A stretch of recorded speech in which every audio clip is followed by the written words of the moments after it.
Dan terus berlari, terus ke arah puncak tertinggi. Ku takkan berhenti, hanya sampai di sini.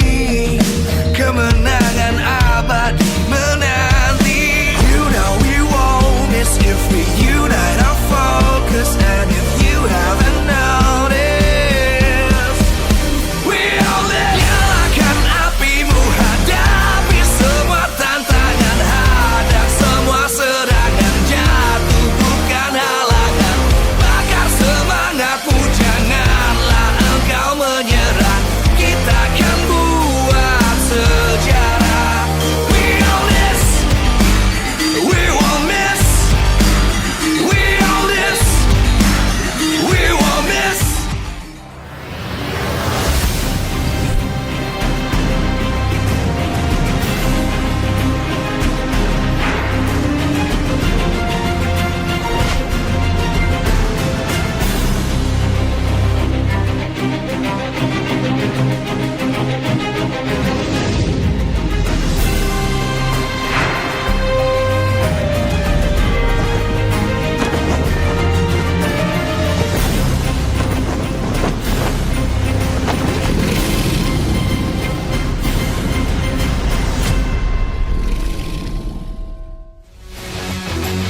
Live from MPL Arena, Jakarta, MPL Indonesia Season 16 is powered by Moonton. Supported by Esports Federation of Indonesia. Presented by official tournament smartphone, Samsung Galaxy. Official e-wallet, GoPay. Official coffee, Good Day. We own this.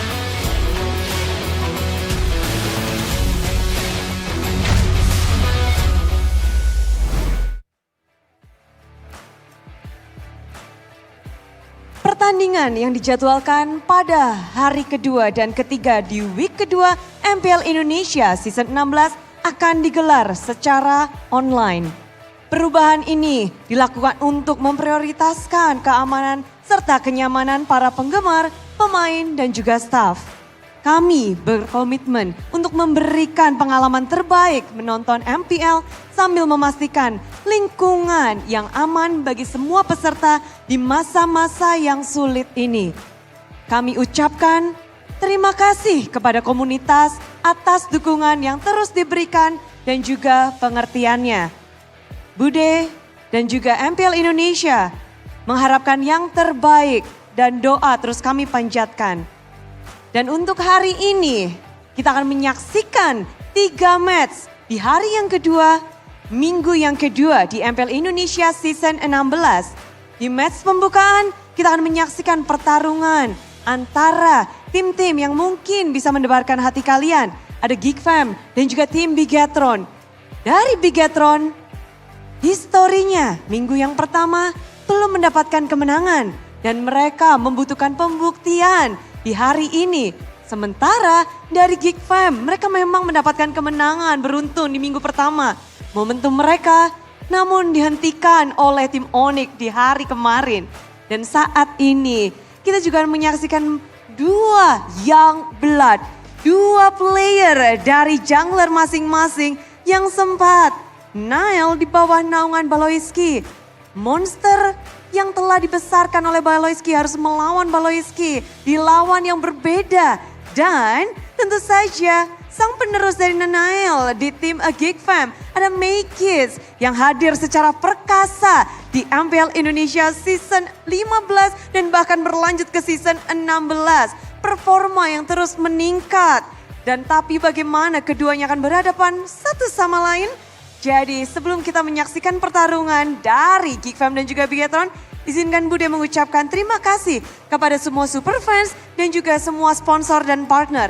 Karena MPL Indonesia Season 16 powered by Munton, supported by PBSI, presented by Official Turnamen Smartphone, Samsung Galaxy, Official e-wallet GoPay, Official Kopi Good Day. Dan kita punya partner ini sports, ada Simpati, Dunia Games, Gamesmack, dan Good Time. Bersama dengan advertiser Kacang Sukro dan juga Yoritos. Ditambah supplier kita Head and Shoulder, UBS Gold, Royal Guard dan juga Imaginary.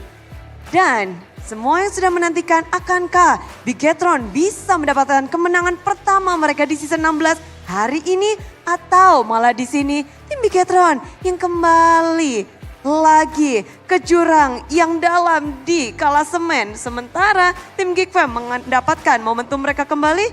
Jawabannya hanya ada di Land of Dawn dan bersama para caster mari kita cari tahu bersama. Inilah dia Bigetron dan Geek Fam.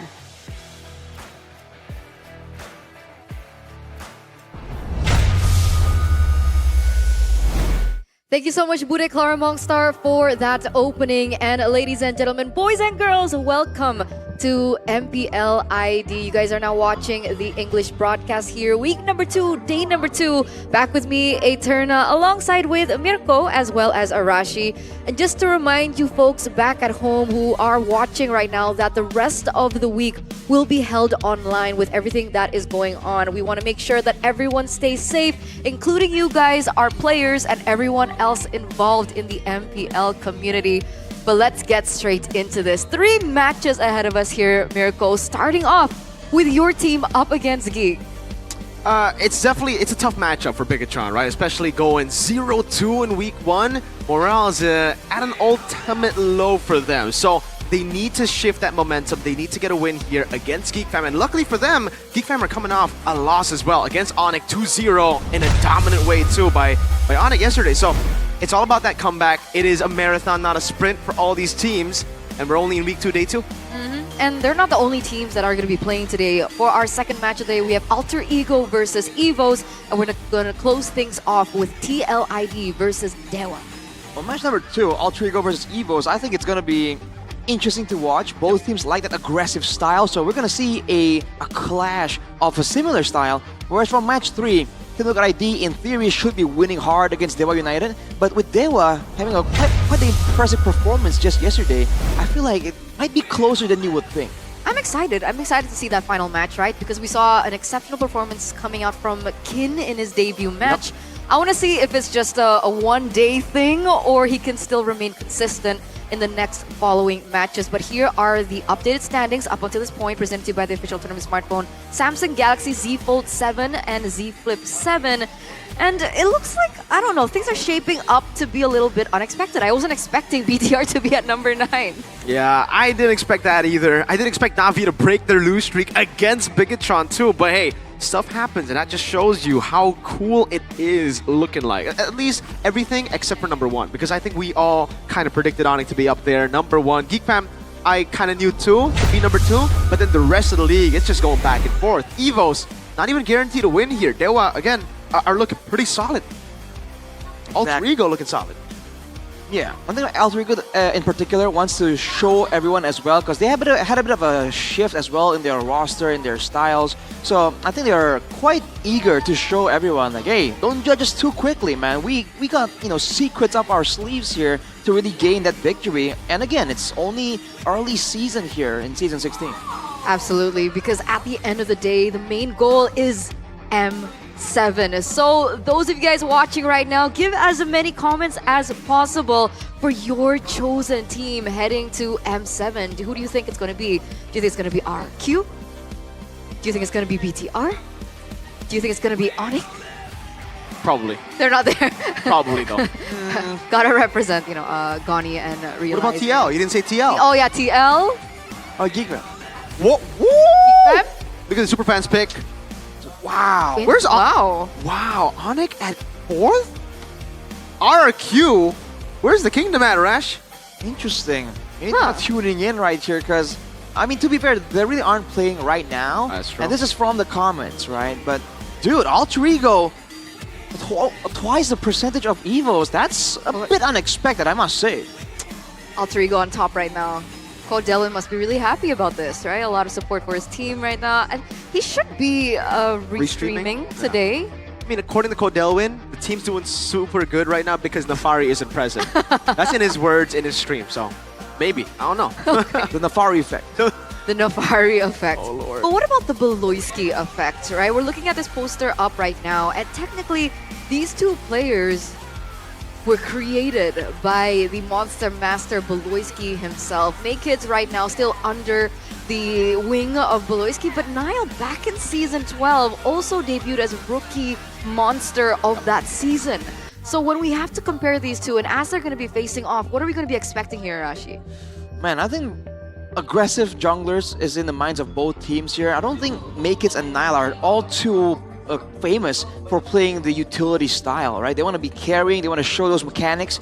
So I feel like for sure it's going to be an assassin type of showdown. And if you're talking about the Beloyski effect, in theory, Makeits has been under Beloyski's wing for, a bit longer, right? More continuously, and still up till today.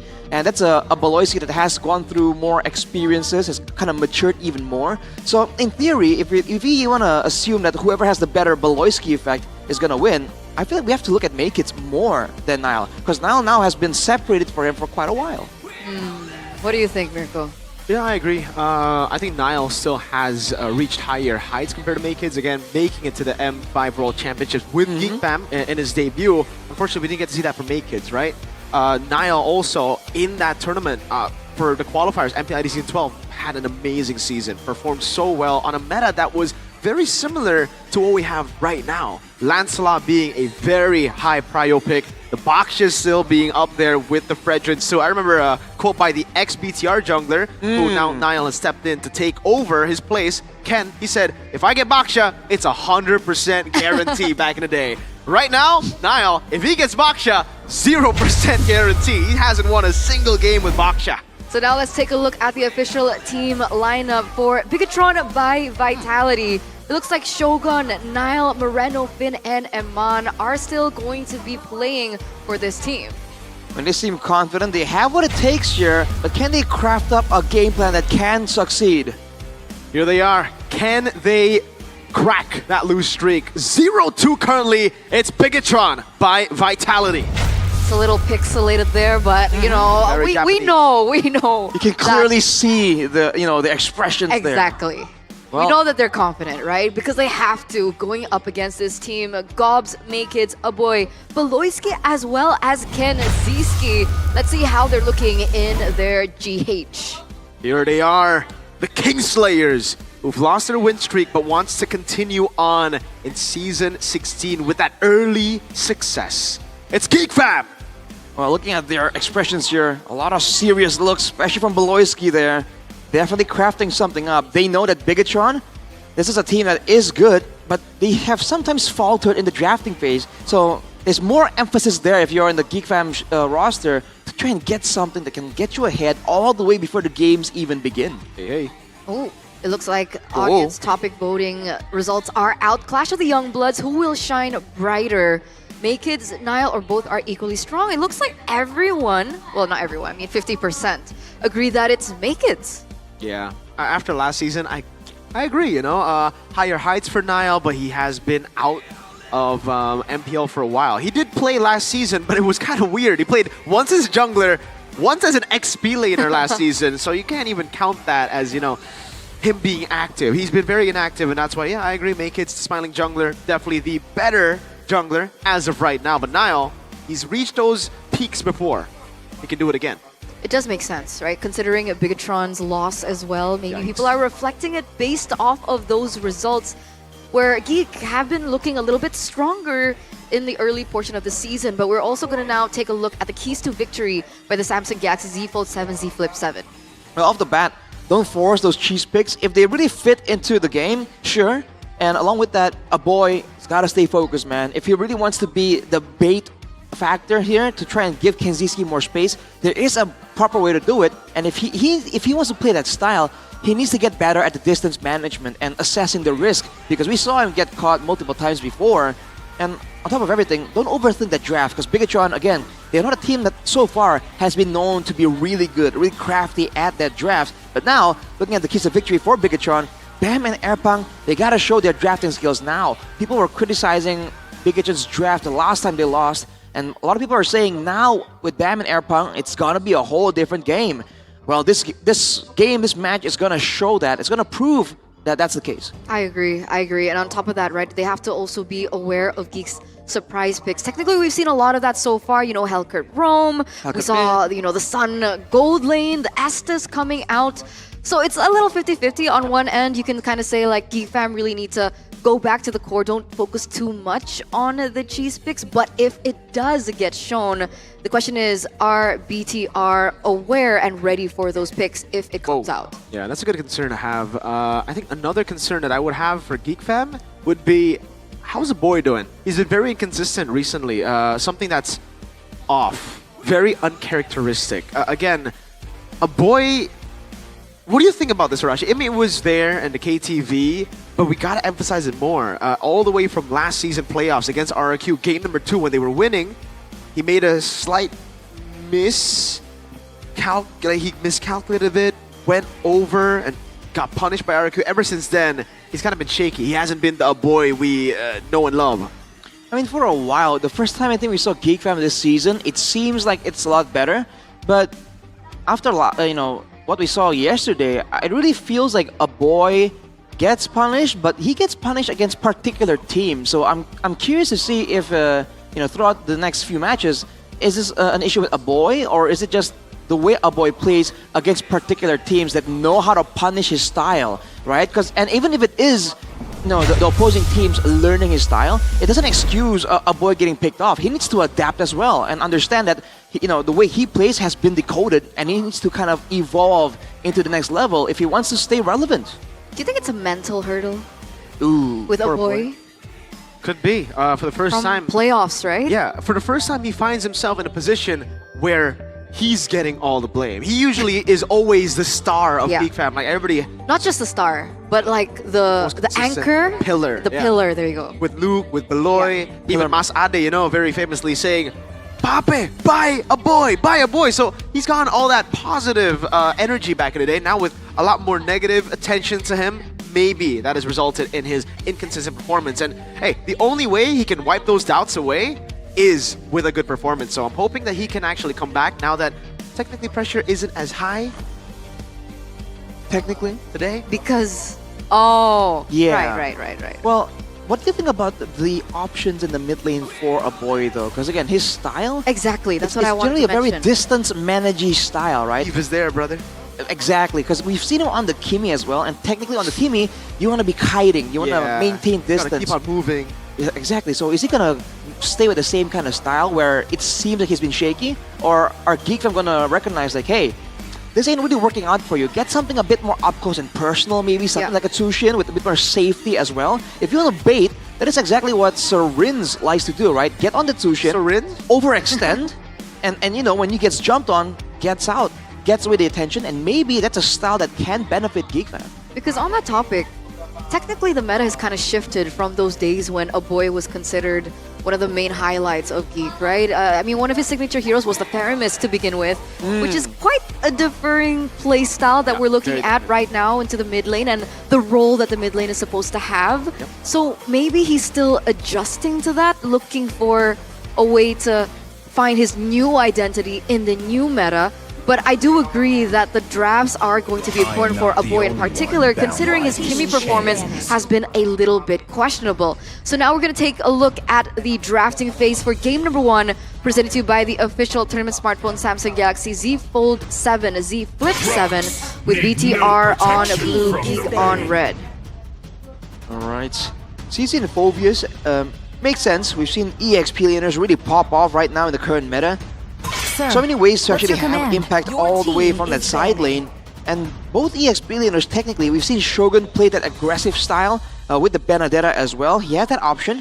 Whereas Gobs, he's been playing the more quote-unquote meta options, and he's been doing really, really good. So flexible, can take the lead for his team, but can also take the backseat and allow the rest of the team to kind of dictate the movements. Okay, CC, Phobius, Fanny Van here.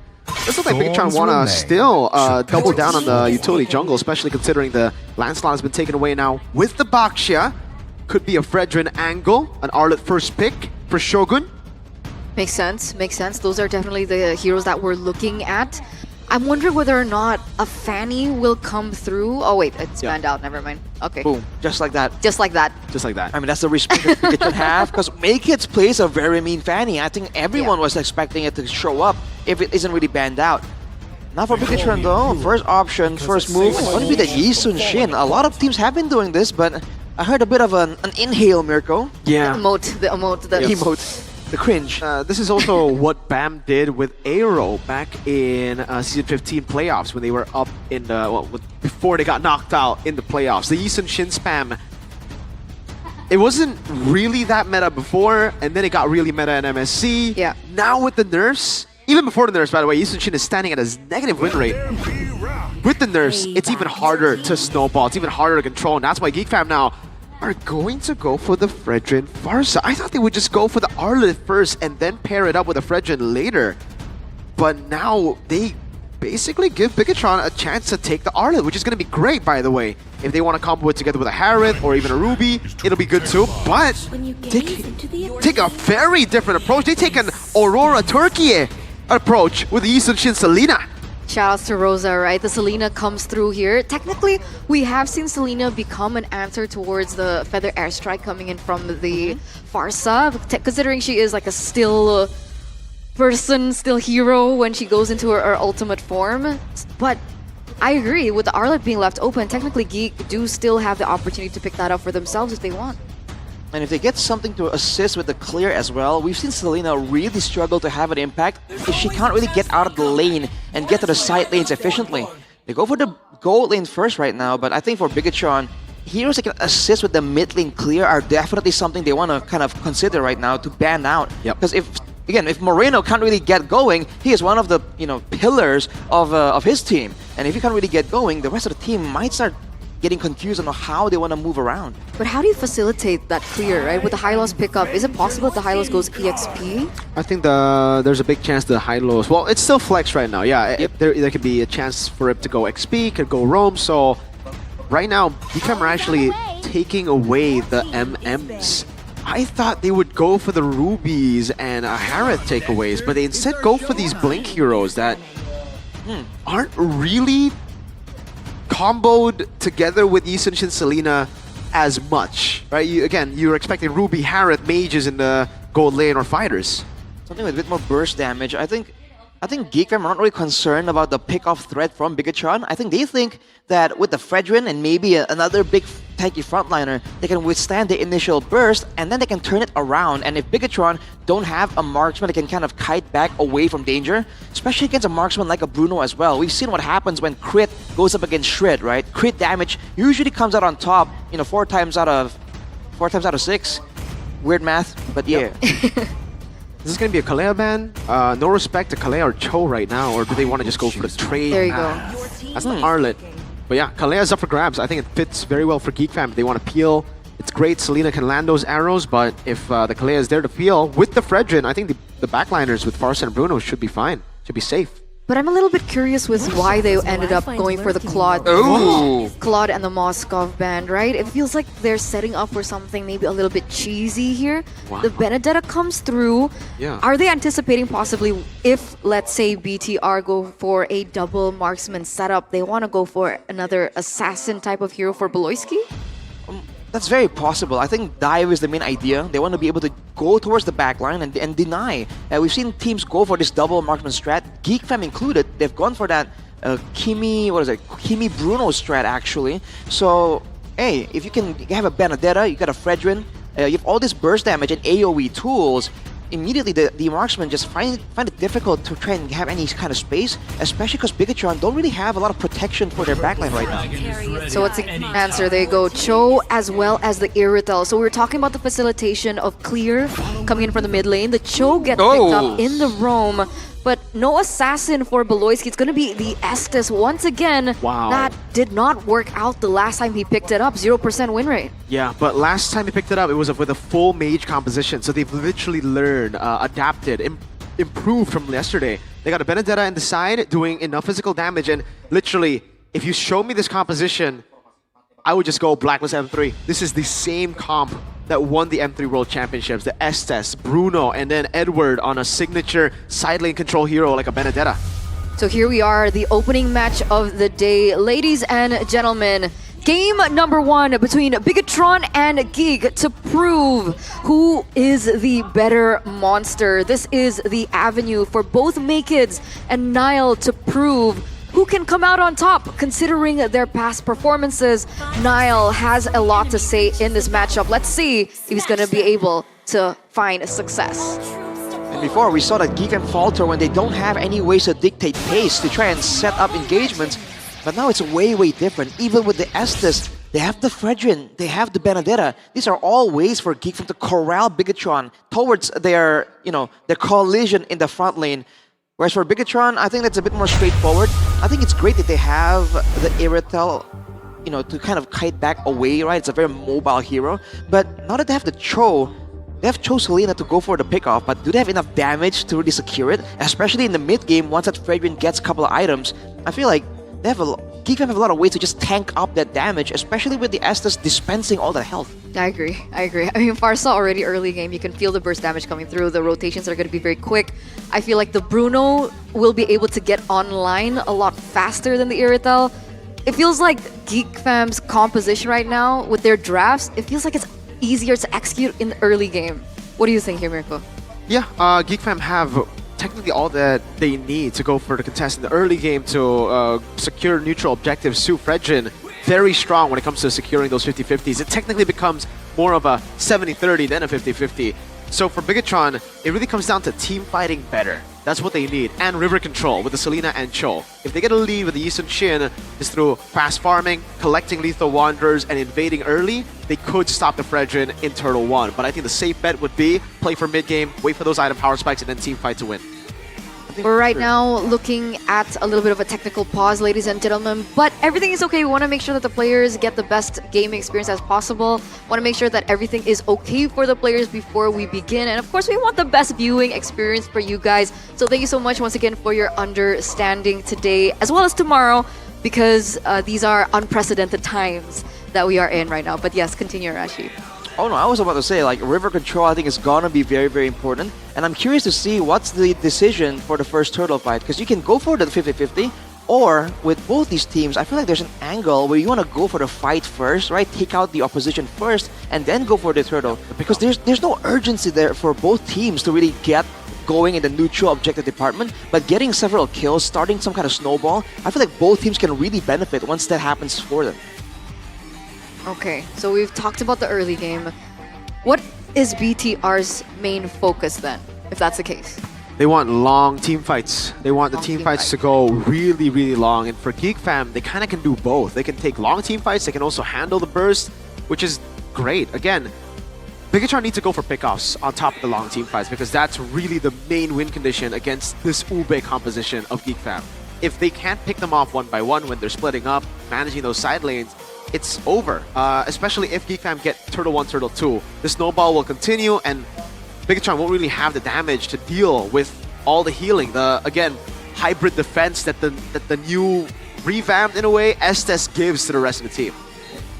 Yeah, I feel like they want to go for the long team fights, but their composition doesn't really support that, right? Their crowd control isn't really spammable. They have some really big ultimates, and once those are down, I mean, even the gold lane, right? Even the Aerithal, once the heavy crossbow has expired, your damage just dips so much further. Whereas for Bruno, right? Hey, you know, no worldy, who cares? The balls are still flying. Yep. Yeah, especially when he gets his crit items. Damn. So, I don't know, Mirko. Are you confident with BTR being able to take this one? No, I don't like. No? I'm not a big fan of the way they straightforward. drafted. This is very season 15-esque. It's like you get the comfort picks, you perform on the comfort picks, but you gotta out execute your opponents. It isn't the conventional, orthodox route to play MLBB right now. It's very Onic PH style as well that works for their team because they're that good, you know? Bigatron, they can do it, but they're up against who I believe is the second best team in Indonesia right now. I agree. Wow, that's huge coming from Mirko. Looking very consistent right now, and I think consistency is also one of the biggest questions for BTR. We're looking at the clash of young bloods here, as you guys can see in the lower part of your screen. We have Nile on one side, and we have Makeits on the other, with quite a differing number of stats here. Can we break that down? Well, kills versus assists, I think we can agree that so far Makeits has been able to carry more than Nile, especially because Nile has been put in the utility jungles very, very often here. Now there's a bit of a switch technically, right? But we'll see how that goes through. That's why the assists are so much higher for Nile. I am surprised that the unique hero department though is shown here for Nile, because usually I think we fully expect Nile to be on those carry heroes and play his signature picks. I mean, this was the guy who essentially brute forced his comfort picks and kind of made it work through execution. Whereas Makeits, we've seen him actually adapt and be a bit more flexible compared to Nile, but turns out Nile is the one that's kind of showing the more flexible angle. But again, this is just early weeks, right? Who knows how this is going to develop as time goes on. Because his heroes have been a little weird. Well, weird is because like we don't really see it that often. You mean the Baksha or the Yi Sun Shin? Because there's two heroes that Niles played. How about both? Joy, Akai. Those are heroes that he's picked up. I wouldn't count those. The Joy Exactly, pick that's why was- it's like weird. Yeah. It's not that as Joy common. pick is the worst Joy pick I've seen in MPL. Ooh. ouch. Picking into a Badang Phobius. What was it? Kale? No, Badang Phobius, dude. Yeah, Dude, that's a lot of CC. You don't do that, dude. That's a legit counter of the Joy. But let's take a look at this. Rookie of the season, era to era. We have Ouija Narco, Super Ken, Ouija. Nile, we have My goat. Boo, Fabian, Makeits. Who's next? Obviously, we know who's next. Who's next? The kid. Kin. The kid. The kid? Which Yeah. kid? Who's the kid? Well, yeah, actually, Kin, there's a good shout, but Oh. I'm just gonna go bias. Shogun! No, the kid.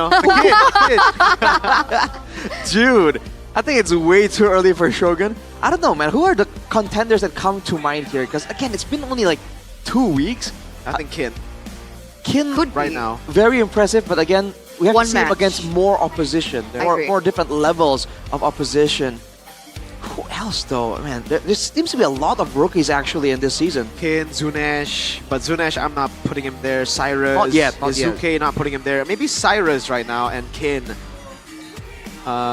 Yeah. Shogun is in there, rookie. Is Stealth, Alec considered? Alec, rookie? nope. How about Joe? He already played. Oh, Joe. Oh, Could be a, oh, you're could be right. a liquid kind of deal here. Last time was Make It, so he broke the liquid streak. Yeah, actually, technically it's a liquid streak, but you know that's a weird circumstance. I don't know. Kogun, man, that was such a familiar face for a long time. And Super Ken. Super Ken. Super Ken, I feel like his story breaks my heart the most. He was. I'm not a the BTR kid. fan, Bro, he's my but boy. He's my boy. that's a story that would break hearts. What happened to Super I Ken? don't know why. I just love depressing teams, man. Bigatron. Suffering breeds character, Mirko. Yeah. Like his first season was, Dude, he was single-handedly carrying.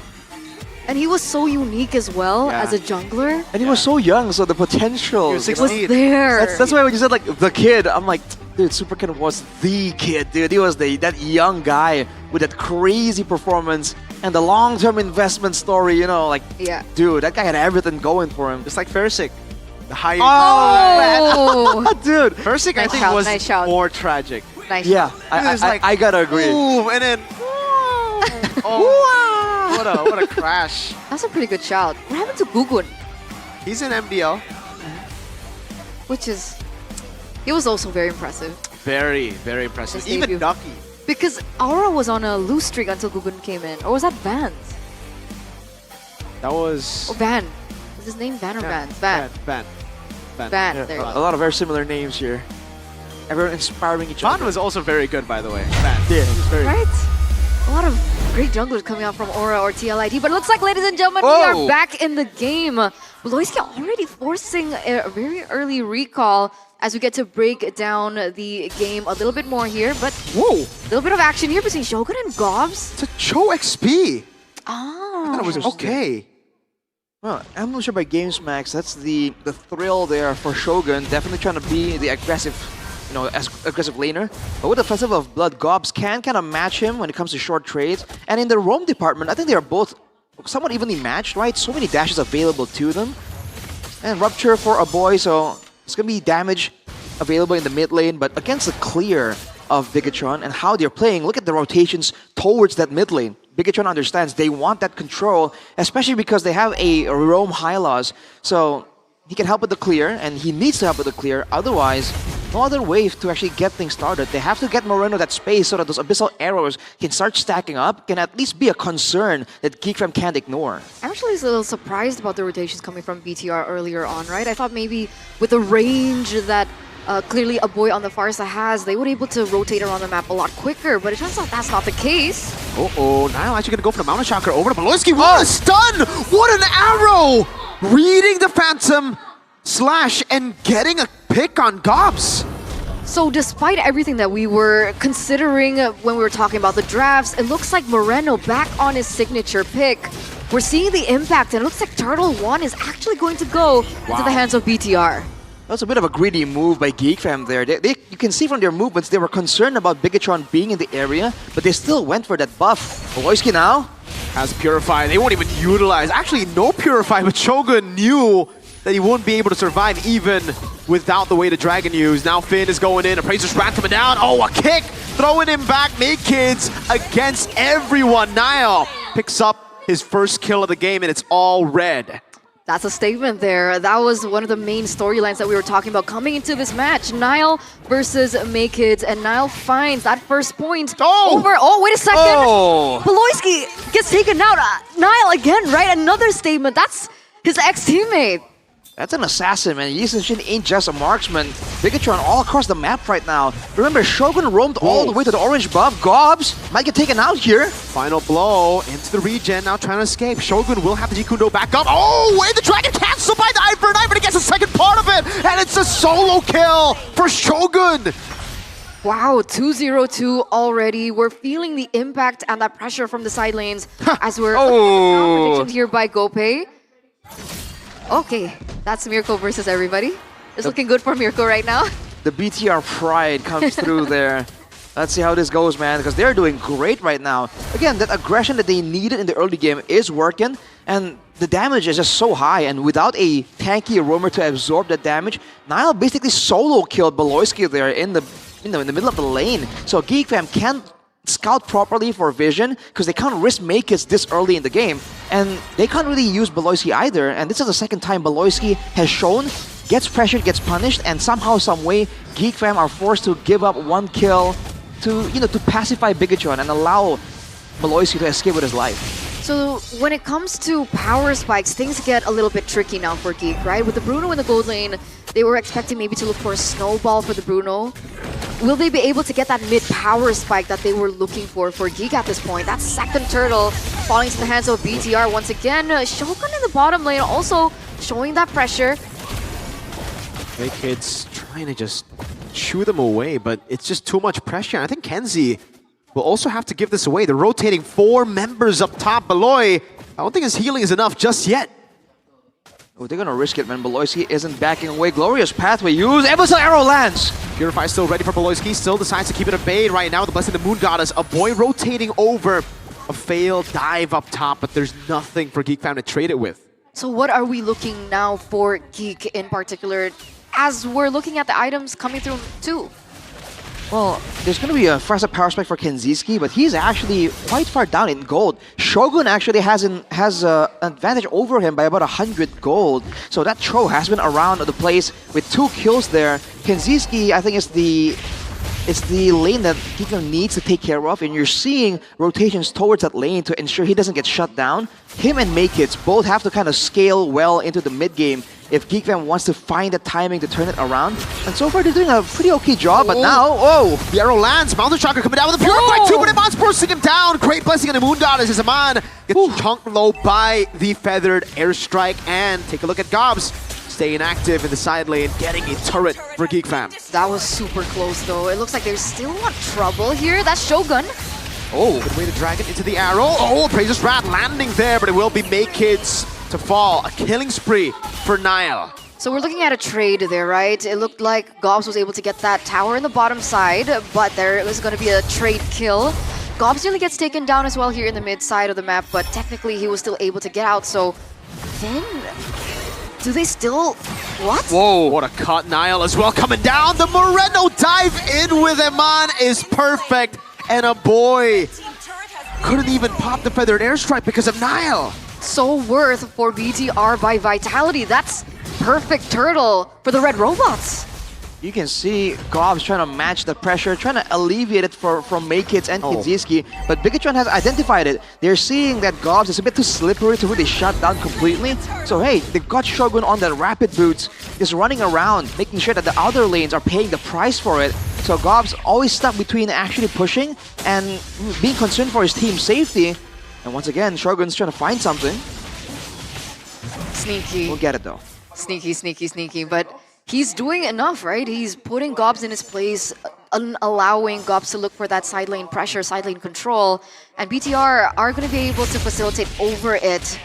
Nile going to rotate into the bottom side of the map. And can he do this 2v1? Great final blow with the clear 2 Makeits. Can go for the taunt. Cops looking for it as well. Has to petrify. Will he be able to get it? And he does! A massive shutdown to a boy. But Moreno's slicing and dashing all over the place. Flicker out away from the taunt. 2-for-1 trade there, Arashi. Who was it worth it for? Oh, definitely Geekfam. That whole play was orchestrated by Bigatron, and Geekfam came out on top there, even burning out the flicker from Moreno. You're seeing again that the team players of Geekfam really understand like the win conditions. They knew Moreno's arrow was down, so Makeits was just running him down, trying to find that extra bit of engagement. And Moreno is forced to respect it, even with 3 kills on that Selena. And aside from just failing that dive from Bigatron, it also gives Geekfam a whole lot of window here to start farming around without being too concerned. This is time that they desperately need. Yeah, they need a little bit more time to get Kinziski to that power spike, right? Bruno, late game, a big problem. So the fact that BTR are allowing these loopholes to happen will actually favor Geek. This is a little bit of deja vu, I think, to Geek's game against Onyx, that first game, where Onyx was supposed to be able to close it out early. Again, that seems so geekable. It sure is the case.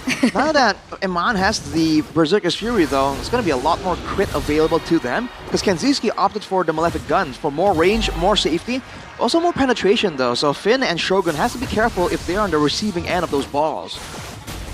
And on top of that, Nile is still farming up a Storm, right? 315, I think he was ahead 1,000, almost 1,500 gold over Makeits.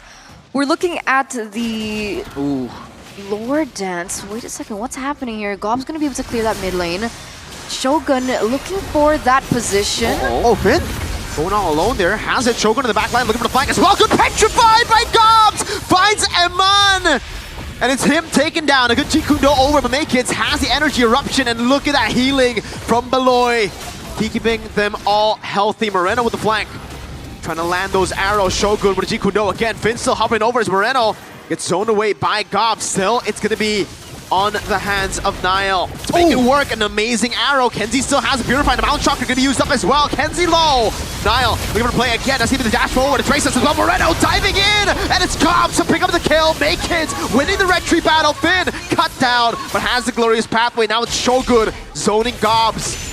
to give Finn some more space. Good taunt, and Oh! whoa! Way too aggressive from Gobs. Now Moreno walks up, Naked's caught in a tough spot, does not have the Appraiser's Wrath, but will be able to escape.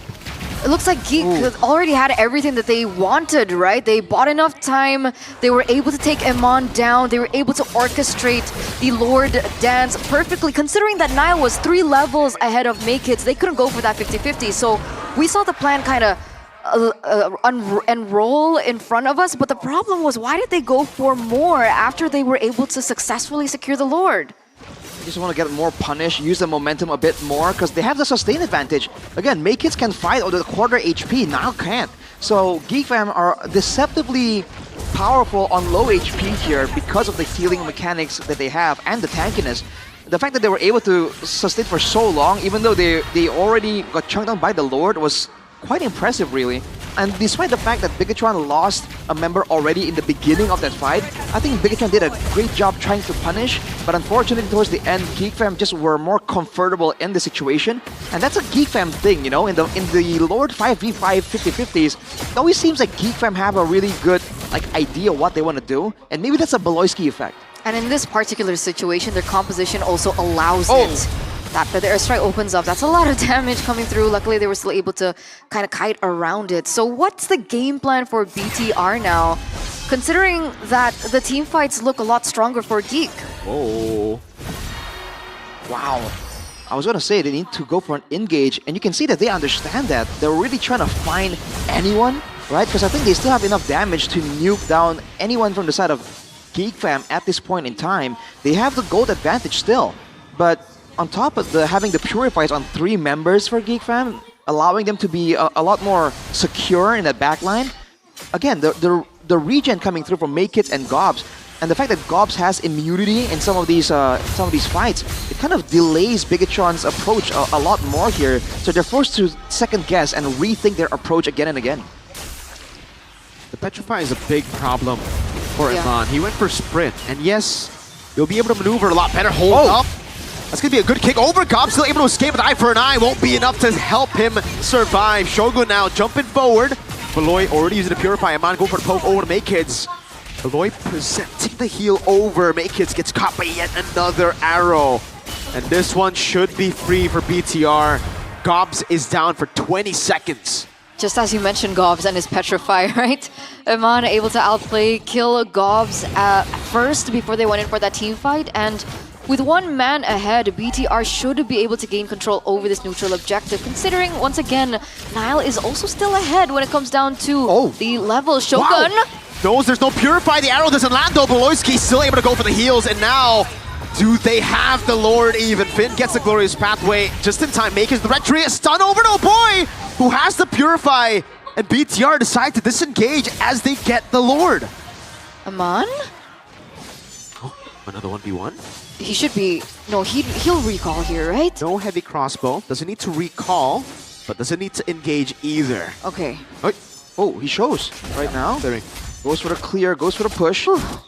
Quite a scary situation there, but you can do that on the Irrital, man. Especially with the sprint, you can kite so well. And look at GeekFam here. They have to siege. It's not really poke damage, but it's the long range engage and the Glorious Pathway. Finn! Right for the airstrike, zoning Glorious Pathway. A turret still falling in the mid lane as the bottom lane is getting chunked down by those big minions. And the Lord is still very healthy. Full HP up top. GeekFam gonna send everyone 5 to take it down. Yeah, there's no point in risking another pick-off here in this situation. That's only going to guarantee more members' lots. So they stick together as 5. As is the idea when you go for an Estes roam. Man, looking tough right now because Bigatron have the momentum, have the tempo, and there's no vision right now for GeekFam, so they got to be a lot more careful. No idea where the Abyssal Arrow is going to come from. When does the late game power spike for Kenziski come? At what item? I feel like 1 more item here. He's on the Has Claws and the Berserker's Fury along with that Malefic Gun. I think one more big damage item or 1 more physical defense penetrating item is going to allow him to really be a problem. Because so far Shogun and Finn respect the damage coming in from Kenziski, but they can still tank it quite comfortably, at least long enough for the actual backline for Bigatron to do more damage. But at some point, it's going to be a problem. Yeah. right? That continuous damage as well, alongside with that power spike. I mean, we've seen Bruno's be able to look for a comeback in the later stage of the game once he hits that power spike. I think the problem right now for Geek Fam isn't that they don't have enough items for damage. I think they should already be within, you know, their power spikes to deal enough damage to win out the fights. It's just the backliners can't land their shots. Bigatron have been, well, with this comp, are very mobile. So it's just difficult for the Bruno to land shots. It's difficult for especially the Farset to land shots. And even Gobs, he got a good engage on Iman once, but after that, Bigatron adapted. They changed the way that they are playing these fights. They're much more, you know, they kite way more right now. They're playing it way more with, again, the strengths of the composition, which is that mobility. So what's the answer? What's the angle? You got Because locked technically down. Geek don't have lockdown. Exactly. It relies heavily on Gobs. Or if they get enough damage to melt down the frontliners, that could be an option. Or if they get make it tanky enough to actually stand in the front a lot more dominantly, that can work as well. Because you can see the lack of catch and the lack of ways for Geek Fam to secure a kill. Because Finn on the Hylos, who's been playing very riskily, still on 0 deaths, right? With more damage, Finn is going to be forced to really make that call. Does he want to stay in the front for that much longer? Or respect that damage and whoa! Petrify! Use? Gobs, that would not have been worth it even if the Cho arrow into Beloyski. Yeah, no Petrify means there's no lock. What we were looking for, and Maykid's half HP already because of the Lord. Asking for the Glorious Pathway used up. Maykid's caught in the tough spot. The airstrike though, doing a good job at zoning them in the back, but Shogun is all alone. Now gonna be stunned up as well. Shogun falling. Now it's a 50-50. Niall versus Maykid's on the retreat. Finn looking for the stun again. Now goes for the stun. Gets it, Niall. Getting with the retreat battle. Oh! Maykid's saving it now. As that's giving the final blow to the back line as Iman pops in a heavy crossbow and runs away. Has the sprint. This should not be chaseable for Geek Fam, but BTR have fumbled the lead. 2-for-0 trade. They lost the Lord as well, and Iman running away from his life. You can see the wings by wings from Aboy getting utilized here. Everything in control as Geek look for perhaps maybe the end. They're pushing mid here.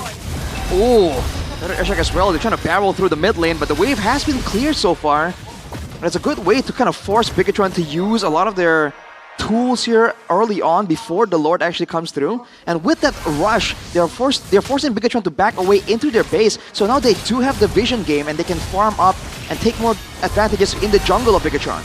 Is this it? Is this the statement that we've been looking for Maykid? Earlier on, he was bullied out by Niall, but it looks like now the cards are swapped. The tables have turned. Uh-oh, that's going to be a tie from Mr. Niall with the Mountain Shocker to Beloyski caught in the tough spot again. Great way to drag it there. And Iman is wreaking havoc. That was just Maykid. The man of the hour who won the retry will fall to Niall, who's on a triple kill, and now we'll be looking for that one straight push after wiping Geek Fam out. He has 6-10 to his name on a hero that is not as easy to execute in this current meta. 3 members from the side of BTR are pushing for the mid. Is this the statement? Am I the better monster? 8 seconds until Kinziski is back on the map. I think the base turret will fall, but Geek Fam should still be able to defend unless Bigatron, they really go for this. Whoa! They can't. It will not be possible. Great kick by Shogun to end the match. It ends 1-0 for BTR. With a 4,700 gold lead at the very end. It was looking a very shaky. At some point, it looked like Geek was able to find some control. At the end of the day, I feel like that last fight was a little interesting for both of these teams. That last Lord fight, what do you think about that, Arashi? For sure, man. That final fight was Geek Fam's to win. They had there's nothing for them to get right there. They just stuck around for way too long. And the backline got decimated even through the Blessing of the Moon Goddess. They really weathered the early game storm that was so tough, so difficult. And with the Lord, where they're supposed to really get that winning fight, they actually lost it and lost 5 members completely without getting a single kill. That was a massive blunder from Geek Fam. They did not respect the backline threat from Bigatron, and they paid the price. I think it was understandable though for Geek Fam. They had the Lord, they were sieging with it. It was just, again, with this composition, you're relying heavily on just the Fredrin to be the PL, and he was walking up a bit too aggressively. So I don't think it was the wrong call to utilize the siege. I think the way they played it was just a bit off in the sense of the positioning of the frontliner. Maykids wasn't there to peel, he was there to actually usher the Lord into the base for the siege instead. And at the same time, though, the rest of the team really shouldn't be all, that far away from the Lord and Maykids to begin with. So I think they were really trying to get maximum value by pushing the mid lane and the bottom lane all together. But during the transition period, Shogun initially started that with a Jeet Kune Do. I believe it wasn't even a Way of the Dragon, it was just a Jeet Kune Do, and then he dashed out, and then an arrow landed, and from there Niall said, yo, that seems like 3 members, or 2 or 3 members stuck in the, small corner of the jungle, lands the big mountain shocker, and that was it, dude. At that point, it was too late. The Blessing of the Moon Goddess couldn't do anything. And that's why things really boil down to those split-second decisions. Yep. And the pixels of the abyssal arrows landing and so on and so forth. I think in this particular game, which was beyond my expectation, I always seem to underestimate Moreno.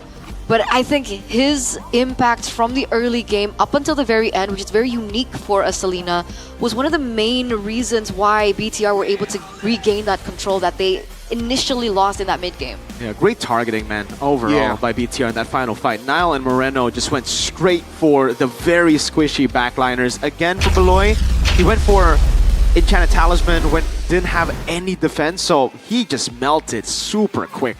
But it looks like the player of the game for game number 1, presented by the official tournament smartphone Z Fold 7, Z Flip 7, goes to Shogun, the young blood in BTR. Even here, by the way, it seems like the arrow was targeted for Maykids, but the Gobs kind of dashed into it without recognizing the danger. But this is the problem in the early game, dude. There's just so much danger here. And even if you're that tanky Fredrin with the healing, even with the Estus backing you up, there's just no way to survive all of this damage potential from the mid lane, the jungle, and even in the gold lane too. So these dives in the early game were just really difficult, and I don't think there's a real good way for GeekFam to kind of win out. But right here, this dive was really bad for Bigatron. I mean, it was all orchestrated by them. Nothing was forced by GeekFam, and they gave up 2 kills, In a game like this, when you should maintain that pressure, 2 kills is plenty for GeekFam to kind of use to their advantage. And in this fight, we talked about how, the catch from GeekFam was just so good if it's used at the right moment. But you can see the moments of overzealousness from Gobs, definitely. The way Shogun identified the problem as well. Really good stuff from the rookie here. A couple of times it did look awkward, like here it looked really bad, and GeekFam kind of forced a 50-50 on BTR.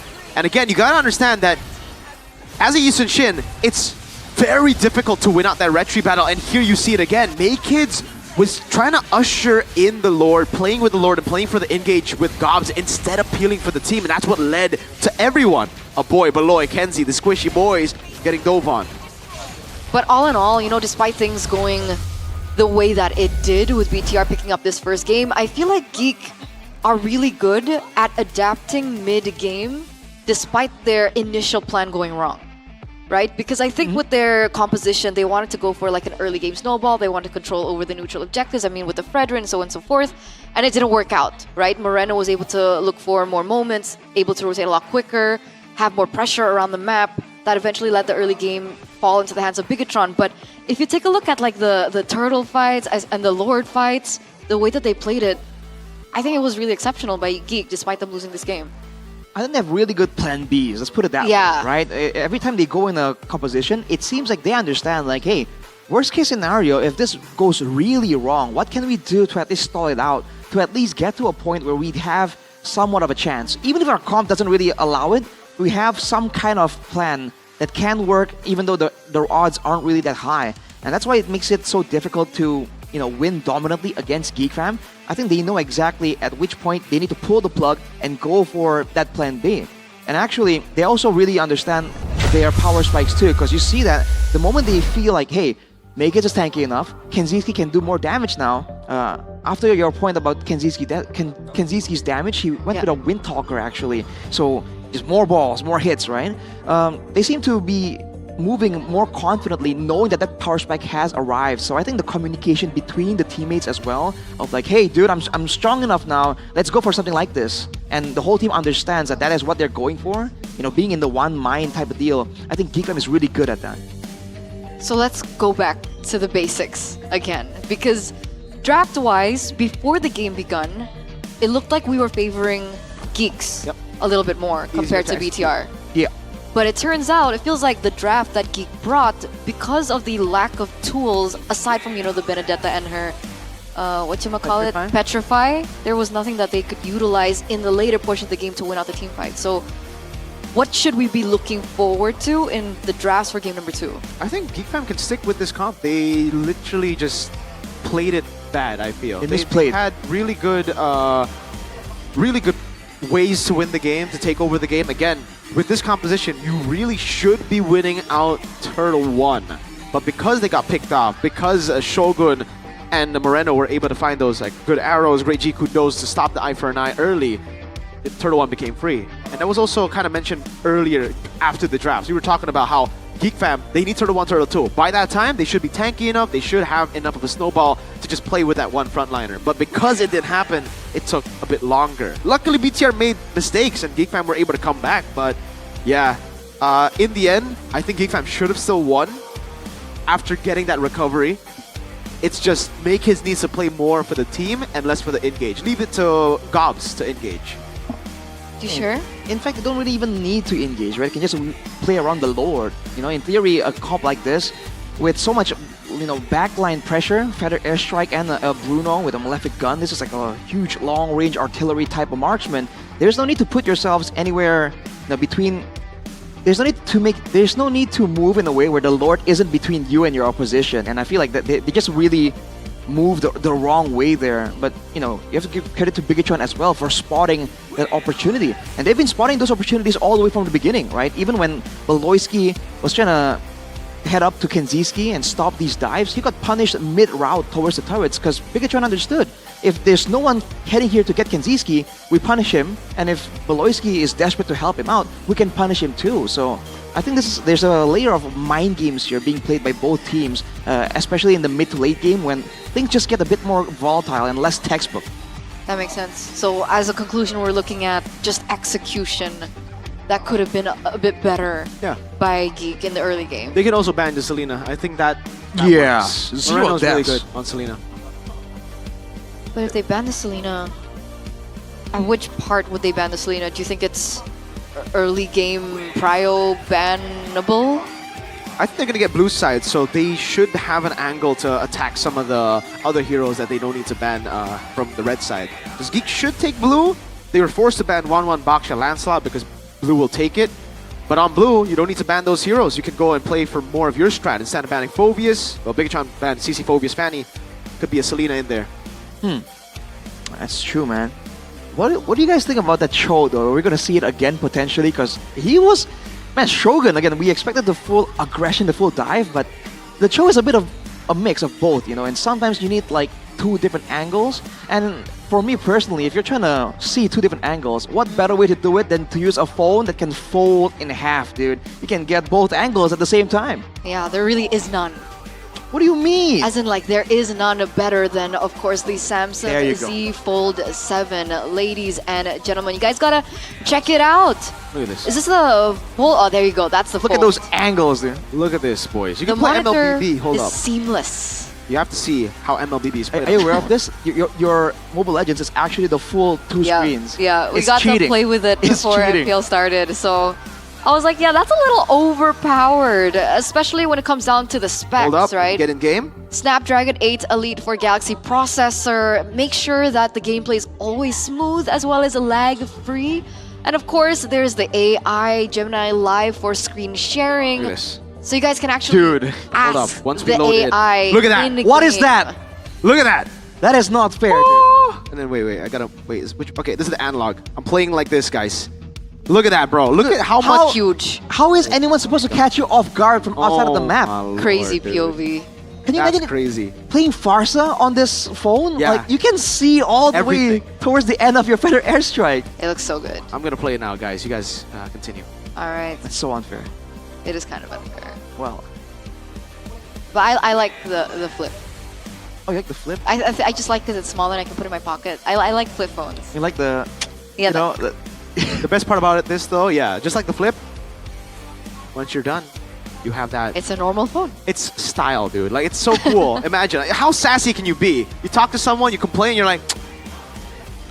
Anyways. yeah, you can close the book on your opposition. You win the games, like, case closed. And if you're a nerd like me who likes to take notes, so you don't have to bring a like a Notebook, a full a tablet. note, a tablet. This is a phone and a tablet. Exactly. built in one. A phablet. It's so efficient. I think phablet. Yeah, I mean, And I get I to think the play term is just Magic foldable Chess. phone. I don't think it's a Phablet? tablet. A phone. Fabulous tablet. No, A note phone, a known. I'm really bad at this too. I'm not known. kidding. That's awful, no. That is pretty awful. But it's okay because we don't need to even think about those names. We can just ask the Galaxy AI. Yeah. You guys get to with the fold, so let's go for it, man. Just ask questions. You could be like, "Yo, I need a title for my essay today." Boom. I need an essay today. You need an essay? Yeah, What do you mean? like you can ask them to write your essays. No, that would be cheating. 800 I mean, words. you can do it. You shouldn't, about but you can. So and so. Whoa, mid lane TP though. That's crazy. 91.2 X Magic. Wow, X Mr. Magic. Magic. Dude, what about your boy here, Mirko? Number 4? Yeah, those are pretty bad numbers for Moreno. He usually gets number 1. That's my boy, so I'm disappointed. Moreno should have 100% TP. Is that even possible? Is he? Yeah. Is he actually always usually number 1? Always Moreno? stats. He's up there. No, top right? 2, top 3 in Top stats. 3 maybe, but not always number 1. His dude. KD is number 1 Like for a in while. Indonesia right now, we got Sans, you know. Like, Moreno. who would you say would have the highest Moreno. percent TP? Moreno. Oh, Asking Arashi oh, that. Beloyski. Oh wait, no, never mind. As a mid laner. Oh, mid laner. Mid lane, best TP? Is it vice if I say it might be Rins? I don't know, dude. Oh. Guys, God. we have the stat. You don't What need to think. You can just say X Magic. No. No, it's just. We coping. What is this question? What is his answer? X Magic, Why guys. is he He's number 1. Rins? He's number 1, man. Statistically.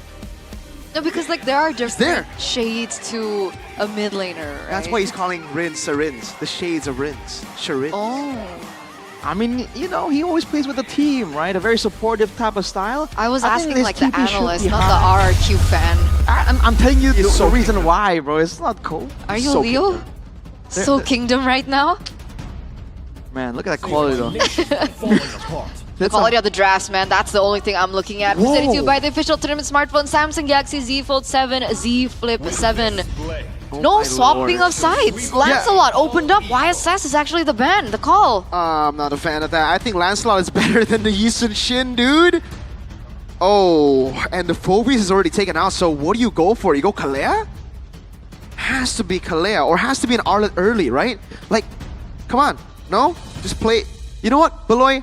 I love the healers. It's cool to see. But maybe don't rely on the healers every game, you know? So far, all the healer games for GeekFam have ended with a loss. Mathilda, Estes twice. Yeah, 0% win rate right now. You know, I really do like the Arlet pick though, right? We've seen a lot of Lancelots really struggle against the Arlet, especially when it comes down to like neutral objective takes. I think that would be a big way to stop Nile in his tracks. man, I mean, Zushin too. what do you guys feel about the Estes, dude? Because the last time we saw that strat from Beloyski, right, that really worked well, it was that Florin, you know? But is it still even an option? Is the Estes just better now? Because we've seen the Estes so much more. I think in pro play it's just difficult to bring up the healers right now. The Florin even worse than the Estes. Yeah, because you have to concede the first 2 turtles in pro play. Can't really do that anymore. First 2 turtles give you immense value, and this is the proper response, I would say. I expected this last game. Valen comes around, so a steal on the Tsunami Slam, and the Hylos is still picked up Joy on the other side. And it's so Moreno, right? The Valentina, despite a lot of, a difference of opinions amongst the casters, I think the Valentina for Moreno in particular is really good because of the layer of flexibility that Moreno has. And for some reason, Moreno just knows which ult is best in which scenario and situation Yeah. to utilize for the benefit of the team. He's really good at selecting that ultimate and, once he already selected one, predicting where and when he needs to use it. That's where Yeah. his experience comes through, really, Moreno. And his wide hero pool allows him to just be that much more unpredictable. And now Harith banned from the side of Geek Fam too, so... Yeah, I think with the jungle being a Lancelot, they want some kind of magic damage will be the idea. So Harith Vandal, but could this be the debut of the Natan miracle like we were talking about yesterday? This game, I'm not too sure. There's a bit too much dive, and that'll be a bit too chaotic, I feel. I think the proper, easy choice would be Moskov for BTR. They don't need to really just be like, all right, we got Lancelot, we need magic. It'll be a good bonus to have, but they can still just go with a normal marksman. I think someone can kind of dive forward as well would be cool, because like for now, Bigatron, they're pretty dive all in like with more AoE technically, so unless Geek Fam want to get some more AoE threats aside from the Joy in the burst department, I feel like Bigatron has a bit more of an explosive style available to them. And they sniff it out, right? The Moskov gets banned out. Technically, it is one of the other heroes that we were looking at, considering that you are going against a Joy. It's a lot safer in the gold lane, can hold its own. So for the gold lane again, what are we looking for Eman? What's safe? Claude, Bruno, Granger, all still up? Against Joy. Yep. Okay. You have proper peel with the Hylos and Valen. See, the thing about Valen is, yeah, you can play it as a carry, but the normal way to utilize Valen even back in the day is to play it with your marksman. Just combo it together, front to back that stuff. And this suits the BTR usual playstyle with, again, Nile doing his own thing, and then the rest of the team playing for Eman. So it wouldn't be too surprising if they go... I think it's a bit greedy, but going for Gatot here wouldn't be bad either, just to react to the Kalea. But it gets taken away. Good deny by Geek, the Granger.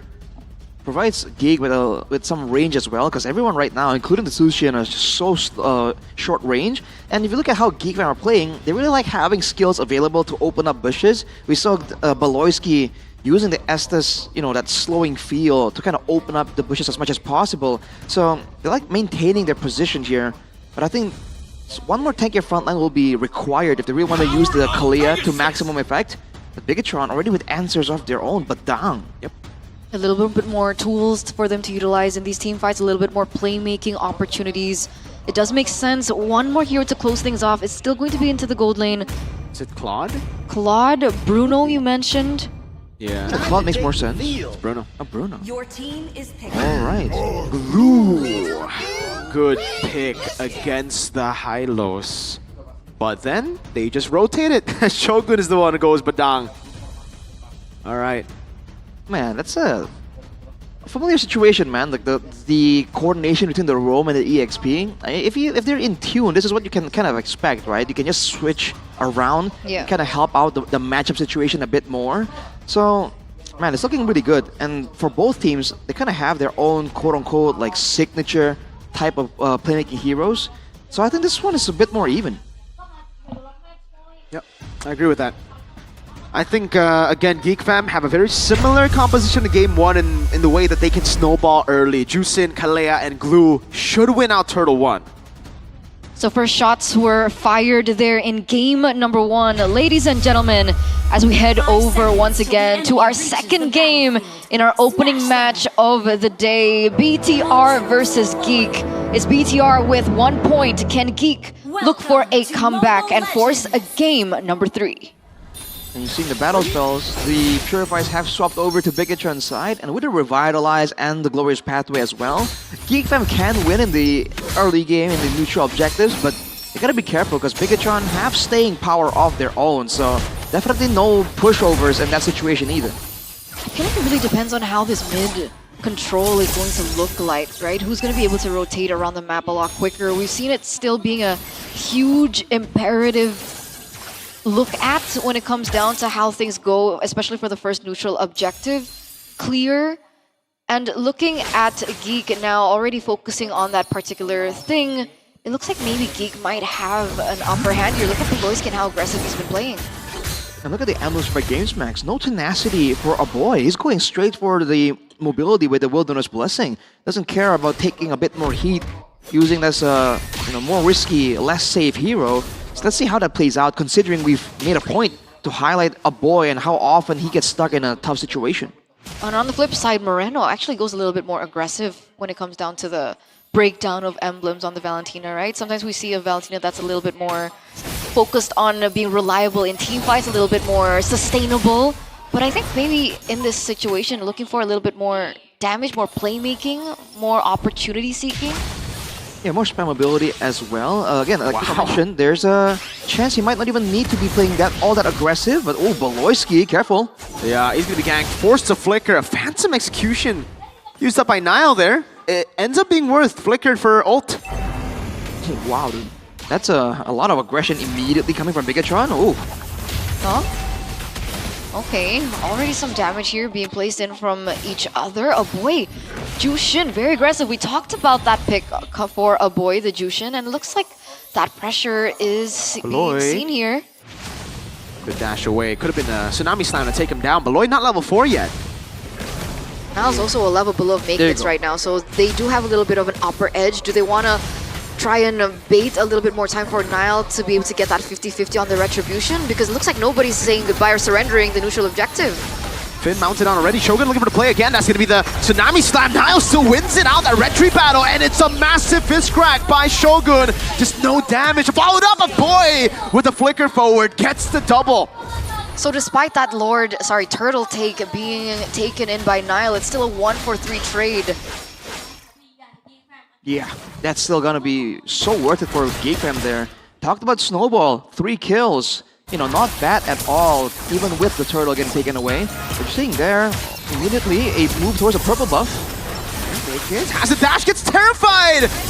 A kill over to Finn, punishing Makins overextension. You don't see it coming, man. Out of nowhere, you just get terrified. That's the Valentina power. I think GateFam got a bit too overzealous there, honestly. But for Bigatron, again, towards the mid-game later, there are ways they can execute the fights better, but Nile... No puncture, Tsunami Slam, but there's no damage to follow it up. So he gets out perfectly fine here. Moreno also is able to get out, and what I really wanted to touch on was the trade previously, right? It was a 1-for-3 trade, but remember the kills were given over to Gobs as well as a boy Makeits, still with 3 assists. So if we're looking at the disparity in gold, it looks like it's quite 50-50 between these two junglers.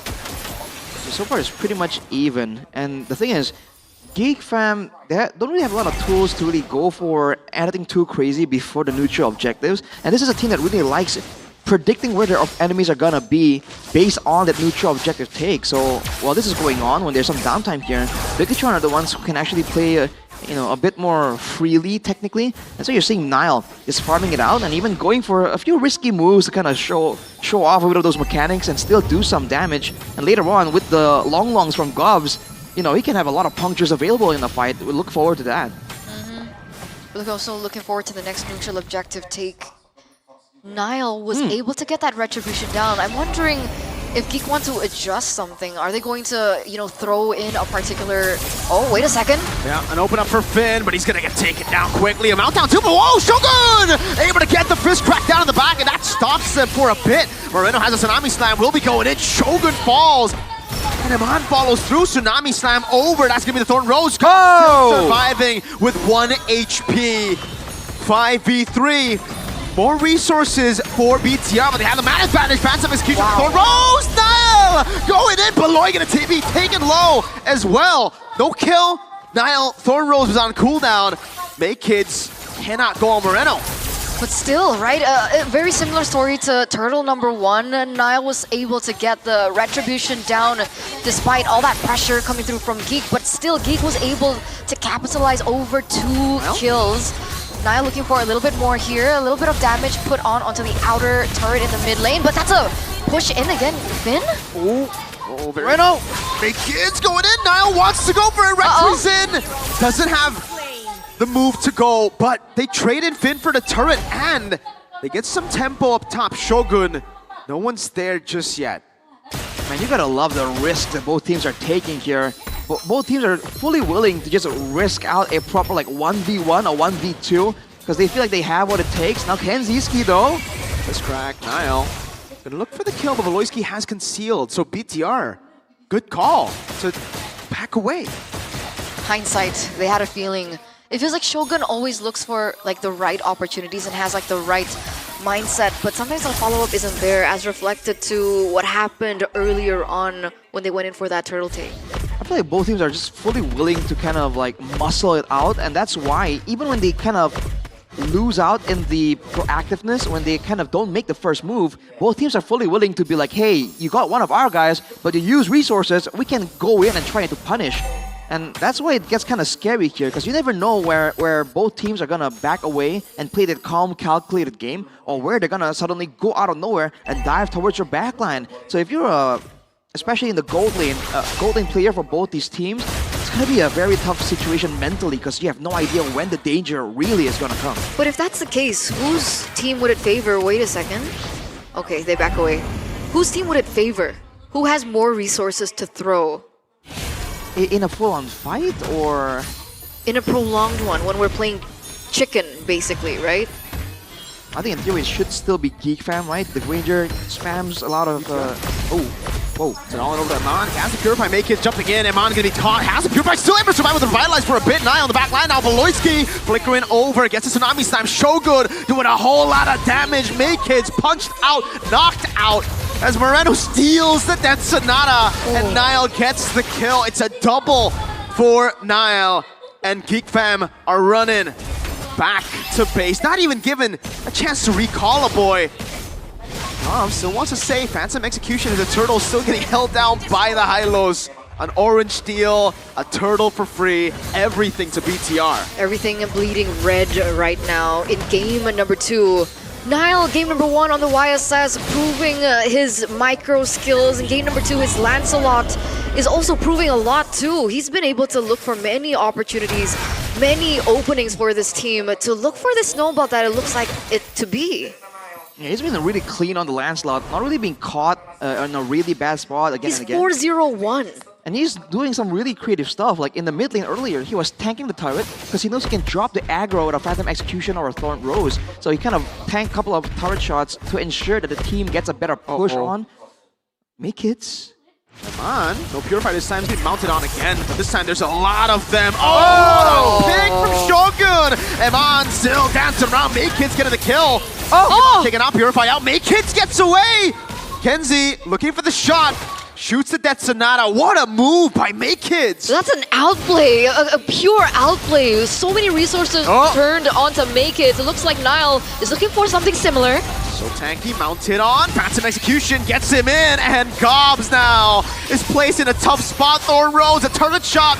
he do Shogun it? lifts it up.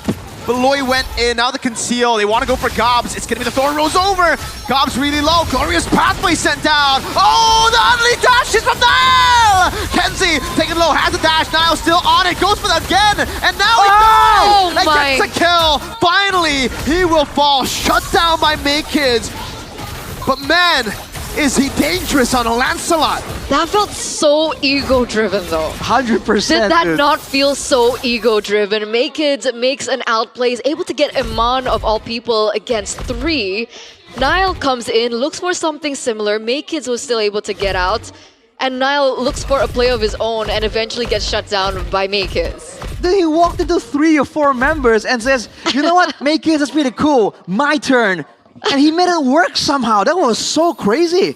Unfortunately though, Make-Kids picked up the shutdown on Nile as well. So, hey, Bigatron, you want to be careful with taking some of these risks. Once again now, Make-Kids.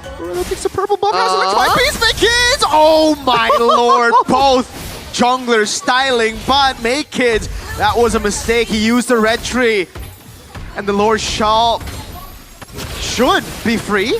Geekfam are still holding onto it though. Gobs to the side lane again. Tsunami Slam over to the back line, but it's only Finn. Nile gets the Lord. Finn's very healthy. He finally dies, but it's for the Lord. Nile now caught in the tough spot. Has the puncture, and he escaped. Make-Kids low. What a shot. Make-Kids dives to the back, and Mine gets the shot down. A boy very low. It's Moreno picks up the kill. Now mount down on Shogun. He's going to be gunned down by Kenziski, who gets the Death Sonata to take him out. And now, again, Lord for BTR, fight for Geek. Again, and again. From the first neutral objective, from that first turtle, we saw the exact same story. This game has been very drama-driven, and the re-engage after Geek lost that neutral objective was incredible. There was a reason why a boy was so adamant, so confident going to the front line, using the Lantern Flare, because of the rotation and the positioning for the entrance of Make-Kids. Oh boy, dude. All the back and forth, and now the gold lead is still pretty much non-existent. It's gonna swing more towards Bigatron once these turrets, once these minions really start falling. But overall, it's pretty good for Geek Fam still, because Kenziski picked up some stacks on that Sky Piercer, so there's that to look out for. At this point, like, you don't really get a good idea on who's actually carrying the game. Is it the gold laners? Is it the junglers? There's so many things happening at the same time. But again, Geek Fam in the neutral objective situation, they understood, hey, make hits, no retry. What can we do? We can punish Bigatron for going for it, you know, while our retry is down. And they made it work still, so not a single inch given up without a fight for both teams. Yeah, they're trading really well. They're trading really fast. They're adapting to one another. I think the one thing that we do know that the Red Robots have over Geek is the fact that Nile is a level ahead for the moment against Kids. I don't know if at the point where we get to the next neutral objective, the next Lord fight, that they'll be equal. And I think that might be a problem later on for BTR. I think now that Makers is caught up, but it's only with EXP, right? Gold-wise, I believe, yeah, Nile is still ahead, but actually only by about 100 gold. So Makers has really caught up. That shutdown was really good. Nile, man, no hesitation, man. Absolutely not, because he's comfortable on the hero. Taking a look at the game fact by GoPay, throughout his entire career, Lancelot has been his most frequently used hero with a total of 19 picks and a 47% win rate. So it's 50-50, and technically it's also reflected in this game. It is still looking quite 50-50. Miracle, thoughts as we're entering, you know, the mid to late game? Yeah, I think it is still 50-50. I would give a bit of advantage to BTR if they're able to get space for Eman. I think a lot of the fights have been very aggressive by BTR. Again, this composition looks to be built for Eman, just with Nile diving in alone. But so far, we've been seeing the team play more for Nile, diving in together and leaving Eman behind. So if one of them stays with Eman, it'll be great. Eman is doing a lot of damage. You can already see with the crits here. Gobs looking for the angle to go for the flicker. Finn already caught to half. Nile doing the same thing, stealing the green cap and the conceal. It's been baited out already. Finn, half HP. They'll have to regen back. The poke's a problem, right? Finn wants to open up the map, look for an opportunity, but the fact that a boy is in the front line, the fact that they have Kenziski as well to play out with the range. But the same can be said for the opposite side of the map. That is a pick. Look at that damage from Eman. That's one. Gobs can't even look for the angle. Unlimited dashes here for Nile. As Gobs pops it in. Beloy dashes forward. Doesn't have flicker to cancel with a worldie on the recall of Gobs. And Nile gets the Lord for free. This time clean for BTR in the Lord take. Again, in a prolonged just match of like damage, with the Valentina, you know, you can do more damage than the Tsushin technically, right? And Moreno has the Lightning Truncheon and the I'm blanking out on the name of the item actually. What item? Which one? The lantern?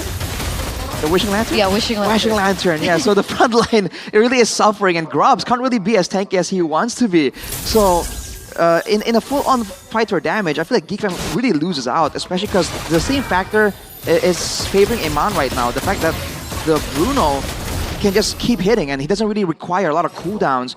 And Kenziski can see gets zoned out a lot just from the sheer potential of Moreno and Nile diving towards him. Ooh. Immortal being built in by Shogun. It looks like he's looking for something. He's halfway ready. Mon's gonna be careful here. Again, really relies on him to carry the team fight with that damage. And that's why they haven't gone for Moreno with a steal on the Crimson Beacon. Now walks up, dishes out a whole lot of damage. My lord! Kenzie down a half earlier, has to pop regen. But luckily enough for Geek, they're still in control over their inhibitor turrets, right? None of them falls, nothing can be utilized in favor of BTR when it comes down to this next Lord dance, as Geek are opening up the map once again. Always fighting back, always looking for a chance, but so far Bigatron, especially in that previous fight, they're doing a great job avoiding Baloyski. He really hasn't found a chance to really get a massive Tsunami Slam, either to start a fight or even to punish Nile or Moreno. So the core members of Bigatron that can't really afford to get hit by the Tsunami Slam are doing a great job identifying where he is and positioning just far enough, especially with their own dashes, that Baloyski really can't make that massive game-changing play. So they have their dashes, they have the purifies as well. Oh, Beloyski in an awkward spot goes for the Tsunami Slam, but it's only on Finn. Oh, Shogun! What a setup, boy, taken low. And now BTR have the angle to go for the base turret in the mid lane. Niall gonna go for the dashes. They don't get this far lane. But yeah, Geek, that was awkward. We were just talking about it, right? You mentioned it earlier on about the fact that Beloyski unable to look for these picks because on one side you have all the inherent dashes coming in from the heroes that BTR have picked up, but they also have the purifies, which is not as straightforward for, you know, Geek. BTR, on the other hand, if they want to look for a pick with Shogun, if they want to look for something, you know, spicy with Moreno, if they want to switch things up with Finn, none of them have brought purifies. So it's so much easier for BTR to gain control and access on the heroes in these team fights as compared to Geek.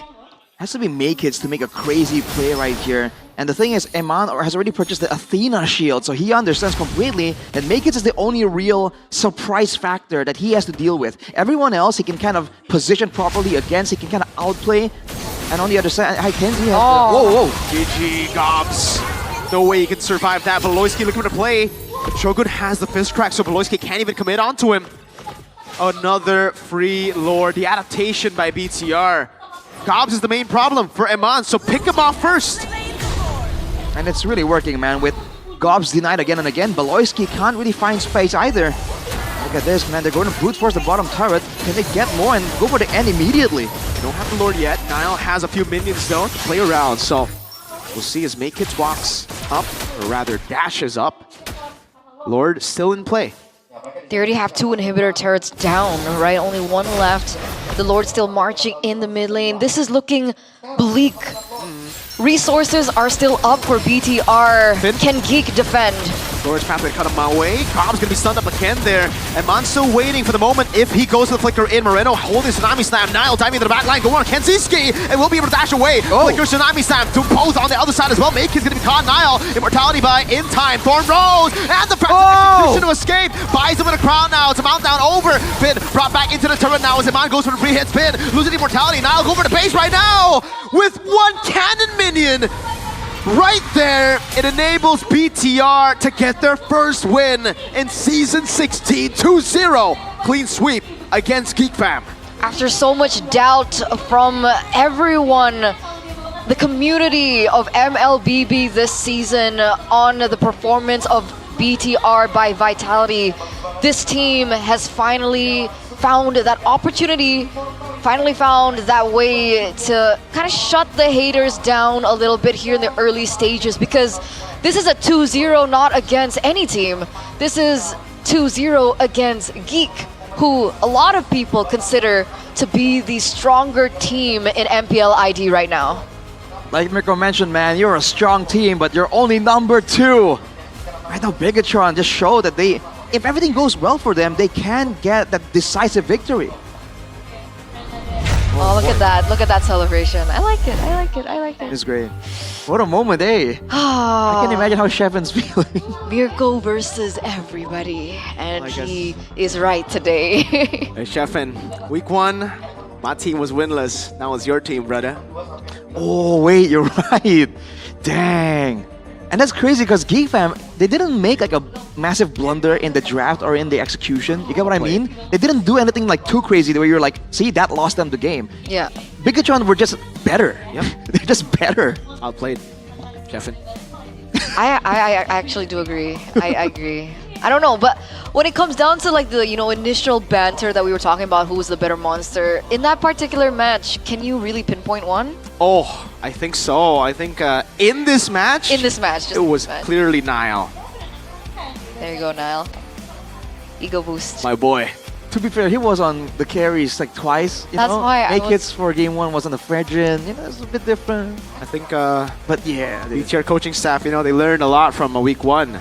Baksha, Akai, Joy, Bad Time. They learned, And they also learned Shogun.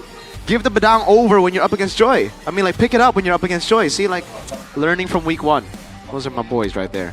Shout out Bam and Airpunk. Good job. It's not because. What? It's not because.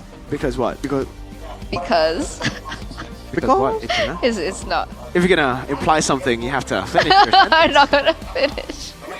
I'm not finishing, guys. Oh, I see. But But, But but, I like this for Nile because the comments have been. What was Owl talking about in the back rooms? It looks like they bought Nile, but it was separate with a skill yeah, set. the skill is A separate. a different they package. need a DLC, a different package for. So they bought it. They bought it. Oh, they got Finally. it somehow. They Yeah. pirated it. They pirated it. I think it's very simple. I think they just. It's like they now have the requirements to play Nile. Like with the right specs. Assassins, yes. Do you think that Aman suffers a bit though because of it? Like you mentioned, right? There were some moments here where Bigotron's like, not Aman, you're great, but right now Nile's killing it. So like, let's go with that, and it kind of worked out. Yeah, I think it's good, especially in the early game. But once you get to the mid to late, that's when you need to start transitioning. Because early game, I like the way they played. You don't need to play for Aman. He doesn't have the item power spikes. He's not there yet. But once he got the Windtalker, I think that was time to shift, and luckily they did in time. Yeah. That final fight as well was really, really like cool though, because Nile got caught finally, right, with a Tsunami Slam, and I believe he kind of outplayed it. He kind of survived right under the crystal as well and got out.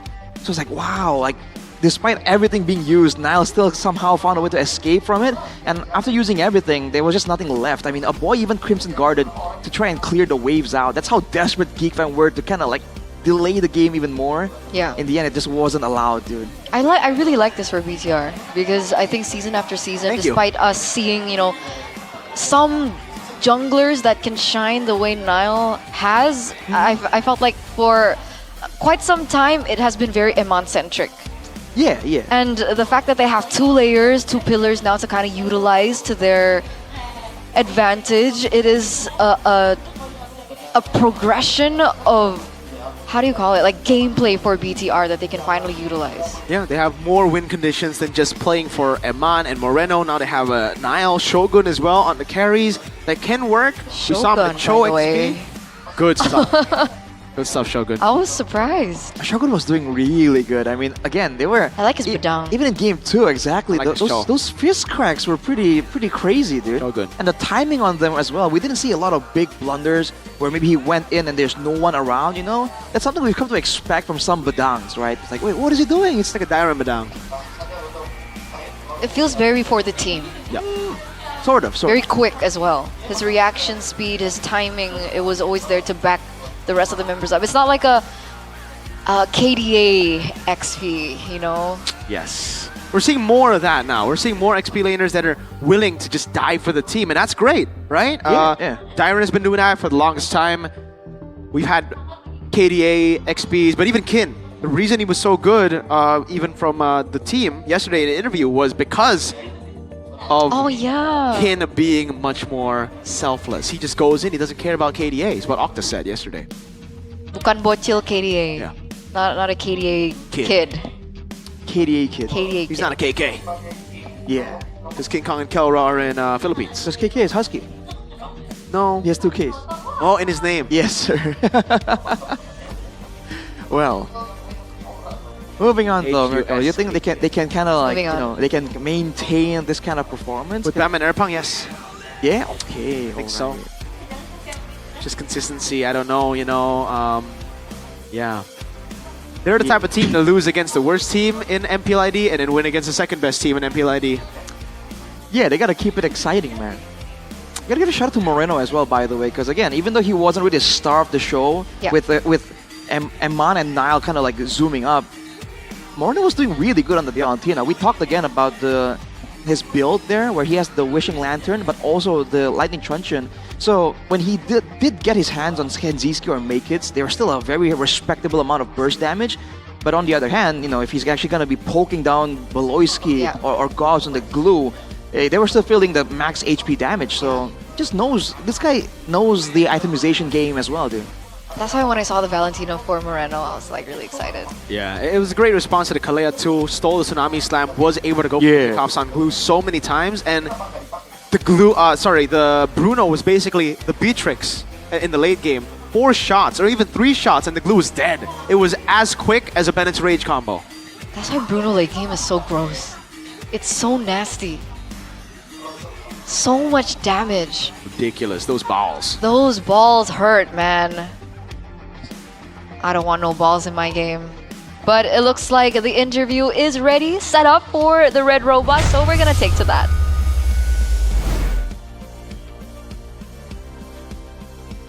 Dan akhirnya, Bigetron by Vitality mendapatkan kemenangan pertama mereka di MPL Indonesia Season 16. Perjuangan yang sepertinya membuahkan hasil dan 2-0 telah mereka dapatkan. Saat ini, Budi akan langsung ngobrol-ngobrol online bersama dengan dua player kuncian dari tim Bigetron by Vitality. Inilah dia, Nanael dan juga Shogun. Halo. Halo. Hello. Selamat ya untuk kemenangan pertama kalian. Congratulations on your first victory. Ya, makasih Bude. Oke, Nanael dan juga Shogun, mungkin kalian bisa ngejawab. Minggu ini baru nih kalian ngedapetin 2-0. Pertanyaannya, minggu pertama kenapa nih? What happened aya naon sama tim Bigetron? Oh, Bude is questioning what Kalau happened kata for the first few days Shogun, in week belum number 1 and serius. why Bigetron was unable to secure a win. Kalau kata Shogun, minggu ini udah serius. Kalau udah serius, kalau kata Nail. Kalau Shogun and Nile enggak, both masih mentioned that they're now 75%. serious this week. That's why they're securing victories now. 75%. Tapi kan bisa dibilang kalian berdua adalah pilar terbaru dari tim Bigetron by Vitality. Minggu yang kedua mungkin ini spesial gak sih buat kalian berdua, apalagi Nanael. Kamu sempat membela Geekfam, ini menjadi tim ke-45mu dan gimana pada akhirnya kamu melawan Geekfam di tim Oh. Bigetron? Okay, Bude is actually asking what Nile feels coming seneng against banget lah bisa their ngelawan ex-team. Teman-teman lama kayak Balo ya Boy gitu. Cuma ya, seneng aja sih Bude seneng. Oke. Nile says that he's Tapi just ada happy pressure to atau face up ada against yang Beloyski kamu once again. pikirkan sebelum match melawan mantan-mantanku, aku harus membuktikan diri. Ada gitu nggak Nael? Bude is asking, is there, a layer of having to prove yourself against your ex-team? Menghadapi But Nile says no. jungler teranyar, the young blood dari Geekfam, Make Kids yang menempati posisi jungle dari Geekfam. Gimana sih kamu memandang sosok Make Kids? Karena kalian berdua sempat menyandang gelar Rookie of the Season saat berada di Geekfam. Aku lihatnya dia jago. Cuman masih belum lah. Potensinya mungkin ada gede. Cuman harus tanya Baloy lagi. Kayak Baloy terus. Oh, Berarti di Wait. sini Make Kids masih belum di prime-nya menurut Nanael. Tapi Okay. potensi ada, dan Shogun juga hari ini kamu so melawan Nile mantan thinks that despite them both getting Rookie of the Season in the year that they debuted with Geek Fam, he still thinks that Make Kids is not yet at his prime. Siski namun di tim yang berbeda. Dulu di MDL bareng, sekarang di MPL beda tim. Kalau dari aku sih, ya sama aja sih. Aku nganggap semuanya sama, jadi bikin kita di luarnya seru-seru, cuma kalau di game tetap serius gitu. Tetap serius dan Shogun sendiri kamu harus berada di posisi yang bisa dibilang menjadi pilar pengganti Luke juga masuk dalam EXP lane dari tim Bigetron. Dari Shogun sendiri, gimana MPL dan apa nih yang ingin Shogun tunjukkan kepada semua super fans? Okay, Shogun thinks that compared to every other team that he's facing, feels like all teams are the same and he's gonna give the same reaction towards every single team. Oke, tapi kemenangan pertama mungkin ada yang ingin kalian sampaikan? Kemenangan pertama ini? Apa ya? Lu nih. Tanya. Ya, kemenangannya harus improvisasi lagi sih. Ya, Improvisasi lebih banyak lagi. Karena kita belum di top performance-nya, tapi kita lagi nyari. Shogun feels like there's a lot more room to improve because there's still opportunities to be better in the future. Pertama kalian dengan 2-0. Dadah. Ada Bude. Masih. Okay. Bigetron win. Akhirnya hashtagnya bisa dikumandangkan terus dan melihat bagaimana kemenangan pertama mereka. That's it. That's it for the interview. Is that how you do it? Oh. Yeah? Is that okay? I don't know, guys. It's because yesterday I was in casting and they had to do the translation. I was like wondering how to do it. But Dude, you can see that you got the experience down, dude. Got it. Yeah. Got it. Solo. I hope Just you like guys Sheffield. understood. I'm sorry, first time, but yeah. It's okay. Put it in the comments. Now you and Sheffin have experienced the same thing. Okay. Solo. Solo. Solo. Yes. Oh, because he's from Solo. Exactly. I get the joke. Instantly this time. Didn't Amazing. take 3 days. 3 working days. See, even casters can improve. Even Eterna can improve. Of course. Specifically. And BTR certainly improved too. Absolutely. A lot from losing to Navi. Absolutely. And it's cute because Shogun even mentioned that there's still room for improvement. A lot of So, room. This is I can't even see their peak right now. It's a big room, This is a big arena right now that is kind of empty, just like their like my heart. potential. Oh no. What? Huh? Whoa. Their potential. Yes, continue. At this point, you should continue that, Your story. more important. Oh, this is more important. Rash.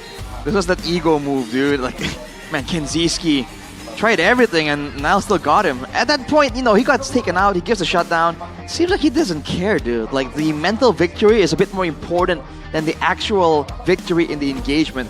And from there, again, we talked about how Baloy just was not allowed, man. The positioning from Bigatron. So the drafts are better, by all means, but the execution also much better.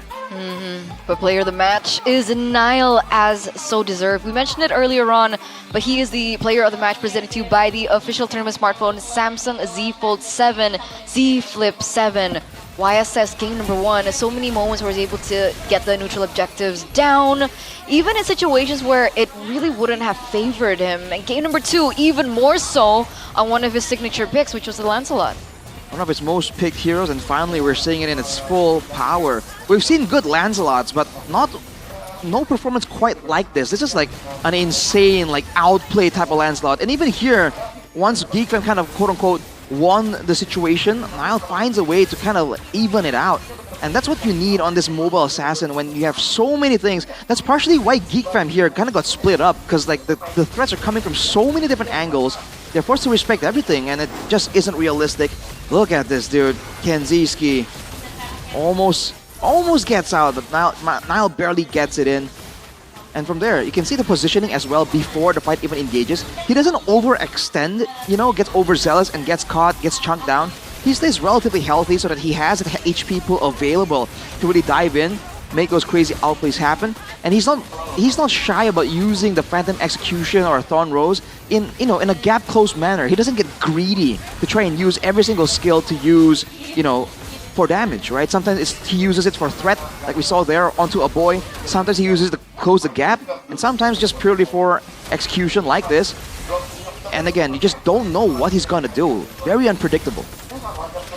You can see again, GeekFam, right off of BTR's adaptation to reacting to the glue, to focusing the glue first, we didn't actually get to see GeekFam do the same thing, adapt to that problem, adapt to that issue. They just stuck with the same plan, which is Gobs needs to be up front. I think that's usually where we see GeekFam, come up with plan B, have Beloyski be the one to engage first and Gobs be the one to react, or possibly be the one to flank around and get him on. So yeah, it's a different perspective to seeing like GeekFam finally just sticking to the same thing instead of adapting mid-game. And I wonder what the idea is late game wise for GeekFam, because if you look at the items earlier, Gobs didn't really go for a full-on tanky build. He rushed the Cursed Helmet, number 1, which is already, I think a bit less common at this point. He rushed the Cursed Helmet and he went for a Glowing Wand. And then a Twilight Armor. So he wasn't really going for Athenas. He wasn't going for these items that allows him to be a long-term tank. He wants to be able to dive in and function more of like a semi-assassin. Once he gets the mount on, he wants to be able to really be that threat that needs to be respected by Niall and Eman. But I think in a way, because the other part of his gameplay is Beloyski, right? Both end up being kind of squishy and both end up being kind of zoned out, right? That's why we talked about this in the drafting phase. If you're gonna go for a Kalea, that's fine, but make sure that you have, someone tankier so it can facilitate the zoning, the contest for ground and vision. And I think GeekFam did not have that, which is why even Shogun was able to find so many big fist cracks onto like multiple people, because they had no idea where he was, right? If you're focusing so much on finding Eman and Niall, then Moreno, then Finn and Shogun can find really good unexpected flanks. If we saw even Finn come in from the flank with that glorious pathway, and Geekfam had no solution. And this is not the kind of style they usually have, right? They want to have this calculated, like planned out style. Yeah. I think usually you do see that, but yeah, I think for Geekfam the whole win con was the Granger needs to snowball, the whole team needs to snowball. You get enough Skypiercer stacks by mid game, then you can play whatever you want to play, right? However you want to play, because you get those executes and you already have enough damage to really put people low. It's just Kenzie never really got online with the Skypiercer. He got one and then he dies. Got two, he dies. He gets reset on the Skypiercer constantly, and it adds up to Kenzie kind of being left alone, and that's why the Granger felt more of just like a pure deny instead of a hero that would work with their comp. I also think battle spells paid a little impact in that second game. But speaking of impact, celebrate the Independence Month, because technically it is still August, right? It is August. We're nearing towards the end of. Tomorrow will be the last day of August. Oh no! Guys, this is only from August 6th to 31, so you only have one more day. Don't forget to claim your free Julian skin, the Meowkin tracker, because it is literally your last chance to complete the Meowskin series. So log into MLBB now and check it out. Check it out. Squad up, join the fun, and claim those rewards, because if you don't, you're going to miss out on it, and then you're going to be like, man, all these Julian mains have the coolest skin, and I'm left with just the classic one. You'll be like Cynthia. FOMO. Very, Right. it's a very inside, like deep inside joke. Yeah, well, if you don't want to get FOMO, you gotta join in on the MCJJ bandwagon, because the Cosmic Traders is here. You can embark on this interdimensional journey together here. You can join the event to unlock a free Lunox-themed avatar border and the synergy icon effect for the brand new Season 3 Synergy. You guys don't want to miss out, because technically the meta right now is super fun. Like they reworked everything. It's really fun. So complete that journey, because you guys also can get the free Memorial Hill chessboard and invite your friends. If you have. What if they any. don't have friends? That's why I said if you have friends. So if you don't have make friends, invite who? Make who do they friends. invite? They, Make friends. What if they can't make friends? Why? What if they're introverted? What if they don't want? Well, You gotta have meet family, them right? in MCGG. What? You can't play solo. You Exactly. can. I mean, MCGG. But you're gonna be playing with people. You get what I mean? It's gonna be a social thing. But it's not like kind of. MLBB where you're teammates. It's like, I want to beat everyone. But I In mean, MCGG, right? but you know, if someone can. beats you well, you can be like, yo, respect, and then like, you know, get talking. And you can play the duo You can, if you have friends. If you have friends or a partner. or a partner. or a partner, Yeah, it's force them getting- to play MCGG, bro. Dimensional Journey Season 3, scan the QR code there. You can see a lot of different ones. You have the Pop Blast, you have the Metro skins, you have the Aspirin skin as well. So many factions, by the way. Starwing faction, Luminex's faction, Shadow Call faction, Aspirin's faction, Metro Zero faction. Are you a faction? Scan the QR code. Now, Jonathan. Get into that interdimensional chessboard, Joe. Ryuga. That is an interest. Did you just read that name off the chat? Yeah. Did you? Ryuga, So okay. we used to have a friend whose in-game name was Ryuga, so Oh, yeah? that's kind of funny. Isn't it Ryuzaki?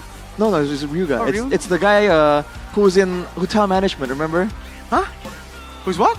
We'll talk more about that later. He took hospitality, and you are. Oh! Yeah, right. Yeah. Jonathan! His name is John. Perfect. It circles around. Yeah. You said Jonathan, and he. Unintentionally. It's so good. There you go. How is that Maybe- possible? Maybe it's him. Who knows? Maybe. What are the odds, dude? Could it really be him? But the day's not over. It's not over. And it's always a day for a Grab a good time. good time. Oh, Rashi. No, you Got can't. one, No, too. we have to use this. We gotta get this. Oh, I'm eating now. We have to get this one, Rashi. We have to save that one for later, man. All right. As long as I get a piece, I'll go mine. Oh my god. Oh yeah. You're all good, man. Oh yeah. Oh, come on. It's so good, dude. I'm not even gonna read the ad-libs. This is enough for you guys to go and buy Good Time. Oh my god. It's just good. I was talking to Mirko about this, Eterna, but like, I remember eating this in like middle school, man. It's I such an just with milk. OG snack. That's true. Oh, with milk, it's even better. It gets even better. It can always be a good time with Good Time. Don't forget to always have Good Time ready when you play together. The delicious chocolate makes everyone have a good time. Eat a Good Time cookie every time you hear us say Good Time. New watching game. When you hear good time, pop one in. Or when you hear interesting, because we say interesting a lot. For good, bad, horrible stuff. That's like my nice way of saying like this is bad. But it can also be good. Just like, oh, interesting. But then you hear interesting. Yeah, and it's- you know it's bad. It's the way. It's the way you Interesting. say it. It's the way you say it. You gotta read between the lines, man. Yeah, so the next match will be interesting. No, What no. does that sound like? It's going to be interesting. This is one of the matches that I'm way too excited for, but we're gonna have to enjoy it after this break. So don't go anywhere. Stay tuned. We'll be right back.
Kok skin lu banyak amat, Bang? Yoi, ini hoki dari sering mabar. Dapatkan 1 dan 5 skin elit permanen dengan mabar bersama temanmu. Juga kesempatan terakhir untuk dapatkan Julian Melkin Tracker gratis di bulan kemerdekaan.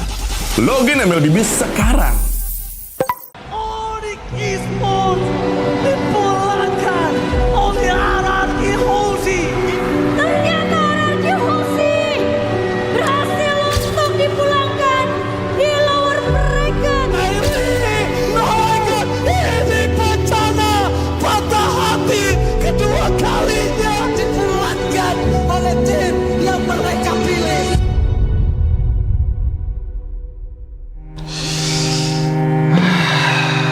Bete banget ya, gagal mulu. Tapi kan kita Royal Bestie. Gue yakin kita bakal comeback sih. Terus kita bawa pulang Piala M Series deh. Enak lu kalau ngomong. Tim lu kemarin juara. Tim gua gagal MSC, MPL runner up 2 kali lagi. Udah, jangan dipikirin lagi. Kita tuh jago kok. Kalau kata pepatah, kita tuh perintis, bukan pewaris. Gak nyambung sih. Tapi gua akui ya, generasi baru sekarang garis ganas. Respect sama veteran dong. Indonesia bakal comeback dan kita kasih paham sih.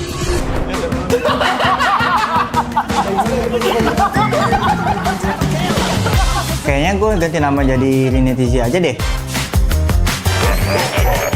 Biar kayak kata Zi, buat jadi juara. Zi mah meta 2021. Lu kemana aja? Itu mah abang-abangan gue. Lihat aja, gue bakal jadi penerus kalau terus di tim Liquid. Tapi please, lepas Paniati. Sir, what's your command? Oh, what a play! Freestyle from Fabian. Pemanasan terlebih dahulu. Lolos ke live aja masih susah. Kayaknya menggantiin Kartizi. Iya nggak sih, Teh?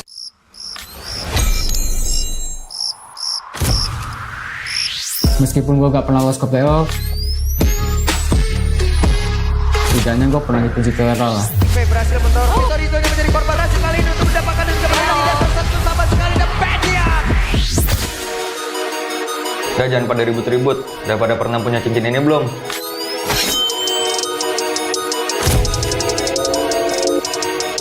Misi dek. Gantian shift dulu ya. This is Keyboy. Kalau bukan karena gue, Monster kill!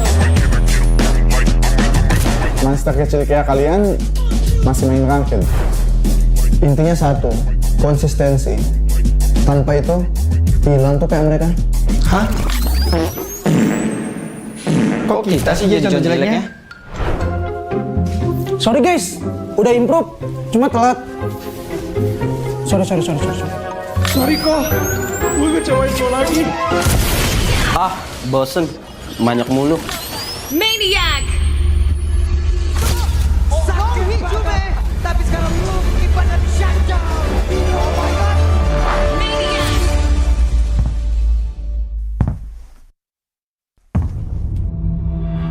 Mau adu Maniac season ini? Pada sekarang daerah dia sendiri dikagak bisa pisan. Tapi masih ada pergerakan dia dan di mana dirinya dikeroyok. Namun untuk sekarang satu peluang Duet.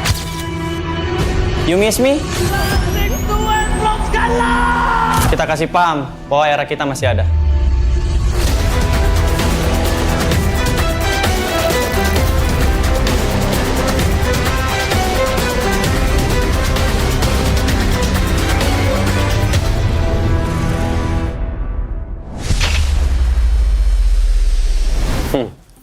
Lu masih ingat nggak ini siapa?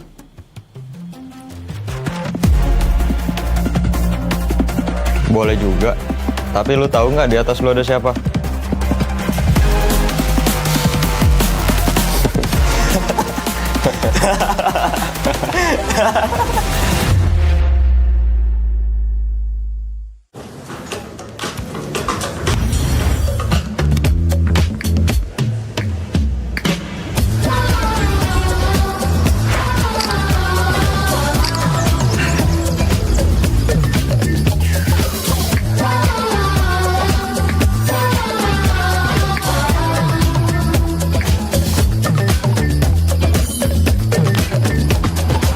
Just let me cool.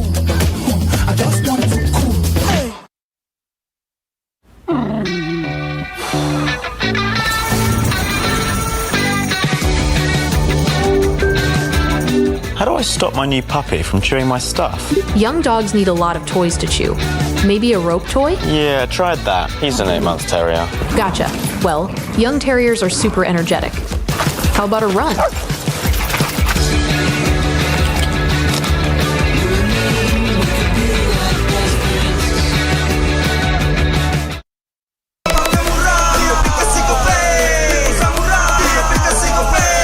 Walau yang lain terus berubah, Gope konsisten, kasihnya pasti murah. Tagihan murah, di aplikasi Gope, transfer 100 kali per bulan. Download aplikasi Gope baru, nggak pakai lama. Dompet andalan gamers banyak damage-nya.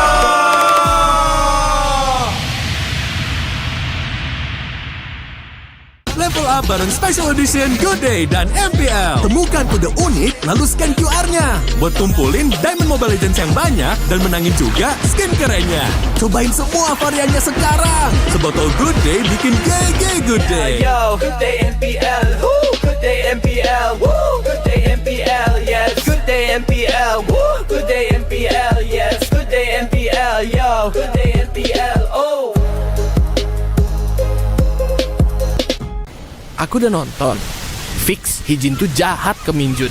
Hijin kan emang gak mau pacaran sama papamu, mamamu, biarkan mereka. Di granat! Boom! Ya, gue kena ghosting. Terus ditinggal nikah sama Hijin. Padahal mereka udah cium. Anak yang nakal. Saatnya kau dan aku Pakai simpati buat nonton, musik, games, belajar, sampai belanja. Bisa pilih benefit sesuai keinginanmu. Tenang. Menang kalah, mabar bisa good time. Wah, good time Mobile Legends bang bang. Enak coklatnya, bikin semua bisa good time. Ini nih mainnya.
Kok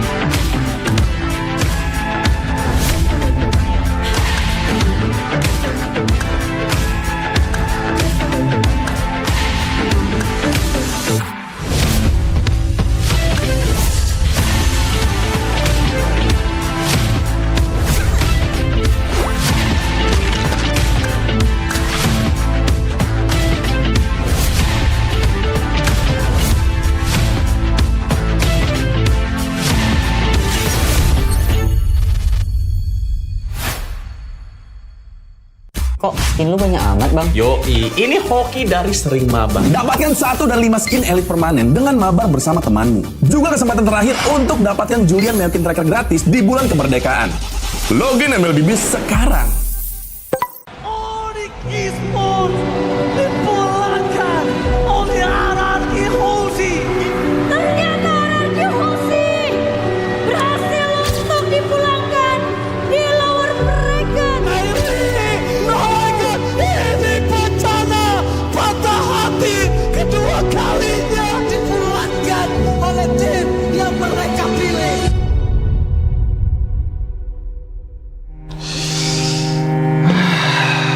Bete banget ya, gagal mulu. Tapi kan kita Royal Bestie.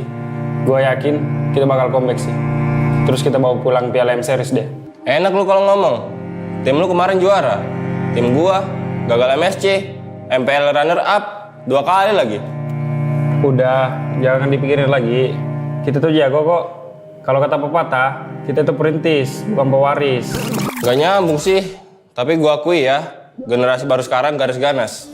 Respect sama veteran dong. Indonesia bakal comeback dan kita kasih paham sih.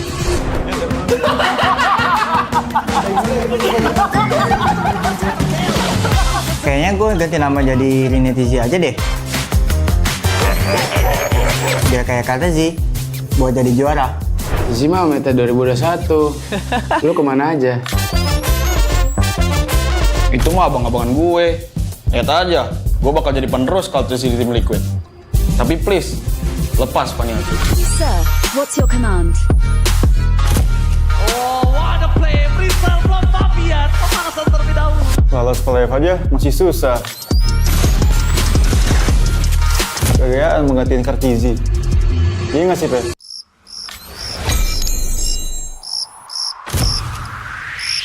Meskipun gue gak pernah lolos ke playoff,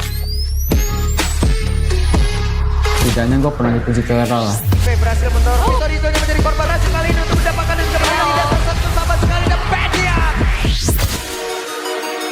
Udah jangan pada ribut-ribut. Udah pada pernah punya cincin ini belum?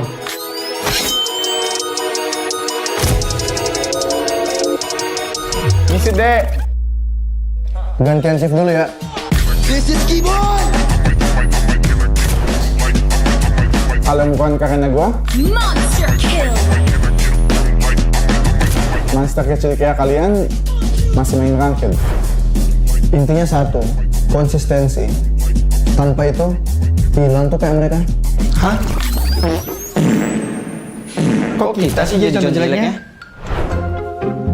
Sorry guys, udah improve, cuma telat. Sorry. Sorry kok, gue ngecewain lo lagi. Ah, bosen. Banyak mulu. Maniac.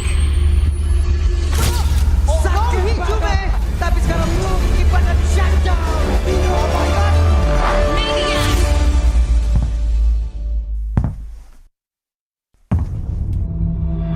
Mau adu Maniac season ini?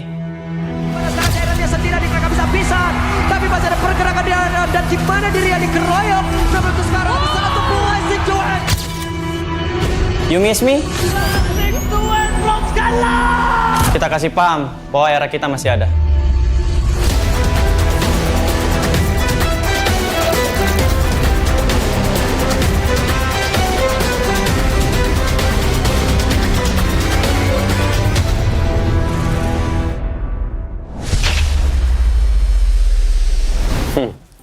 Lu masih ingat nggak ini siapa?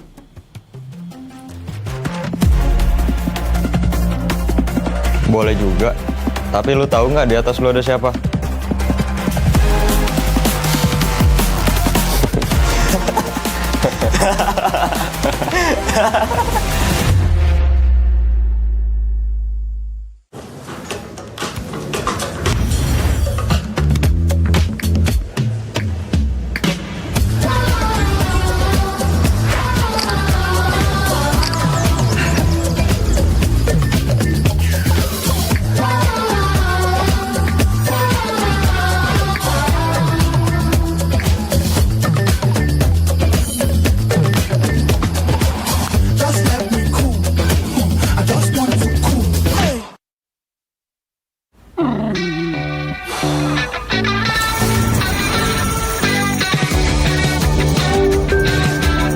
How do I stop my new puppy from chewing my stuff? Young dogs need a lot of toys to chew. Maybe a rope toy? Yeah, tried that. He's an 8-month terrier. Gotcha. Well, young terriers are super energetic. How about a run?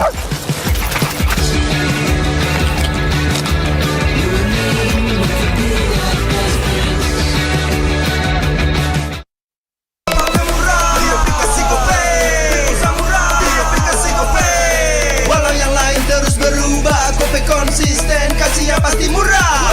Tagihan murah, di aplikasi Gope, transfer 100 kali per bulan. Download aplikasi Gope baru, nggak pakai lama. Dompet andalan gamers banyak damage-nya.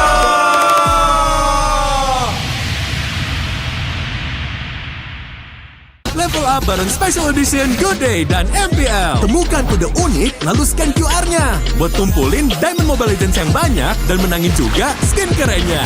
Cobain semua variannya sekarang. Sebotol Good Day bikin GG Good Day. Yo, Good Day MPL. Woo, Good Day MPL. Woo, Good Day MPL. Yes, Good Day MPL. Woo, Good Day MPL. Yes, Good Day MPL. Yo, Good Day MPL. Oh.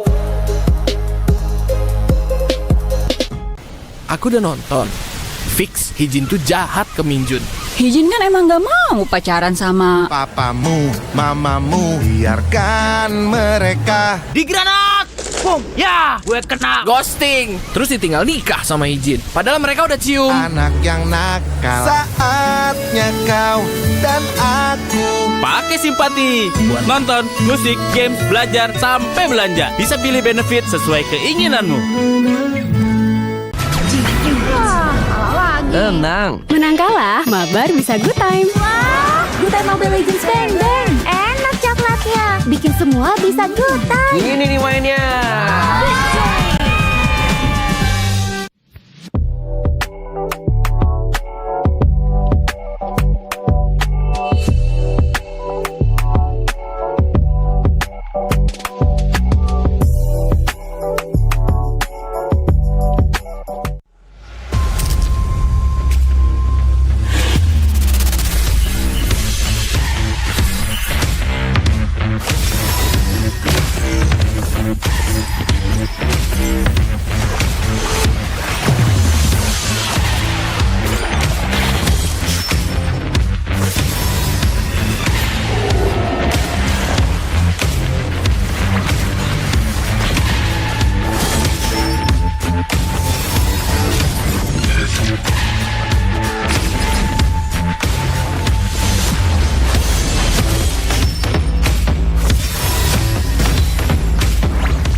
Skin lu banyak amat, Bang. Yoi, ini hoki dari sering mabar. Dapatkan 1 dan 5 skin elit permanen dengan mabar bersama temanmu. Juga kesempatan terakhir untuk dapatkan Julian Melkin Tracker gratis di bulan kemerdekaan. Login MLB sekarang. Esports dipulangkan oleh Anarki Hoshi. Ternyata Anarki Hoshi berhasil untuk dipulangkan di lower bracket. Ini bencana patah hati kedua kalinya dipulangkan oleh tim yang mereka pilih.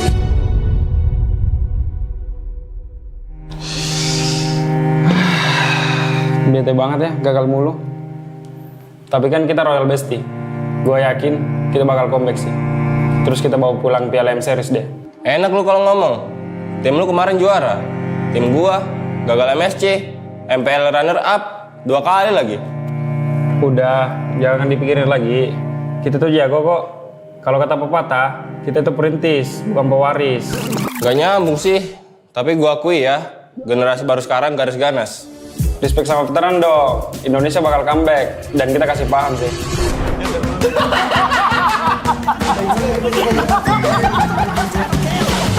Kayaknya gue ganti nama jadi Rinetizi aja deh.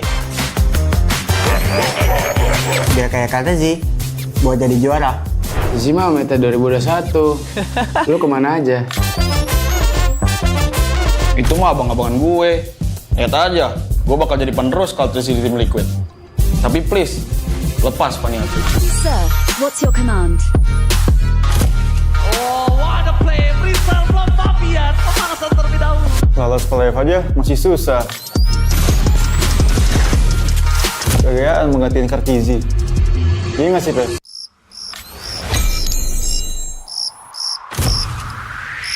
Meskipun gue gak pernah lolos ke playoff, setidaknya gue pernah dipuji ke era lah. Berhasil mendorong Vitorino menjadi korban racun kali ini untuk mendapatkan kemenangan di atas satu sama sekali dan Pedia. Udah jangan pada ribut-ribut. Udah pada pernah punya cincin ini belum?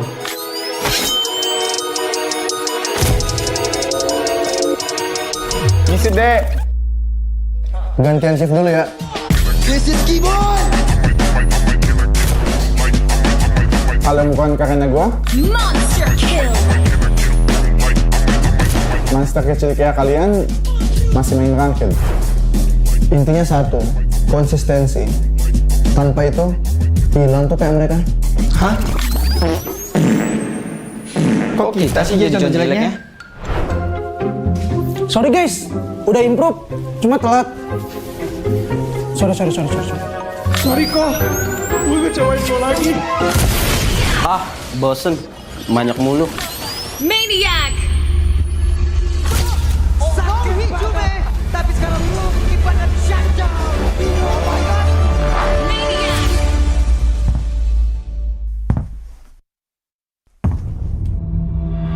Mau adu Maniac season ini? Pada saat daerahnya sendiri di kakak bisa pisan, tapi masih ada pergerakan di dalam dan di mana dirinya dikeroyok. Namun untuk sekarang bisa satu blessing duet. You miss me? Blessing duet belum kalah. Kita kasih paham bahwa era kita masih ada.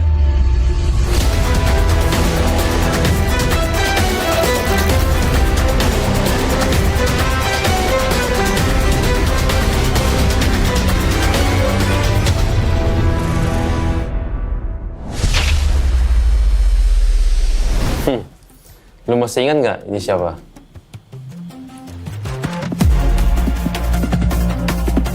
Boleh juga.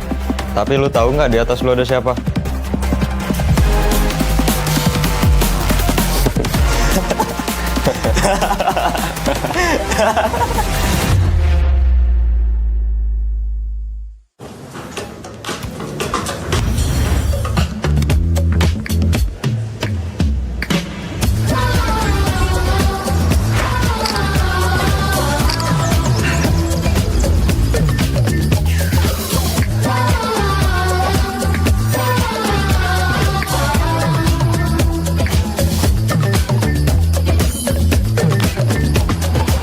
Just let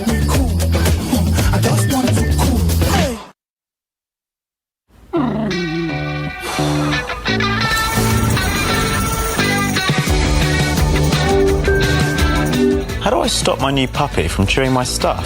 Young dogs need a lot of toys to chew. Maybe a rope toy? Yeah, I tried that. He's an 8-month terrier. Gotcha. Well, young terriers are super energetic. How about a run?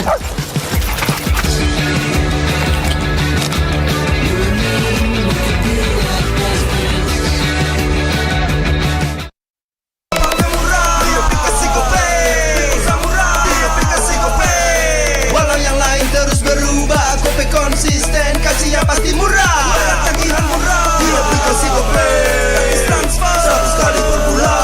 Download aplikasi Gope baru, nggak pakai lama. Dompet andalan gamers banyak damage-nya.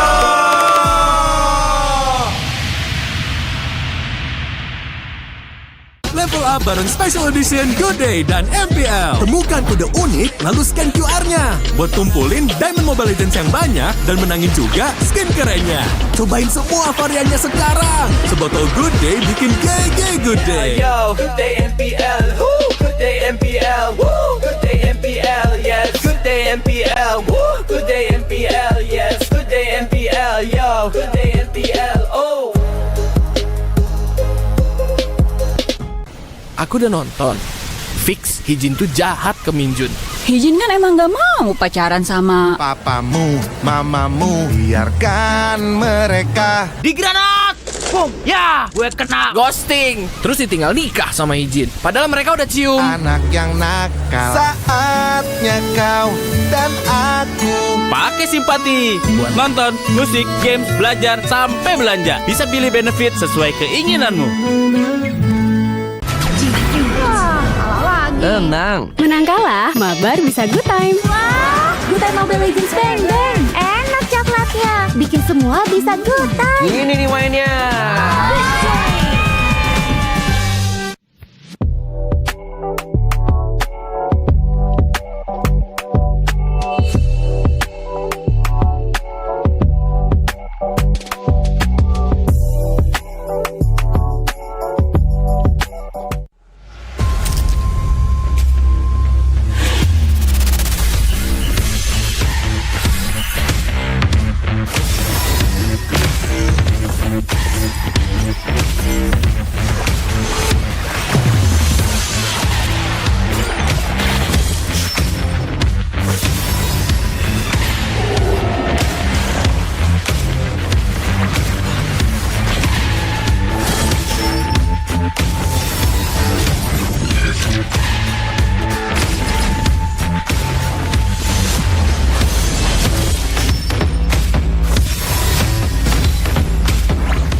Kok skin lu banyak amat, Bang? Yoi, ini hoki dari sering mabar. Dapatkan 1 dan 5 skin elit permanen dengan mabar bersama temanmu. Juga kesempatan terakhir untuk dapatkan Julian Melting Tracker gratis di bulan kemerdekaan.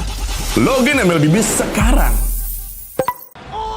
Esports dipulangkan oleh Araki Hoshi. Ternyata Araki Hoshi berhasil untuk dipulangkan di lower bracket. Ini bencana patah hati kedua kalinya dipulangkan oleh tim yang mereka pilih.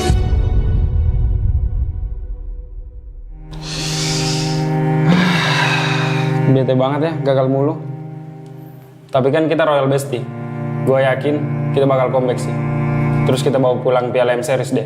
Enak lu kalau ngomong. Tim lu kemarin juara. Tim gua gagal MSC, MPL runner up 2 kali lagi. Udah, jangan dipikirin lagi. Kita tuh jago kok. Kalau kata pepatah, kita tuh perintis, bukan pewaris. Gak nyambung sih. Tapi gua akui ya, generasi baru sekarang garis ganas. Respect sama veteran dong. Indonesia bakal comeback dan kita kasih paham sih.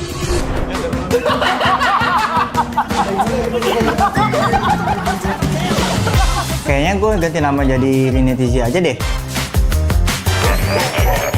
Biar kayak kata Zi, buat jadi juara. Zi mah meta 2021. Lu kemana aja? Itu mah abang-abangan gue. Lihat aja, gue bakal jadi penerus kalau terus di tim Liquid. Tapi please, lepas Paniati. Sir, what's your command? Oh, what a play! Brisbane from Fabian. Pemanasan terlebih dahulu. Lolos ke live aja masih susah. Gaya menggantiin Kartizi. Iya nggak sih, Pep?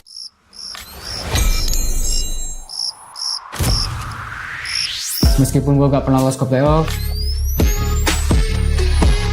setidaknya gue pernah dipuji Kelera lah. Berhasil mendorong Vitorino menjadi korban hasil kali ini untuk mendapatkan kemenangan di atas satu sama sekali dan Pedia. Udah jangan pada ribut-ribut. Udah pada pernah punya cincin ini belum?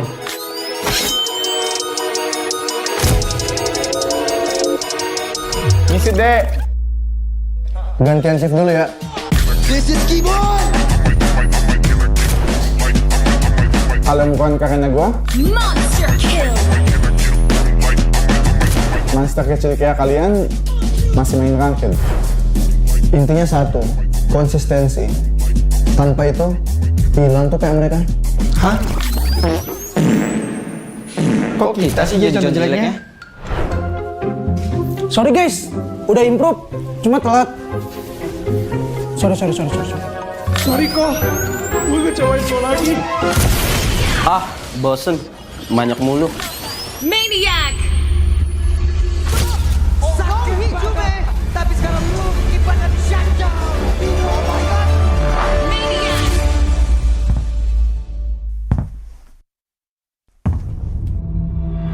Mau adu Maniac season ini? Pada sekarang daerah dia sendiri adik bisa pisan. Tapi masih ada pergerakan dia dan gimana diri adik keroyok. Namun itu sekarang satu peluang Johan. You miss me? Tuan Blok Skala. Kita kasih paham bahwa era kita masih ada.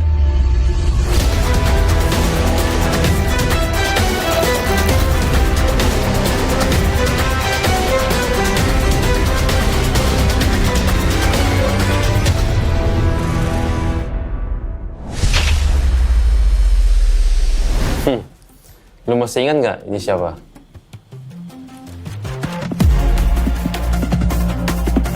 Boleh juga. Tapi lu tahu nggak di atas lu ada siapa?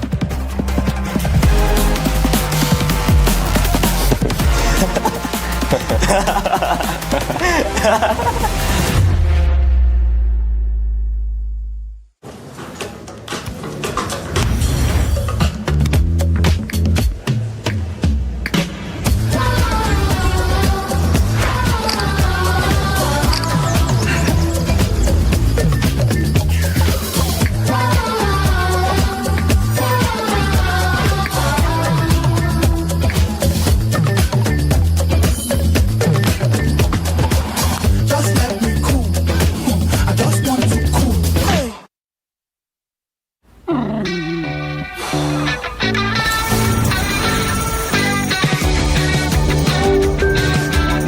How do I stop my new puppy from chewing my stuff? Young dogs need a lot of toys to chew. Maybe a rope toy? Yeah, tried that. He's an 8-month terrier. Gotcha. Well, young terriers are super energetic. How about a run?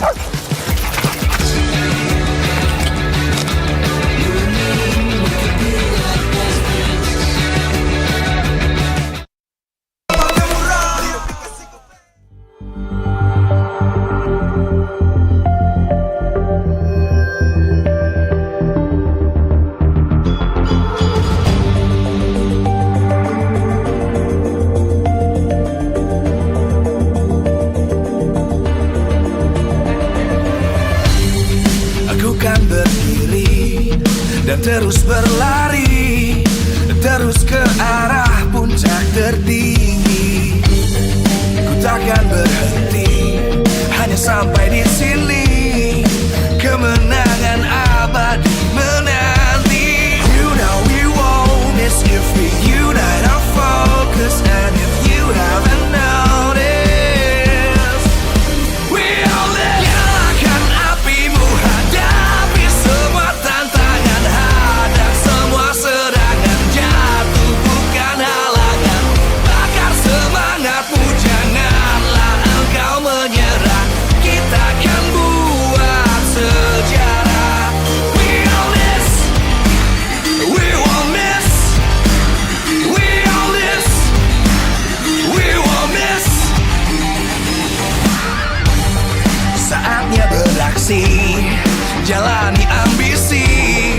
Aku kan menyawakan hari ini. You know we won't miss if we unite our focus. And if you haven't noticed, we all live. Nyalakan apimu, hadapi semua tantangan, hadang semua serangan, jatuh bukan halangan.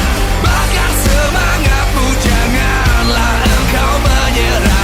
Kita akan buat sejarah. We all this, we won't miss. We all this, we won't miss. We all this.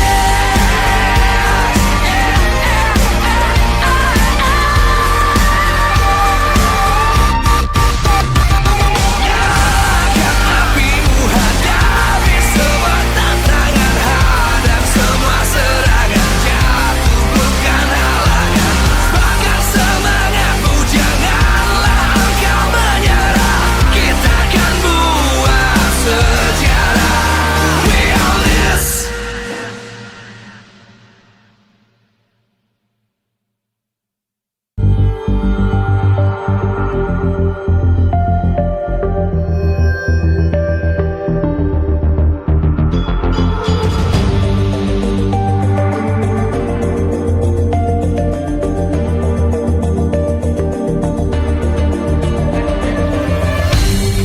Aku kan berdiri dan terus berlari, terus ke arah puncak tertinggi. Ku takkan berhenti, hanya sampai di sini. Kemenangan abadi menanti. You know we won't miss if we unite our focus. And if you haven't noticed, we all live. Nyalakan apimu, hadapi semua tantangan, hadang semua serangan, jatuh bukan halangan.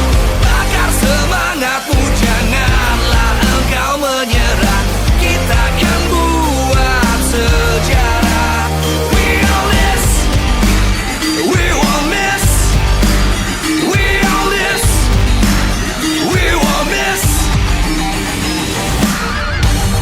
Saatnya beraksi, jalani ambisi. Aku kan menyawakan hari ini. You know we won't miss if we unite our focus. And if you haven't noticed, we all live. Nyalakan apimu, hadapi semua tantangan, hadang semua serangan, jatuh bukan halangan. Bakar semangatmu, janganlah engkau menyerah. Kita akan buat sejarah.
Live from MPL Arena, Jakarta, MPL Indonesia Season 16 is powered by Moonton.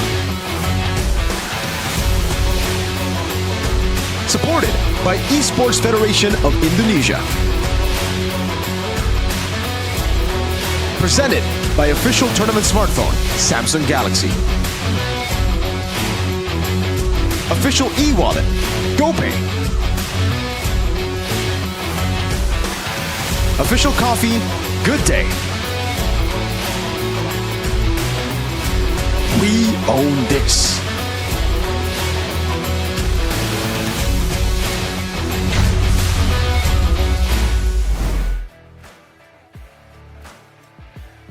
Selamat datang kembali di MPL Indonesia Season 16, di mana ini adalah match kedua di hari yang kedua, minggu yang kedua, di saat kita akan menyaksikan pertarungan dari Alter Ego dan juga tim EVOS. Kedua tim ini sedang berada dalam fase pembuktian. Posisi mereka saling mengejar satu sama lain, berada di tengah-tengah klasemen.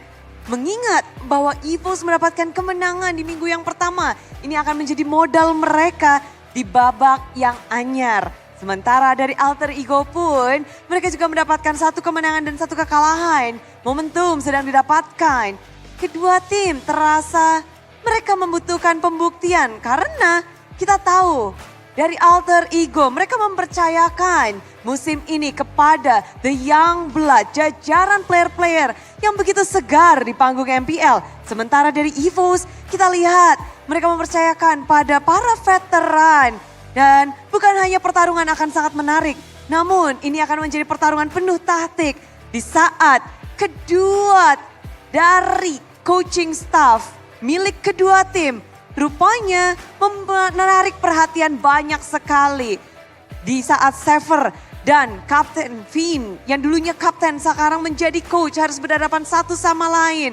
Minggu yang kedua akan menjadi pembuktian bagi para coach. Sebelum kita melihat bagaimana taktik yang akan diberikan dari kedua coach ini, izinkan Bude mengucapkan terima kasih kepada semua super fans dan juga kepada sponsor dan partner. Karena MPL Indonesia Season 16 powered by Moonton, supported by PBSI, presented by official tournament smartphone, Samsung Galaxy, official e-wallet GoPay, official coffee, Good Day, dan partner in esports ada Simpati, Dunia Games, Gamesmack, dan juga Good Time. Bersama dengan advertiser, Kacang Sukro dan juga Yoritos. Ditambah dengan supplier, ada Head and Shoulder, UBS Gold, lalu Royal Guard, dan juga Imaginary. Dan bagaimana taktik akan diracik oleh kedua coach yang sama-sama melegenda pada saat menjadi player. Kali ini mereka akan berhadapan untuk membawa tim mereka menuju kemenangan selanjutnya. Langsung saja kita akan cari tahu bersama taktik dari sang coaching staff bersama dengan para caster. Langsung saja caster, monggo.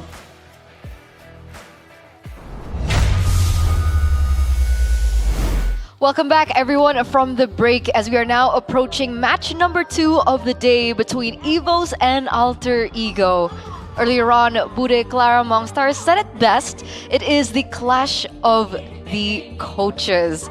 Vin now officially in the lineup for EVOS as the head coach. And the big question is, how will he be able to reform the EVOS to finally make it to playoffs and maybe even get to higher highs this season? Hey, Captain Vin, he's done it before. He's won MPL twice, actually. Season 6 and then Season 9. So, can he do it in another team in a different role as head coach this time? That's a big question because in the past he's been known to be very emotional. Has he matured? Has he improved? Big question. I wonder what kind of changes we can actually see from the gameplay as well. Because EVO so far has a very straightforward identity, right? They want to go aggressive, they like having pickoffs, and they like using an aggressive jungler. Now with a different input in mind here from the coaching staff, will there be a bit of a difference here, you know? I think maybe Vin has been working for EVOS like behind the scenes, right? Yeah. Maybe not officially up on stage, but he's been a part of this roster for this season in particular. So I don't really expect much change. I don't know how things are going to go in the drafting phase though, right? Because maybe that's what the main change we'll be looking at. Yeah, for Vin, there's also a lot of pressure for him this time around because he was very harsh when it comes to criticizing the previous coach, Avil.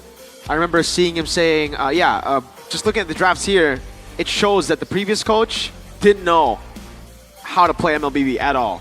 So hopefully he can, live up to that, right? Because if the same thing happens to him, then that's a little bit of a big question mark up onto Vin. But speaking of Vin, we have seen a lot of trends where players become coaches from era to era. I think the first one was a facehugger. You can see here from Aura to TLID, and then Wrecked as well, right? Coming through as a player, and then he came in and joined. It was Alter Ego, right? As coach? Yep.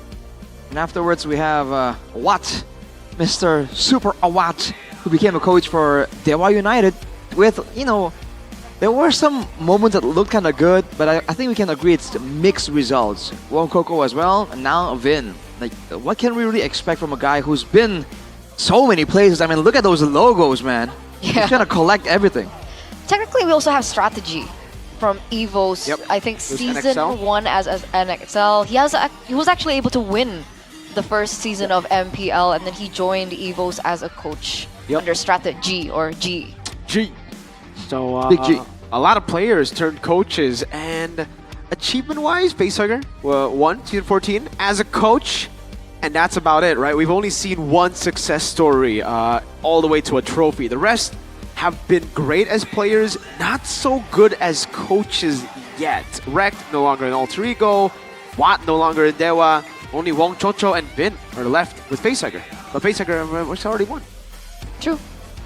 So that's the target that Vin has to kind of live up to. That's the where the bar is set right now, technically, right? If he wants to say he's a success story, nothing short of champion will cut it. Because then people are gonna point like, hey, you're saying you kind of made it, but that guy won. You gotta go that far before you can say it's a success story. So it's a tall order for sure. And so far, Vin, I think as a coach, I don't know, I think as a player, people agree he has a lot of experience, a lot of good knowledge.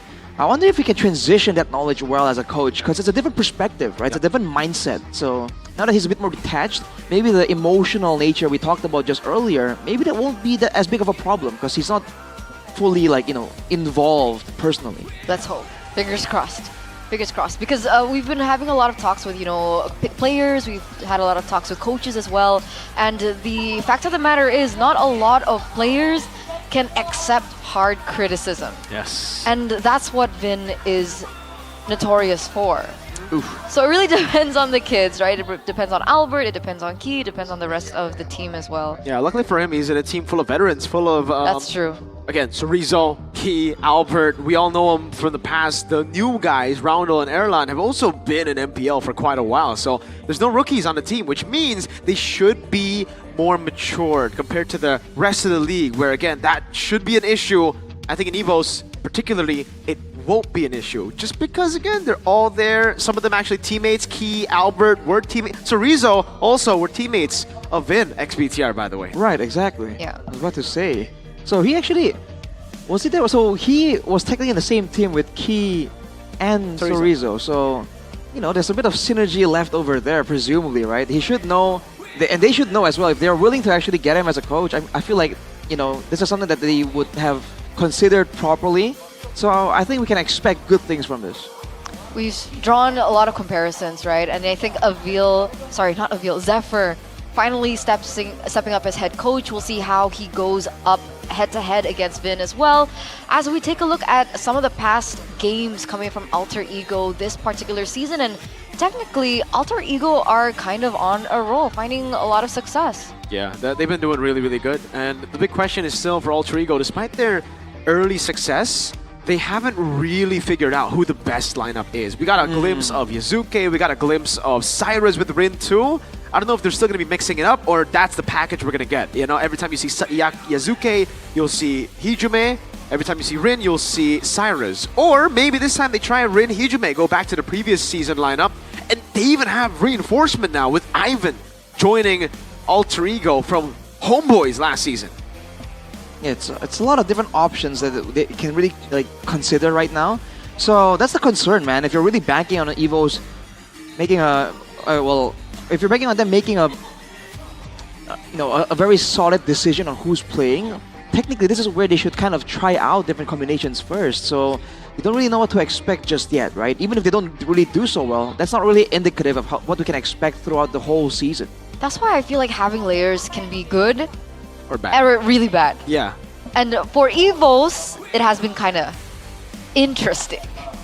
You know, but for Alter Ego, I'm not sure, right? Having a layer in your particular role means that you have to step up or you get replaced. Yeah. But on the other hand, swapping things around too much can cause issues in chemistry, in strategy, because clearly players play differently. They have their own way of executing it in the game, and so things have to be adjusted, even like the small margins of it. And then, you know, shot calling changes as well, because like you mentioned, Ivan coming back in for Alter Ego. But if we had to choose so far from this season, which lineup do you think suits Alter Ego the most?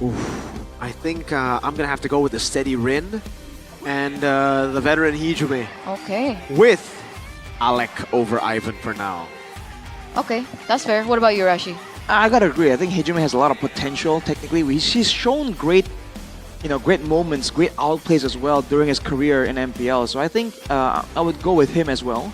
I guess with that combination too, just because of the experience factor as well, And I think another point to mention, if you're talking about slotting in new players, of course the players themselves will be under pressure to perform. But the people who are not swapped out, they also have to deal with this issue where like they're playing with different people. Yeah. And especially if the management is asking them like, hey, which one do you prefer? Now that gets kind of hairy sometimes, because aside from also being subjective in rating your teammates, sometimes it also kind of builds like a rift between the players, Because then, if you pick another guy over me, I'll be like, yo, what's up? Right? Like, why did you pick me? Does that actually happen? Our teammates as far as I know, asked? As far as I know, that has happened before. Because I always assumed it was from scrim results. That it was purely like a coaching staff decision. Interesting. I can confirm it happened before.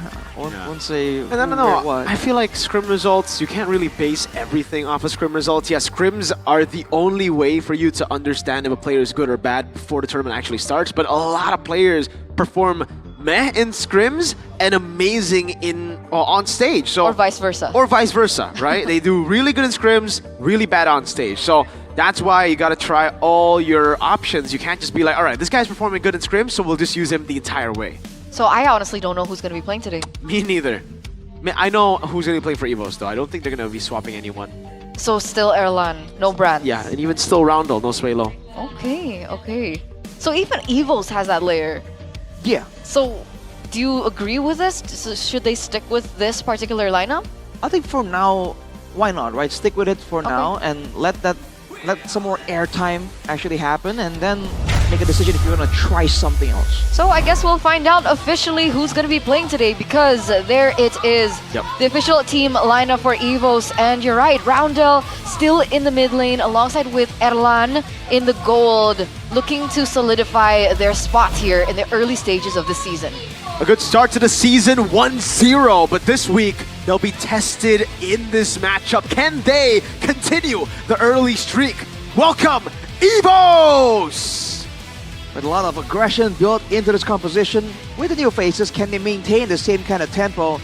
As you can see, they are already prepared right here. Morale seems high, they seem to be laughing at with each other. So I think we can expect a good, confident performance. We saw Vin there as well in the gaming house.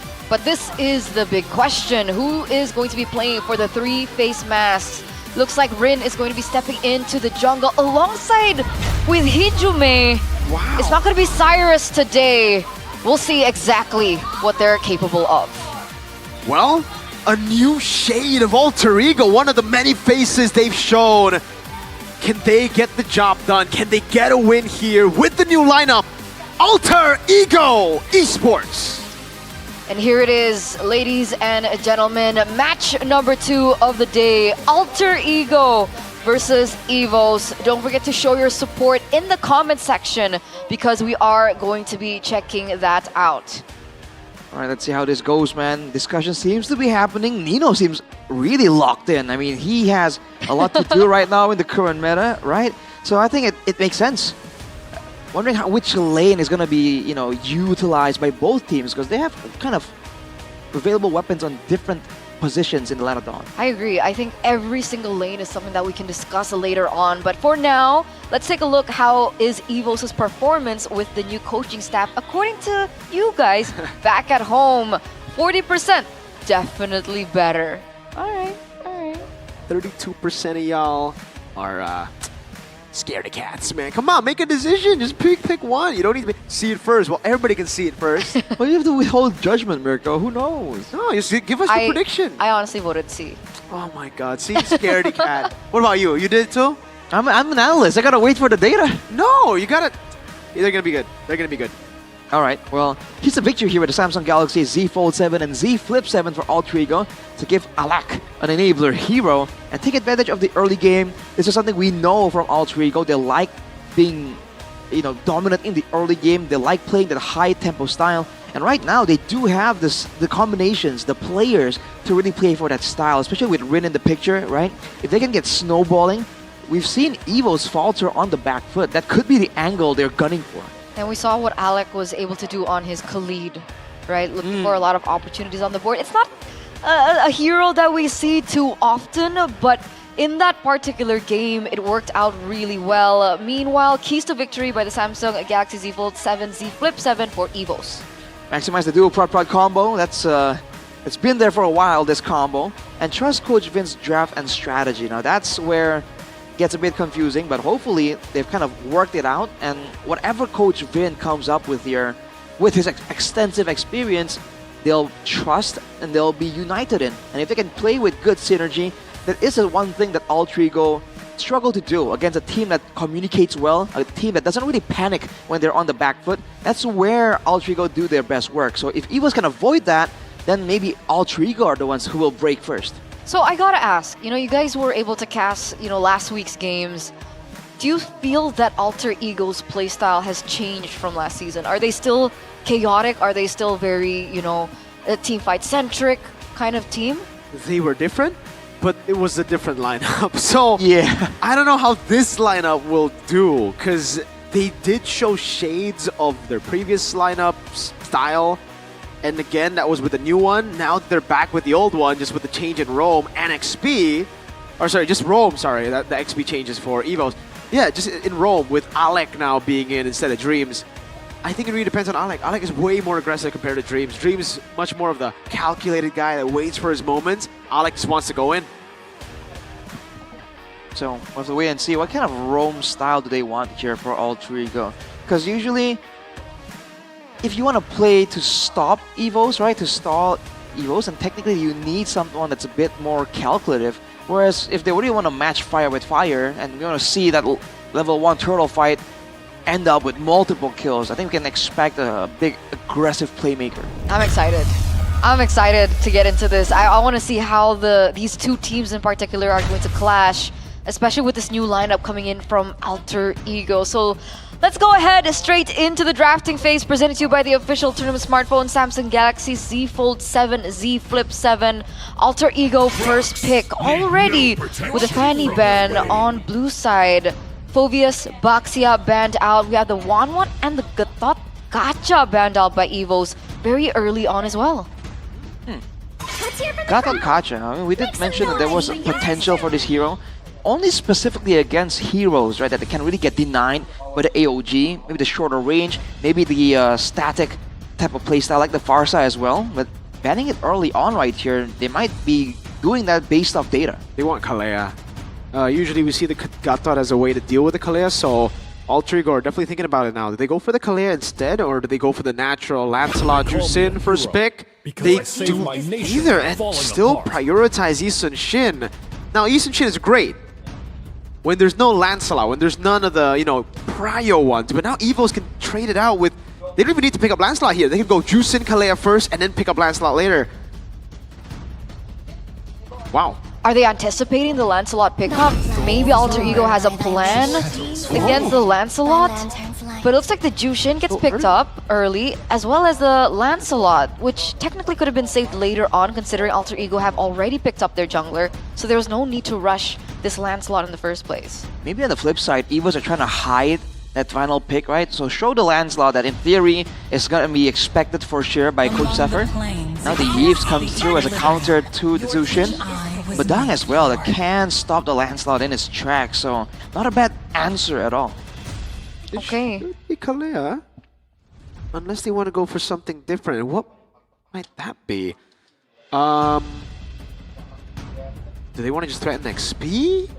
They have a juice in, that's already a bit utility, so it is utility. So you have more CC and Arlet is alright if you can catch the Eve off guard. And it's pretty good against Yisun Shin. Break the formation. They could also just go marksman here. Simple answer. What would you go for marksman here? I'd go for safe Moskov. Yeah, the go-to options are available. If they really want a more brawly style, the Harriet can show up again. I think we've seen Erlan play on that a lot too. Glue. Interesting. Okay. Alright, that means the Arlet technically still available. I mean, Alter Ego already picked up the Badang, so if they want to go for something beefier, there are still options available. Gatot banned out. Hylos is still an option. Technically, it can be a problem for the Lancelot, but coming to the second phase, Evos have the first ban. Where do you think they're going to focus on first? I think they might squeeze down on the marksman position. Go for the Ruby here. Good pick. That can, if they're really going to go for a full-on dive style, then the Ruby makes sense to deny away. And so far, Glue, Lancelot, and Zushin, they all just move forward. So not a bad option. Are they anticipating Ruby Gold? Yeah. That's why they banned it out. It'll be good for Alter Ego to have Ruby Gold. Again, having Eve and Yisun Shin already there, the two main carries. Yeah. I think now the Harith is probably the other option you would go for if you're Alter Ego. Something else that could be quite sustainable in the team fights, longer, you know, just standing there and dealing damage. Double box setup with the Eve too. And Evos can nail it down, but Alter Ego, they have banned out the Hilda, which leads me to believe that they might still be anticipating or still wanting to go for a Granger pick, which can get greedy, because they already have Eve and Shin. Yeah.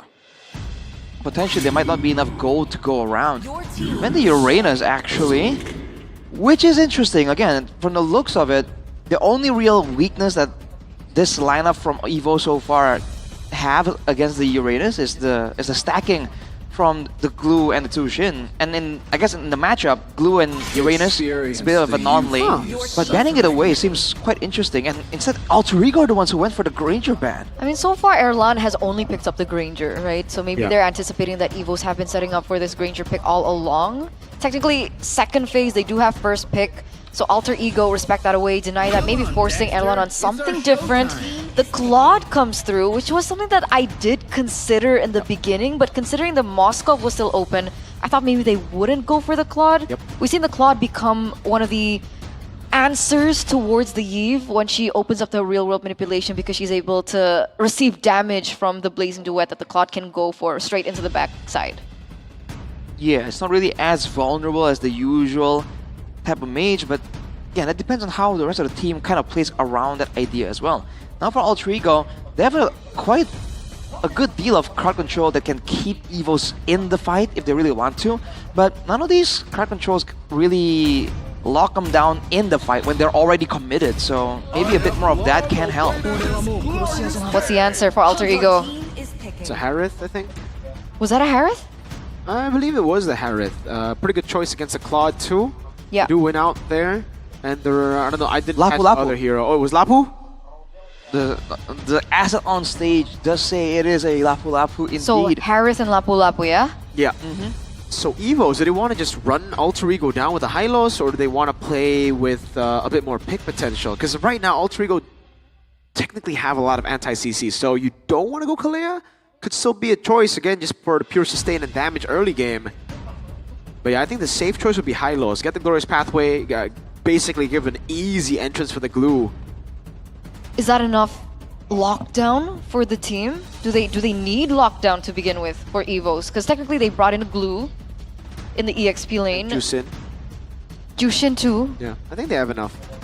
Yeah, I think it's more of like finding mobility and more damage technically, right? Because like Mirko mentioned, there's a lot of anti-CC available, but you can't crowd control cleanse away from physical damage. So if they get a lot of damage available, then they'll force Alter Ego to back away even when they can't be crowd controlled. I think that would be the option I would go for. So Hylos should be the final pick. Hylos or something a bit more aggressive. I guess we'll find out. Surprise, surprise! As we're getting straight into the Land of Dawn, ladies and gentlemen, match number 2, game number 1 between Alter Ego and EVOS. Bude Clara mentioned it up on stage, proving grounds for both of the coaching staff. Vin's debut game as head coach. Let's see how he will do. Welcome to Mobile Legends. Blue Robe? Oh, Esme! Esme EXP. Works against the Harith, but wow, an unorthodox pick off the bat right here. Before we get too much action, Youngblood versus Veteran here. Alec against Key. I think Key already has a reputation for himself. Alec will be the one to have to prove himself here. Not on a super weird hero. Already forced to flicker though. Wow. Raw. What a combo. And the Esmeralda is a winning lane, by the way, and that could be an angle to go and dive into the enemy jungle. Rin taken low already by Chorizo, who has a flicker, can go for it. Rin forced back away from his own jungle. Dino there, but yeah, that's a winning matchup with Esme.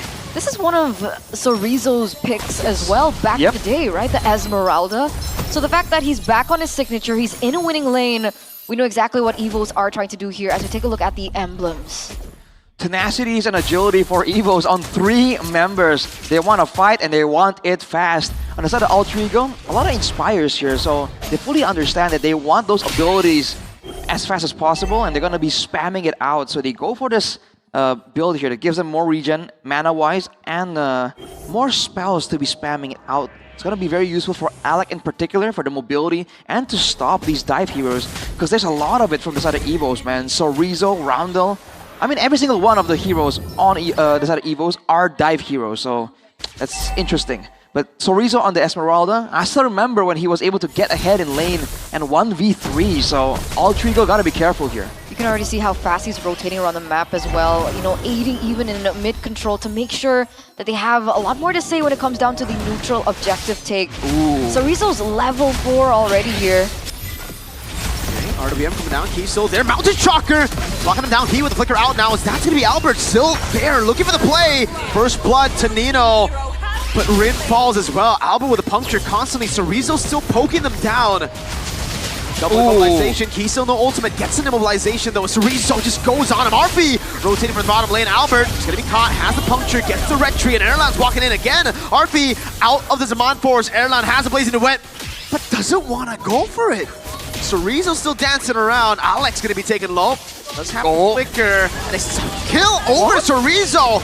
Stun and a kill back to Rin. A messy early game for both. Hey, if that went 3v1, 4v1, and Chorizo was still able to get out alive, that would be super unfair. It was really great angles coming in the early portion of that team fight when Nino was able to head into the backline, but the fact that they lost Rin in the process but still stayed to look for something around the neutral objective, I'm not really sure what they were going for there.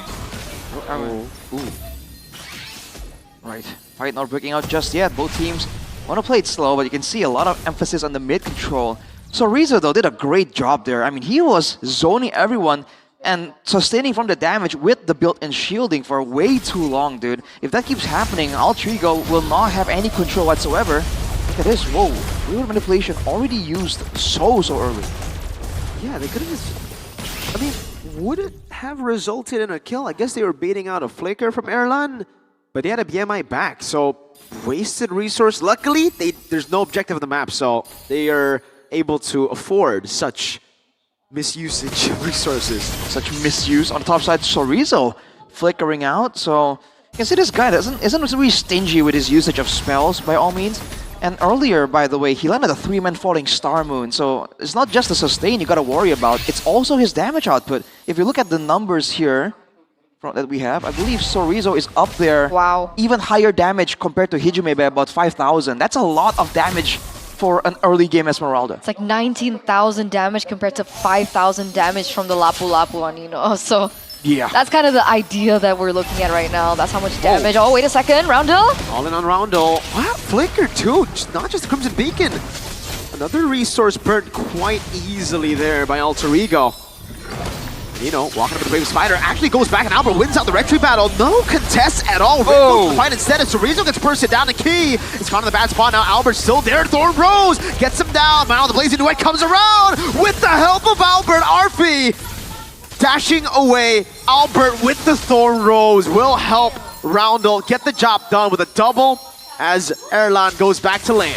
2-for-2 trade. They lose Arfi in the process, and Albert with a level above Rin was able to get the neutral objective. Albert, though, should be able to get out of this, right? He's sticking around. He's trying to get one more kill. The stun lands, but he got the additional healing, and that could have just been a bait. Chorizo, he could go all in. No resources for Nino. No flicker. Chorizo is going to go for the dive on this. Low Nino. But he just stands his ground in a mid-lane constant action. Mountain Shocker forcing out the Crimson Beacon and the arrow. Won't land. Chorizo up top. Actually quite shocking that Nino's able to regen so much.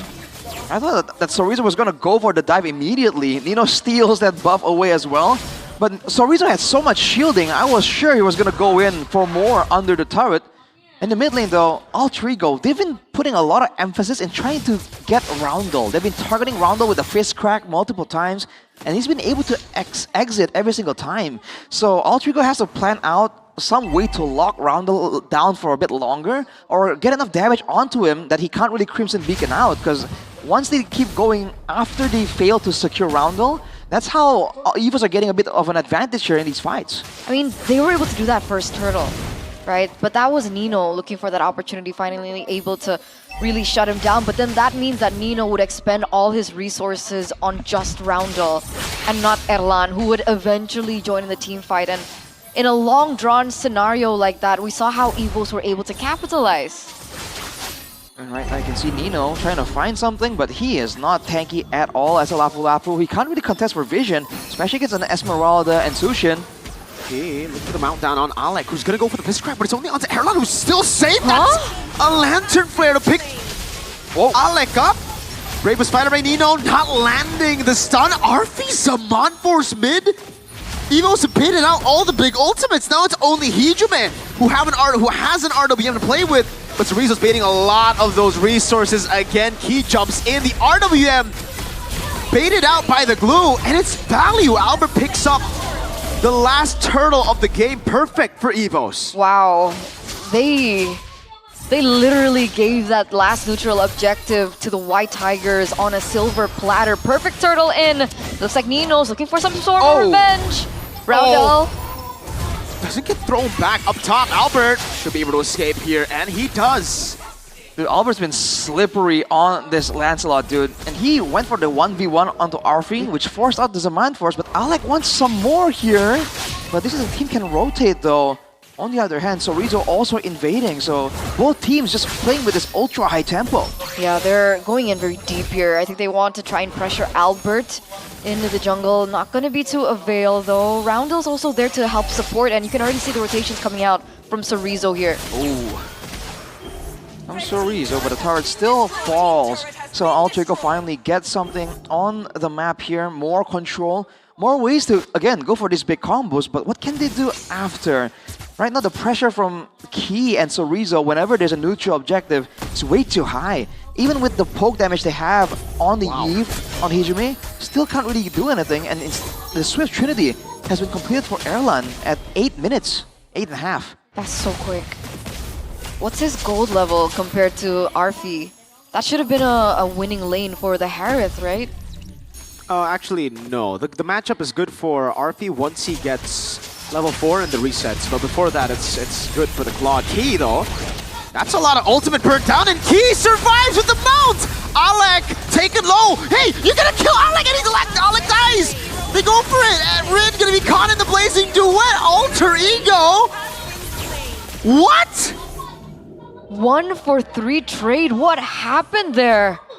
They went in to try and get Key. The roamer, by the way. It's a glue, but it's not in the EXP lane. They go all in and they corral together against a team like this, the amount of AoE that Altrigo took collectively as a team in that fight was unreal, dude. Evos just destroyed them. Oh no.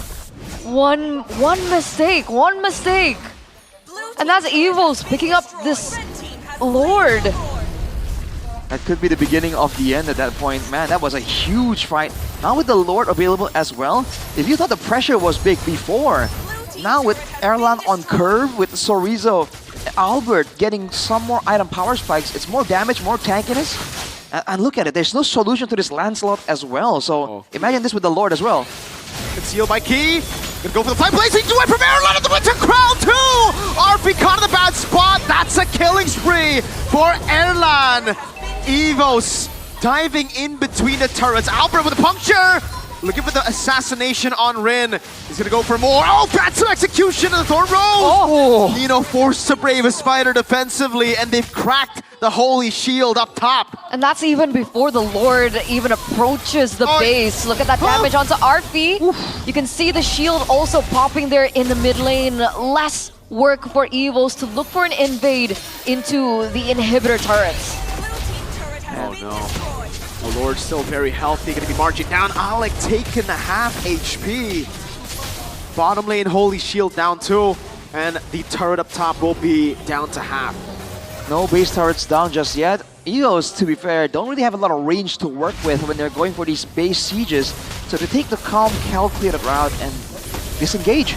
Trying to find more advantages elsewhere. But Erlan on the Claw, dude, look at the amount of damage he has right now. With 2 or 3 basic attacks, he's chunking Alec down to lower than half HP. He's ahead 3,000 gold. And he has a Winter Crown. Exactly. It's so beautiful in these team fights, right? So he just goes in with the Blazing Duet, is able to deny all the damage being placed onto him. And we saw how much damage he had onto Hijume, single-handedly taking him out before he was even able to extract the value of the real-world manipulation in the team fight. Now Evos are looking for the siege. Nino jumps in with the Bravest Fighter, is able to shoo Erlan away. But Evos just say, alright, we'll leave you to it. We'll go and wait for the next neutral objective. And they're not just waiting, they're farming up a storm in the jungle. Erlan, with that utility item, the Winter Crown, he's still able to do a lot of damage. Afterwards, he's picked up a Windtalker as well. More attacks, more projectiles. Altrigo, man, they can't really win a prolonged fight. They have to find a way to get a decisive burst angle on at least Albert or Erlan. One of them have to fall early, because otherwise I don't see a way for Altrigo to win out in a proper fight. But is there an angle for that? I mean, technically Arfi has 3 items already, right? He has the Holy Crystal in his kit, no Divine Glaive just yet. But will it come to a point where they're able to turn it around? What is that? Nino! Yeah. Frontliner. He's forced to use ult. Oh, Alec? What? Oh no, Alec. Oof. Way too deep there, right before the Lord spawns as well. Might as well be given a silver platter. Evos will get this no problem. To enter your question, Eterna, is there an angle? It has to be done to make something happen. Catch Albert or Erlan in the middle of a combo, or get a sneaky flank, which I assume is what he was trying to do there. But that was really unfortunate. 10 seconds to go. Evos, how will they try and end this game out with the assistance of that Lord? Is it going to be a pick-off angle, or is it just going to be a full-on teamfight dive? Guys, it's only been 13 minutes. Yeah. 13 minutes, a 9,000 gold lead from the White Tigers. Alter Ego really blew it, man, from the early game. They... Oh... What is the end? Do they wait for Alec again at this point? But it's a Badang in the base. It's not going to be as straightforward to look for an opportunity. Uh-oh. Seal.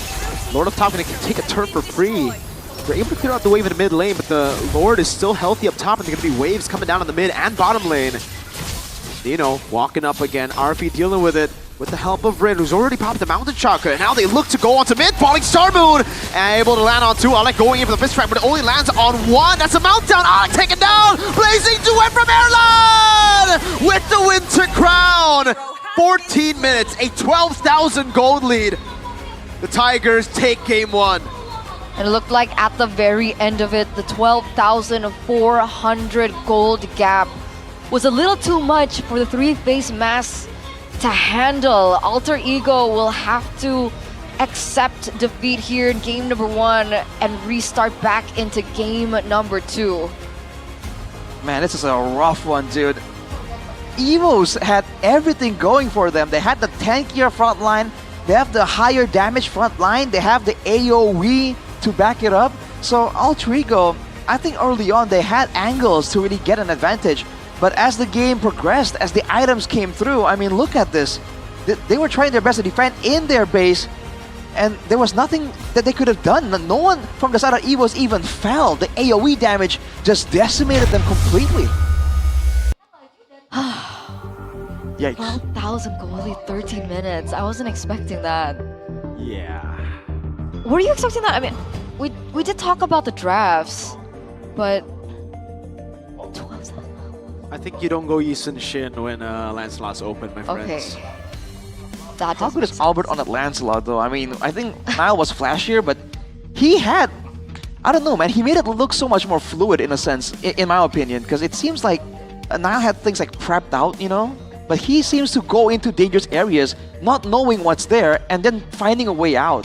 I don't know, dude. It just looked really impressive for me. Because I don't know, I mean, on a Lancelot, on the opposing team, I don't feel like there's much lockdown. Like, the Badang, you can kind of run away from it, and then the Lapu Lapu as well. Why. I don't like the Lapu Lapu pick. It's like, Lapu is actually pretty bad against a Lancelot. Every single time you see a Lancelot pop off, it's either against a Glue or a Lapu.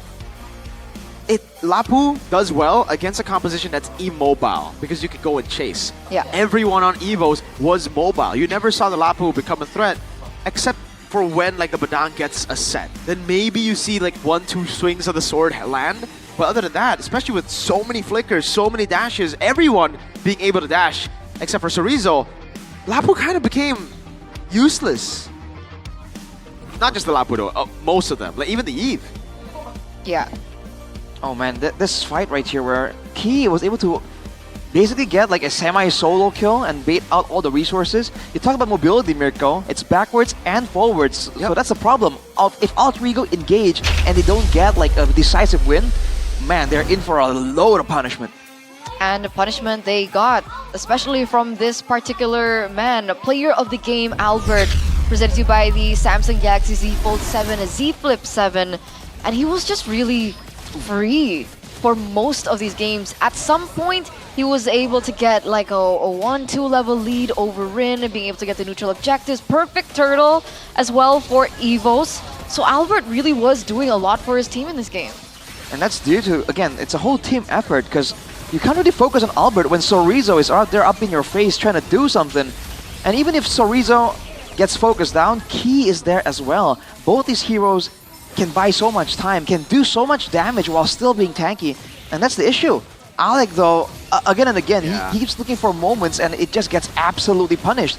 Because you can't really lock down the Glue and the Esmeralda all that reliably. So he just was not getting the right targets.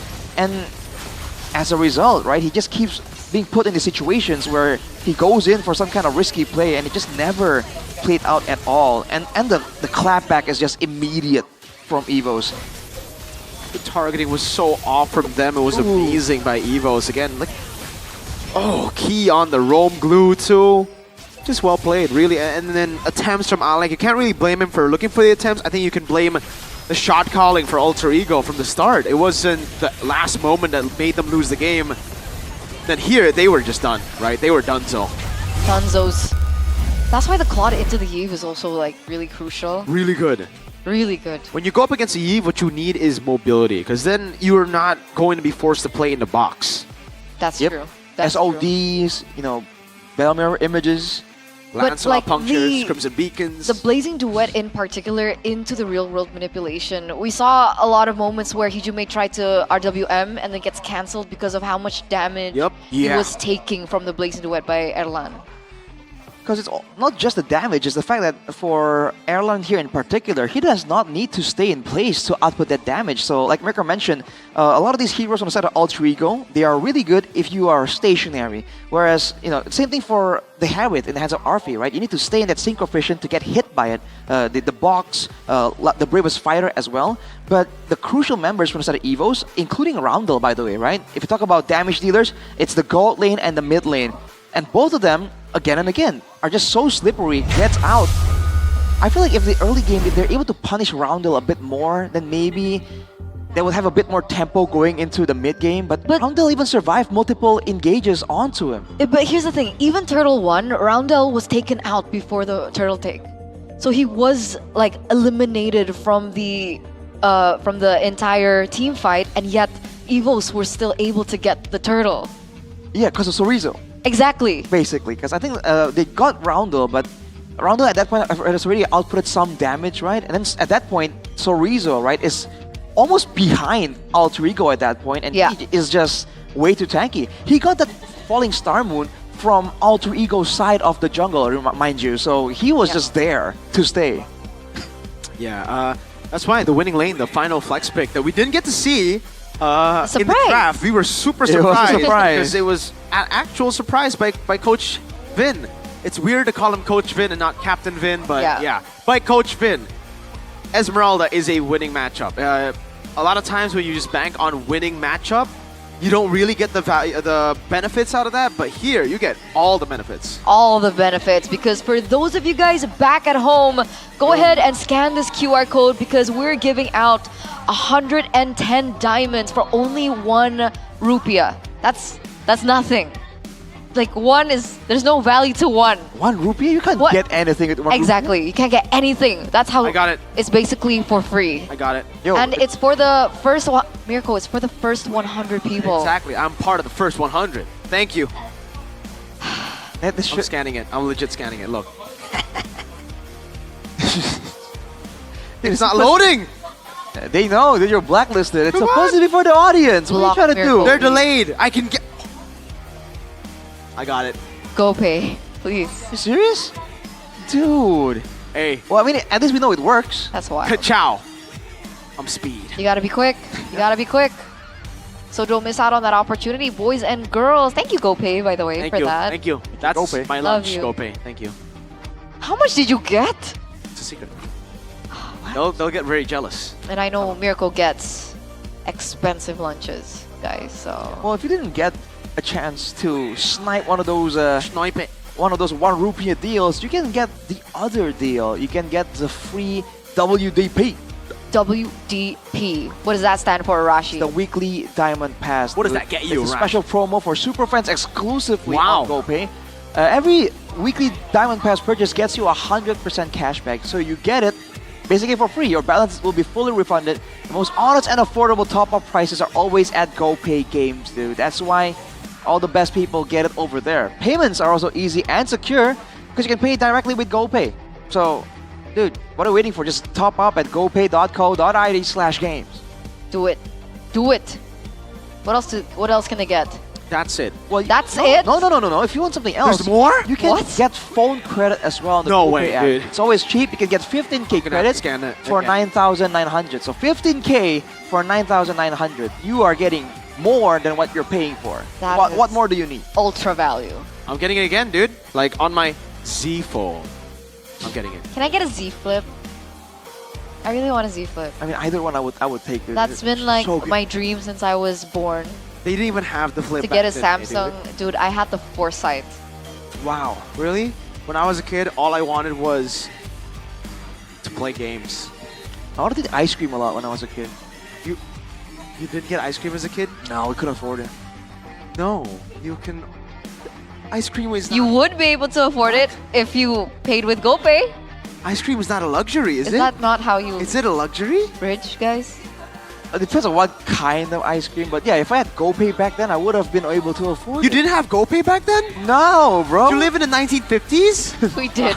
It's not that We actually did. What the- We actually did. And back in the 1950s, we couldn't vote for our champions either. But you guys can, all right? So take You your couldn't? privilege, take your luxury, Because just like previous seasons, you guys can vote for your favorite team in MPL through the GoPay app. And this season, there are even bigger prizes that await you, which include motorbikes, all right, 16 gaming phones, all right, and of course, other stuff that is a secret. I won't tell you.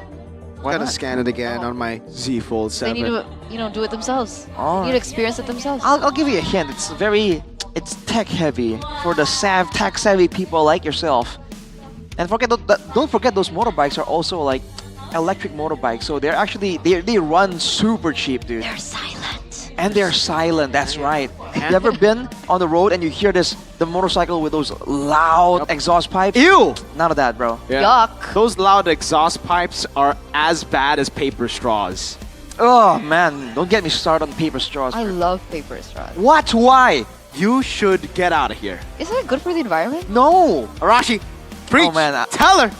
Do we prefer paper plastic straws? Well, Tell no, her, Rashi. not really, but paper straws are not good for the environment. Well, I I don't gotta do raise straw. awareness for this because you consume paper, right, which comes from trees. Yeah, there's glue in that, which is chemical, and then regardless, like there's still a plastic lining inside the straw, anyways. Fine. So like, dude, it's just not a thing. Okay, please, please It's stop just it. actual good straws I'll with more just- steps. That's bad. I'll just, put a hole in lemongrass and Yes. through that. That's way better. All right. Way better. Now that's Thank you. environmental. I feel educated today. You feel educated. I feel educated too. Because if you don't get your...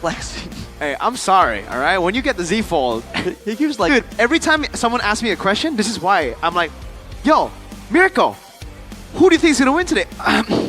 Let me just ask my Galaxy AI real quick. Yo, who's going to win? It's so cool. And then you can be like, oh, Bigatron's going to win. Boom. Close that book on the issue. Exactly.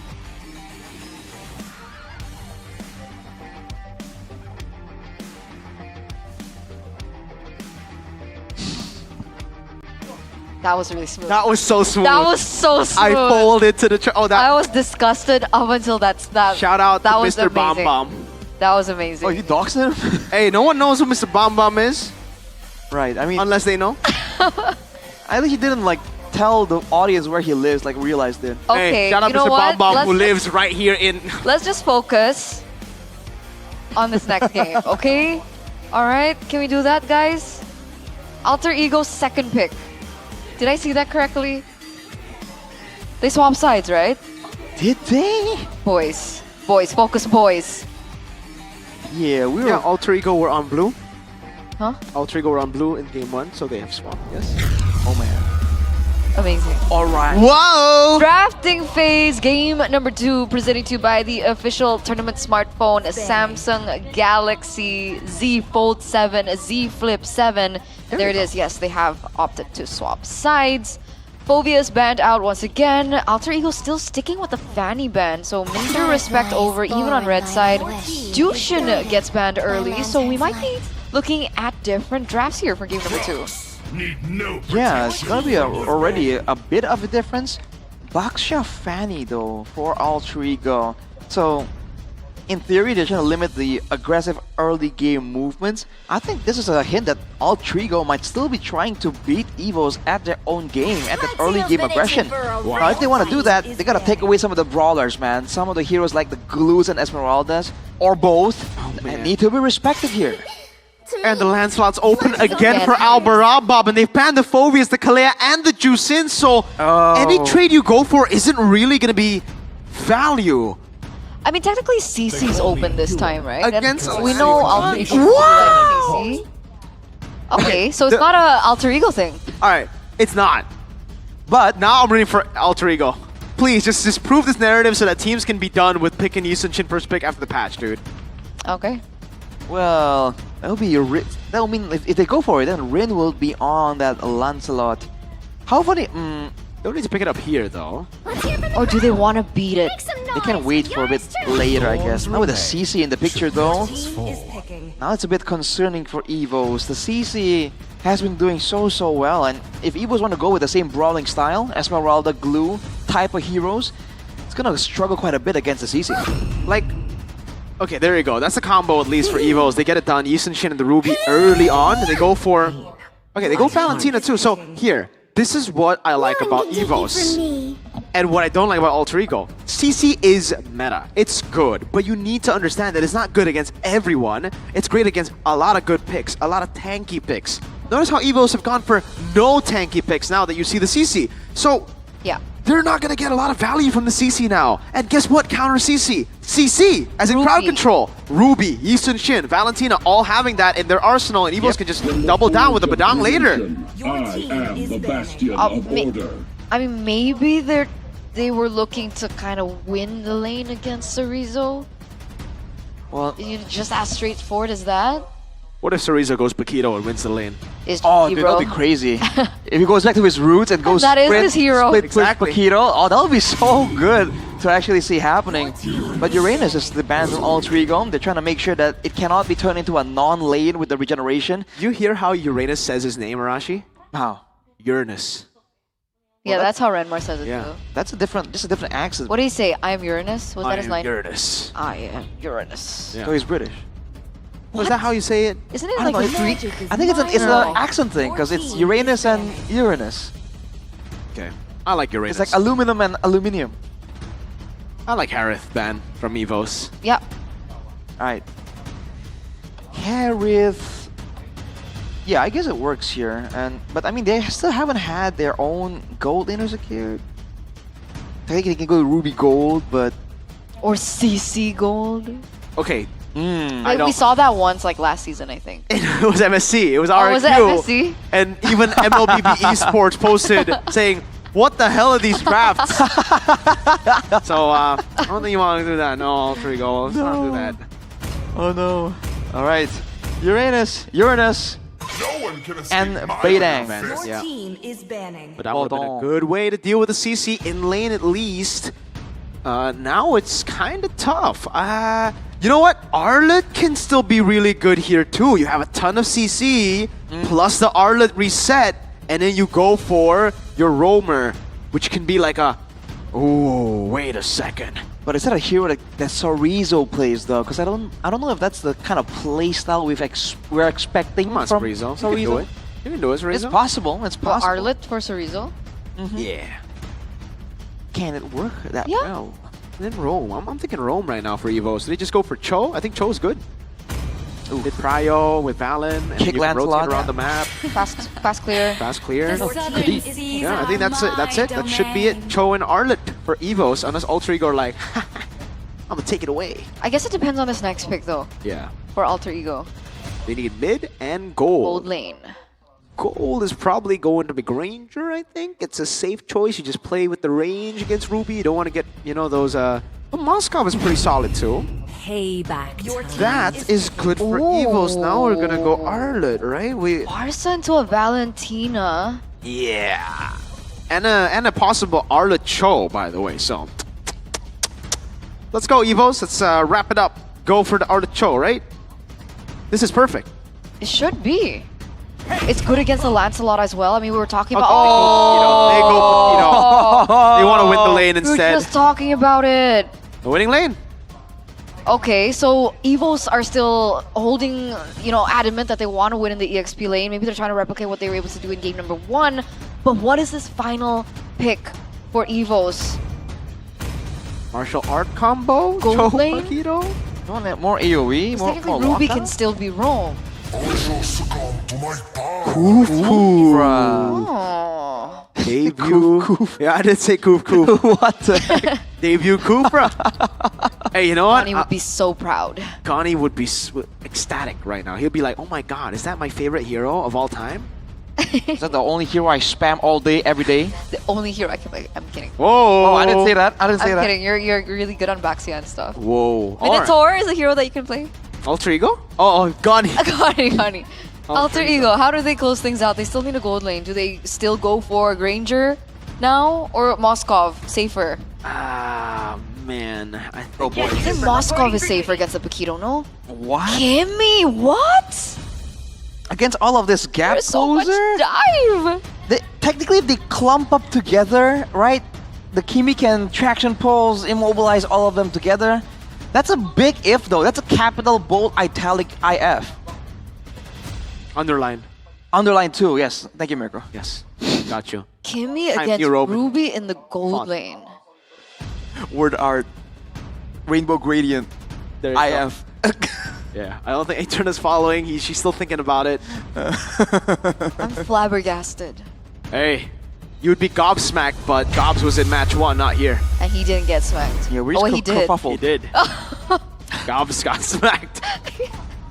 That's not his name because gobsmacked. But match number 2, ladies and gentlemen, game number 2 as well. Alter Ego already with 1 point in their pocket. Can they close it out here and now? Welcome Hey, Power Wave! I was about to say that, man. Mr. Terry. I just have to yell it out whenever I see that skin, dude. Dude, he's That's gonna so do it iconic. a billion times anyways, you know? It's so iconic. Man. Omar was on the Power Wave hype train as well, but Roundel, better be careful, man. Alec is angry, dude. Walks up, does damage, but he's doing the same thing here. It's a killing spree. Albarabab Chorizo with the signature QC on Paquito.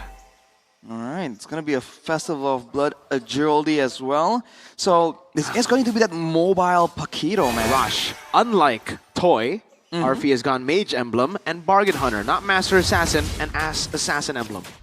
Right, so he's going for this gold lane Kimi properly.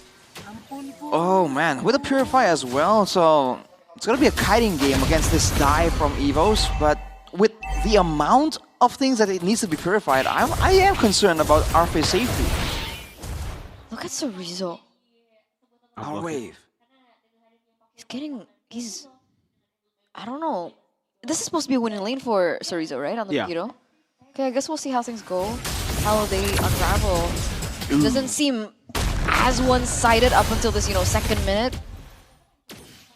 There's a bit of skill involved in the matchup as well. And with levels, I think Chorizo will do better, right? Ability-based type of hero. Key. The knockup. Just pressuring. For now. Ooh. Rino's actually doing a really good job at, countering Chorizo as well. Rin, very quick here to try and help clear the lanes as well, so they will allow Nino to rotate quicker and set up faster for the neutral objective. Man, Key's getting a lot of punishment too. Alec now has the regen advantage, and there is burst damage available to the side of Altrigo, so they gotta be careful. Okay, fighter on Turtle too. Chorizo gonna walk up now, knockout strike over to Alec, and he's gonna be caught in a tough spot. Rin wins out the red tree battle. Albert wasn't able to get the red tree in time. Alter Ego with a good start to the game.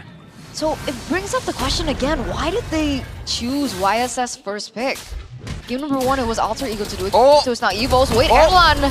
Great dodge, taunted up, gun down, and even Hijume with the bird. That's not the right voice. Bird, no. It is. The blind bird. That's the worm.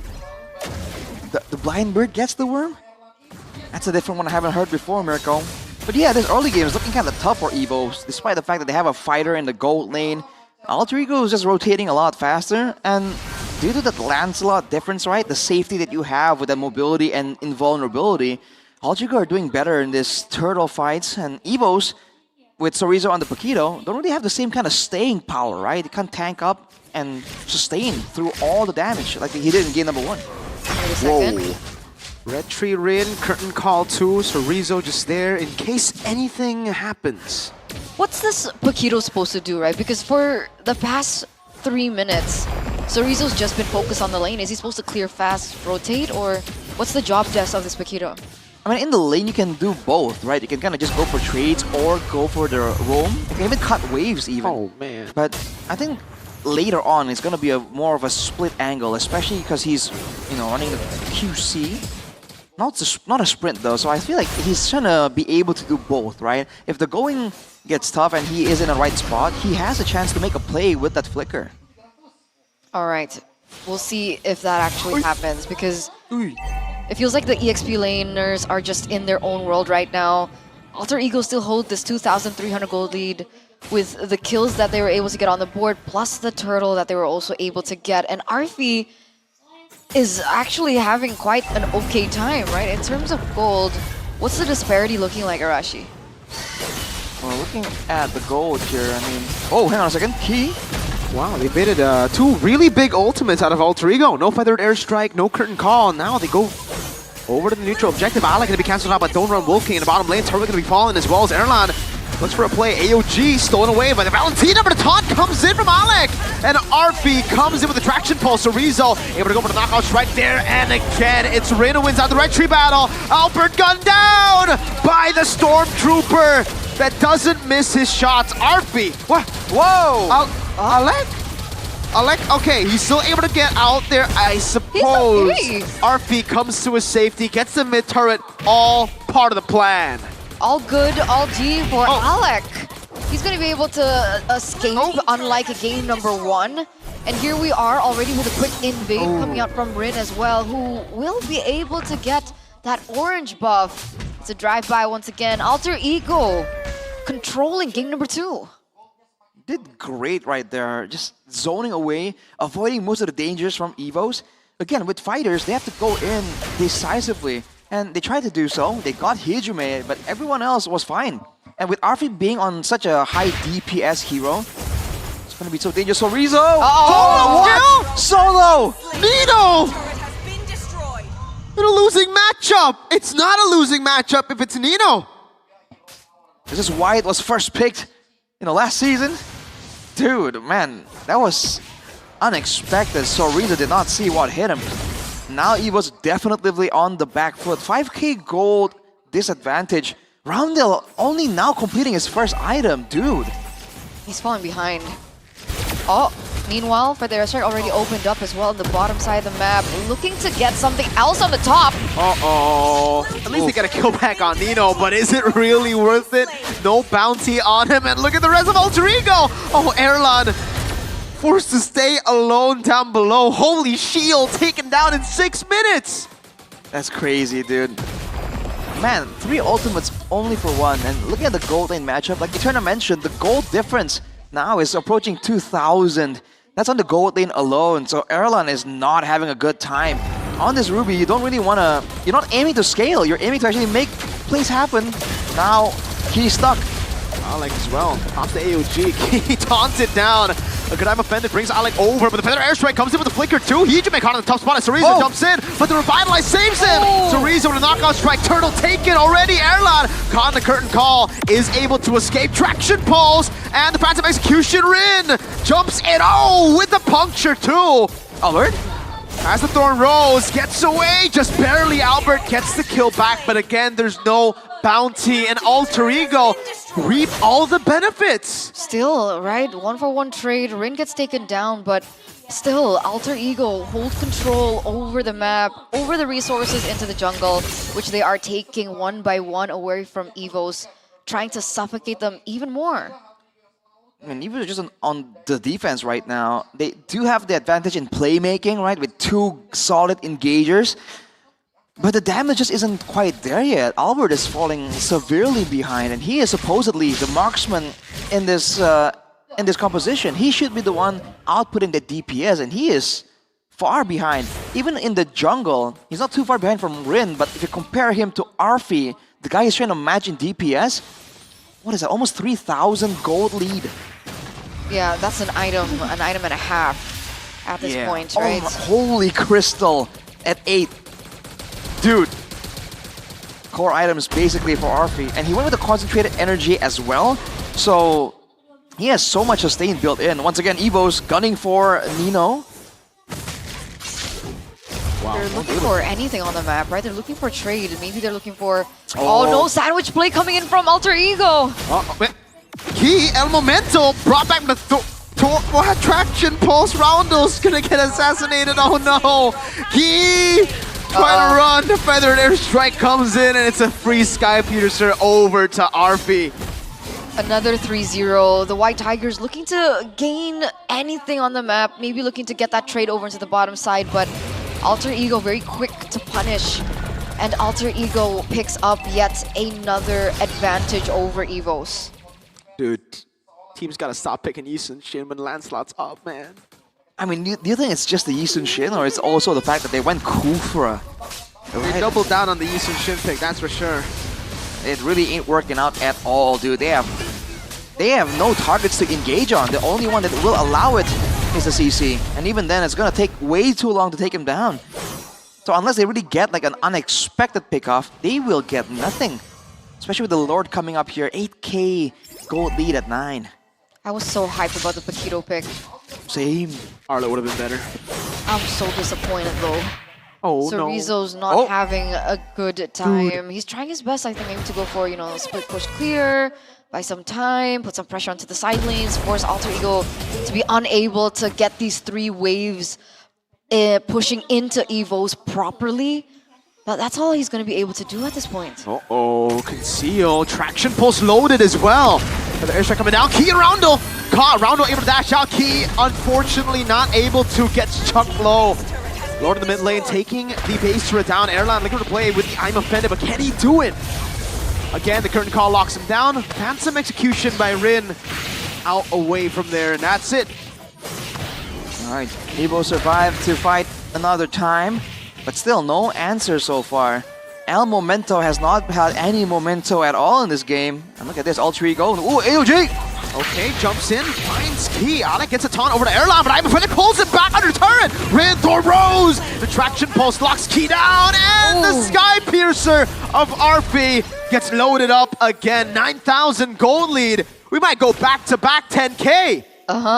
It's literally the same story from game number 1, but in reverse. Alter Ego are doing exactly what Evos were able to do in that previous game. And with this inhibitor turret in the mid side already down, it looks like Alter Ego are focusing to the bottom lane. So Rizzo trying his best, but the damage, what? Rin with the assassination, Albert traceless away. 2 base turrets, dude. Oh man, Evo certainly did not draft a composition that can defend and clear waves. They went for a team fight comp. To be fair, earlier, Alter Ego, they almost got counter-engaged under the turret. Fortunately, not quite there. Evos are trying to save that top side Holy Shield. Ain't gonna work though. Unfortunately, man, if the Mountain Shocker or if Key could get a knock-off or a knockback there on the bottom side turret fight, they could have gotten more, but oh man, Key! Traction pulse, no! It gets it pulled, no! But the airstrike in the mid lane, Roundel taking the feathered airstrike, but I don't think he's going to be able to utilize it, man. But at least he has it. At least he has something. Right? Because I think for the past few moments, it was very difficult for Roundel to get his hands on the feather airstrike. And because of that, Evos have trapped themselves in a position where they're really lacking range, right? Adelan's on the Ruby, they don't have that range like the Kimmy, or, you know, just an ordinary marksman. At that, they only have Albert to go in for the clear, so Rizzo needs to go in to clear the lanes. So, there it is, Key. Oh, that's a memento, but no follow-up. There's no one there. There's no possible way the rest of them could go through. Oh, and an airstrike flanker from Ijume. So Rizzo running all the way back. Lancelot and Kimmy doing the deed. Lord taken. Albert not doing damage, tickling Nino at this point. It's breaking at the seams. Evos' strategy from that early game is breaking, and Alter Ego are there. Fraction posted at the taunt, now Mountain Shocker, at least you get Ijume. But that's all Albert will get. The MVP of Game 1 is nothing to Alter Ego in Game 2. 1-1 now. Boys and girls, we're looking at a Game 3 for the first time of the day. We'll see whether or not Evos or Alter Ego will be able to close this series, but for now, Alter Ego have turned it around. And they have turned it around in decisive fashion. What was that, dude? They kept the gold advantage above 10k for so long. Again, the Yisun Shin was already questionable, but everything else afterwards, equally bad. The only momentum we had was that final play from Key right here, and it did not do anything favorable for his team's odds. Yikes, dude. Yeah. I mean, maybe it's true. I mean, you did mention about the YSS Lancelot, so technically it is proving your point. Right. Stop it. Just stop it. Let's just stop. Man, like, oh my lord. Not a fan of the YSS. Mirko, the young guy, is saying, how many times do we have to teach you this lesson, old man? Hey, who's the old man? Both Coaches. teams? Oh, damn. Are you calling Vin old? Wow. No, but he's been there for a while now. He's old in the scene. So yeah, I mean like banning Phobius, no Arlet, no Lance, having the chance to pick up both. Why do teams do that? I mean, like from game 1, it was already a YSS pick, and then they pick Lancelot. Why don't they wait for the Lancelot later?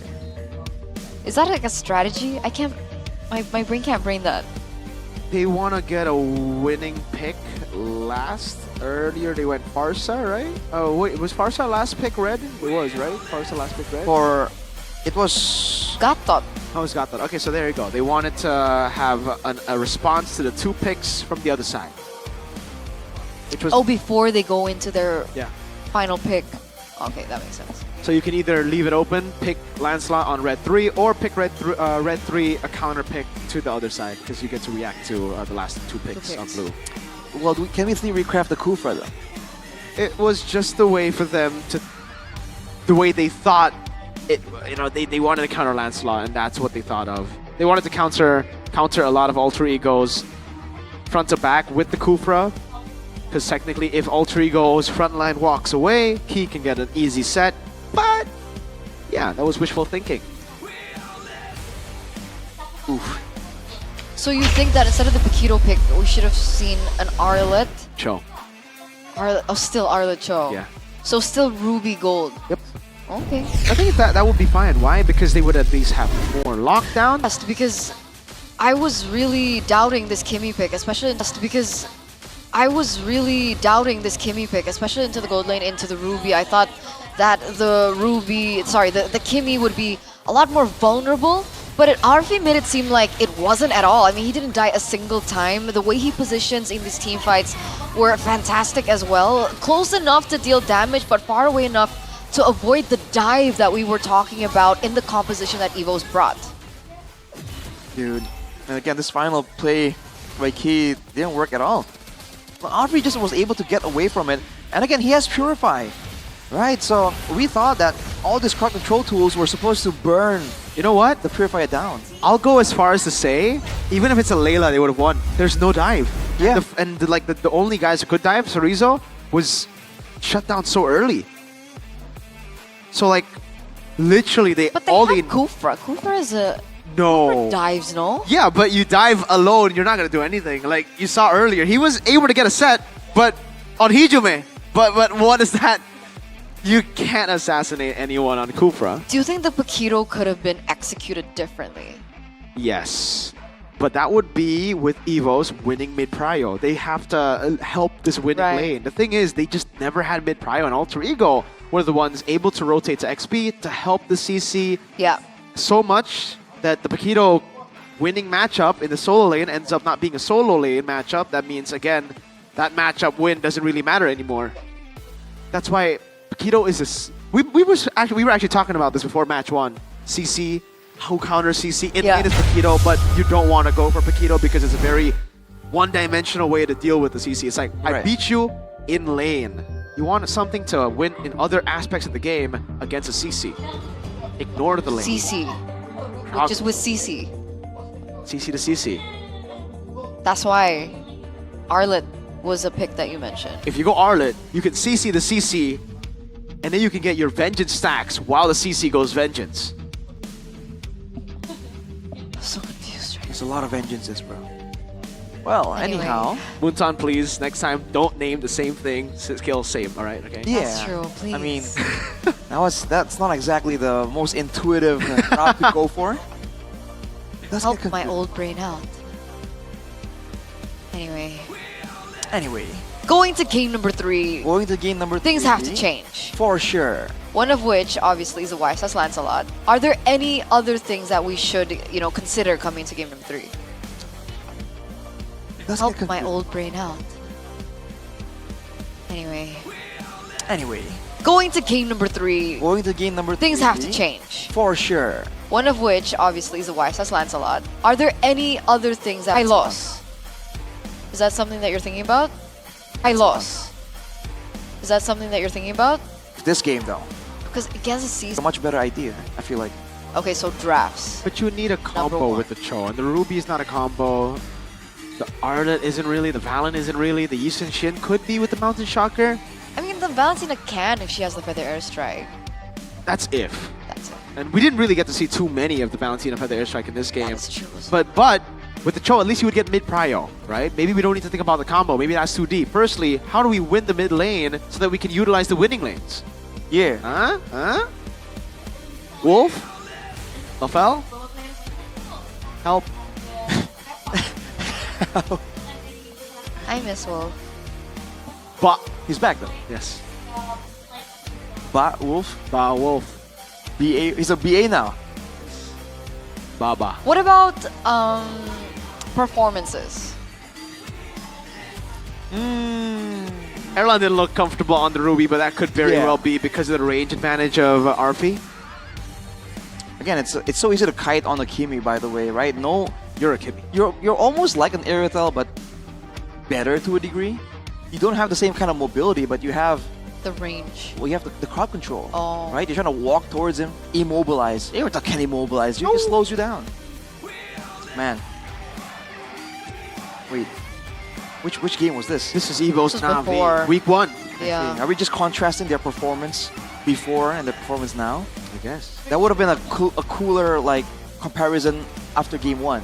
Yeah. Unfortunately, that was after game 2. So I'm wondering whether or not Evos want to go for the Franco pick again. Because Keys Franco is really good. It's good when you have the mid prio. I think against Na'Vi it was good because Na'Vi were Na'Vi hang around. What are you trying to say? I think we all know what I'm trying to say. They didn't know how to utilize some of the picks that they got for mid prio, and that's why the Franco was able to get so much value. In this particular case, Alter Ego, it wouldn't work. I don't think so. Okay, so what do Evos do now? Do they just go back on blue, try to pick up the Lancelot? Yeah, just go Lancelot, dude. That's the #1 thing. Like, stop the Yi Sun-Shin, guys, okay? Like, the Yi Sun-Shin was great a few patches ago. It was horrible when we saw it at MPL ID playoffs. It was a gimmick. Like, there's only a certain amount of time that we have for the Yi Sun-Shin, right? Kill it.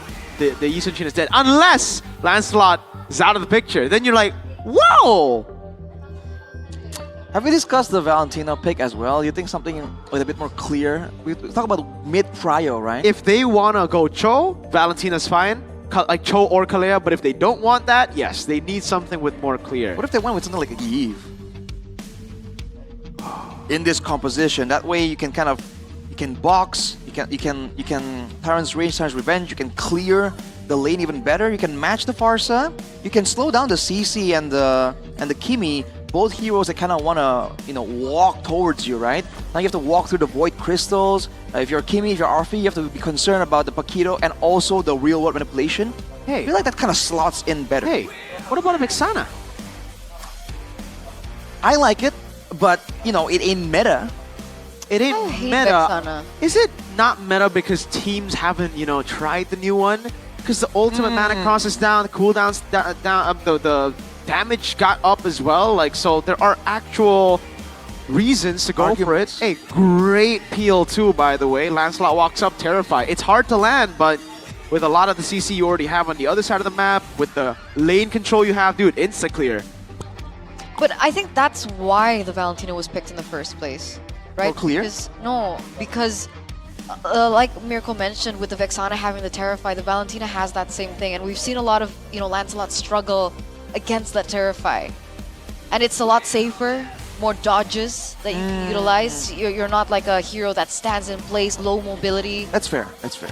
And in case, let's say, the Farsa does get picked up, Valentina supposedly should be able to draft against the Valentina in these team fights if she also picks up the real world manipulation. I just feel like execution went a little awry because of exactly what we keep mentioning, right? That mid control that was lacking because of the Paquito and the who was in the roaming position?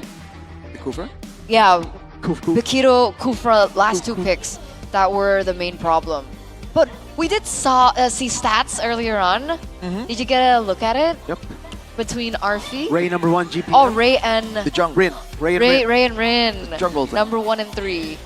Retribution. Ray has only played one game, one match. Retribution, dude. Retribution. They won again with Ray, right? Yep, with Kin and Ray. He was playing Lancelot as well, wasn't he? Yeah, One of the games he wasn't a Lancelot, I Fanny, recall. I think. It was good. Fanny too. Huh. He's really getting a lot of options given to him, huh? Considering usually the Lancelot YSS Oh, it was YSS and, and Fanny. Okay, not Lancelot. So not Lancelot. Not Lancelot, Wow, not okay. yet. My age must be showing. How old are you? 50? No. Oh, he's 65. Dude, come on. 65. You know we're the same age, right? You're roasting yourself. What the heck was say that? Here, you Oh, can no. act young and look hip with the Z Fold, whoever I wants. want the Z Flip. Imagine, right? Oh yeah, I'm young. I can use technology, and then I do this. Have you seen when you? Wow! Dude, That is fancy this stuff. is an amazing phone. Wait, did you just snack him? Just blatantly. The close-up isn't there forever, bro. Mhm. We're back to... Oh, there you go. That good close-up. There you go. Red-handed. Meanwhile, Cyrus versus Rondo. Yeah. We're Roundel. Cyrus versus Roundel. Yeah, what you said. What you said. Yeah. Let's talk about it. Roundel X Alter Ego, by the way. X Alter Ego, Arashi? Guys, Mm-hmm. I don't know, let's break it down. What? Oh man, yeah, Cyrus. They also only played like 1 or 2 games, no? Like Cyrus? One yeah. match, yes. Yeah, so Roundel too, so it's fair comparison. well, Cyrus better, bro. I'm sorry. What can I say? So are you saying they should have played him instead of Hijume? I'm sorry. We look at the numbers, right? And the numbers say that Cyrus is better. There you I go. mean, technically, Cyrus picked up the Eve and the Valentina, and then Roundel picked up the Lilia, which is not as great right now. True. So I think it does make sense why the damage per minute isn't reflective in favor of Roundel. But those are excuses. Oh, Cyrus. I'm kidding. I'm It's kidding. always a good I'm time, kidding. like, with good stop, time. Stop. Relax. I'm kidding. I'm kidding. Are you sure you're kidding though, Rashi? Yes. You sure? We on the English desk double as stand-up comedians occasionally. But how are you even a stand-up comedian if you're not standing up? You're sitting down. You're a Right. sit-down comedian. That's a fair point. Now you're a stand-up comedian. As we were saying. Back to sit. Don't focus on the camera, dude. Alright. The cameraman's a stand-up comedian as well. This is ridiculous. No, he's sitting. I'm pretty sure he's Is he sitting? And he's zooming in on your face. I'm trying to see if he's laughing. He's laughing back at me, dude. All right.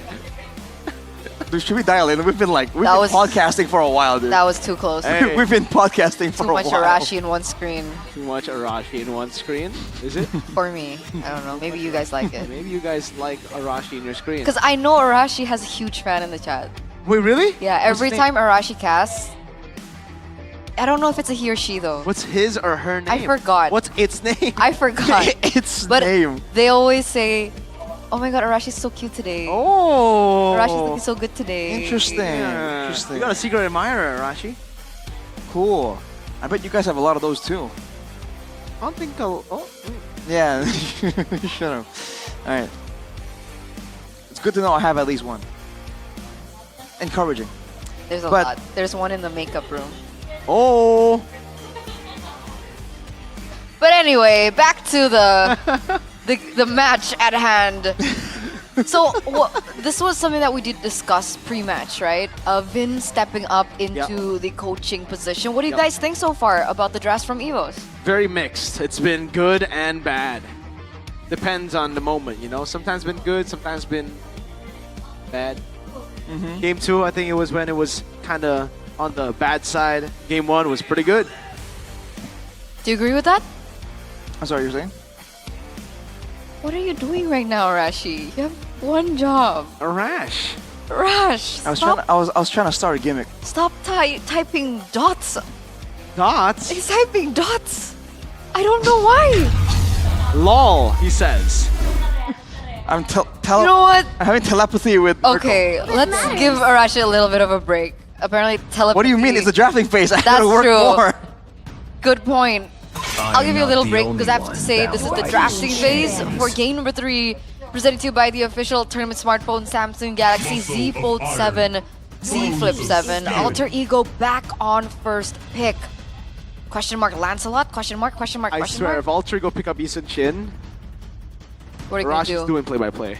Okay, deal. I'm out of here. Dude. What Yo. are Eterna doing? Translating. Oh yeah, All I'm right. translating. So you are translating?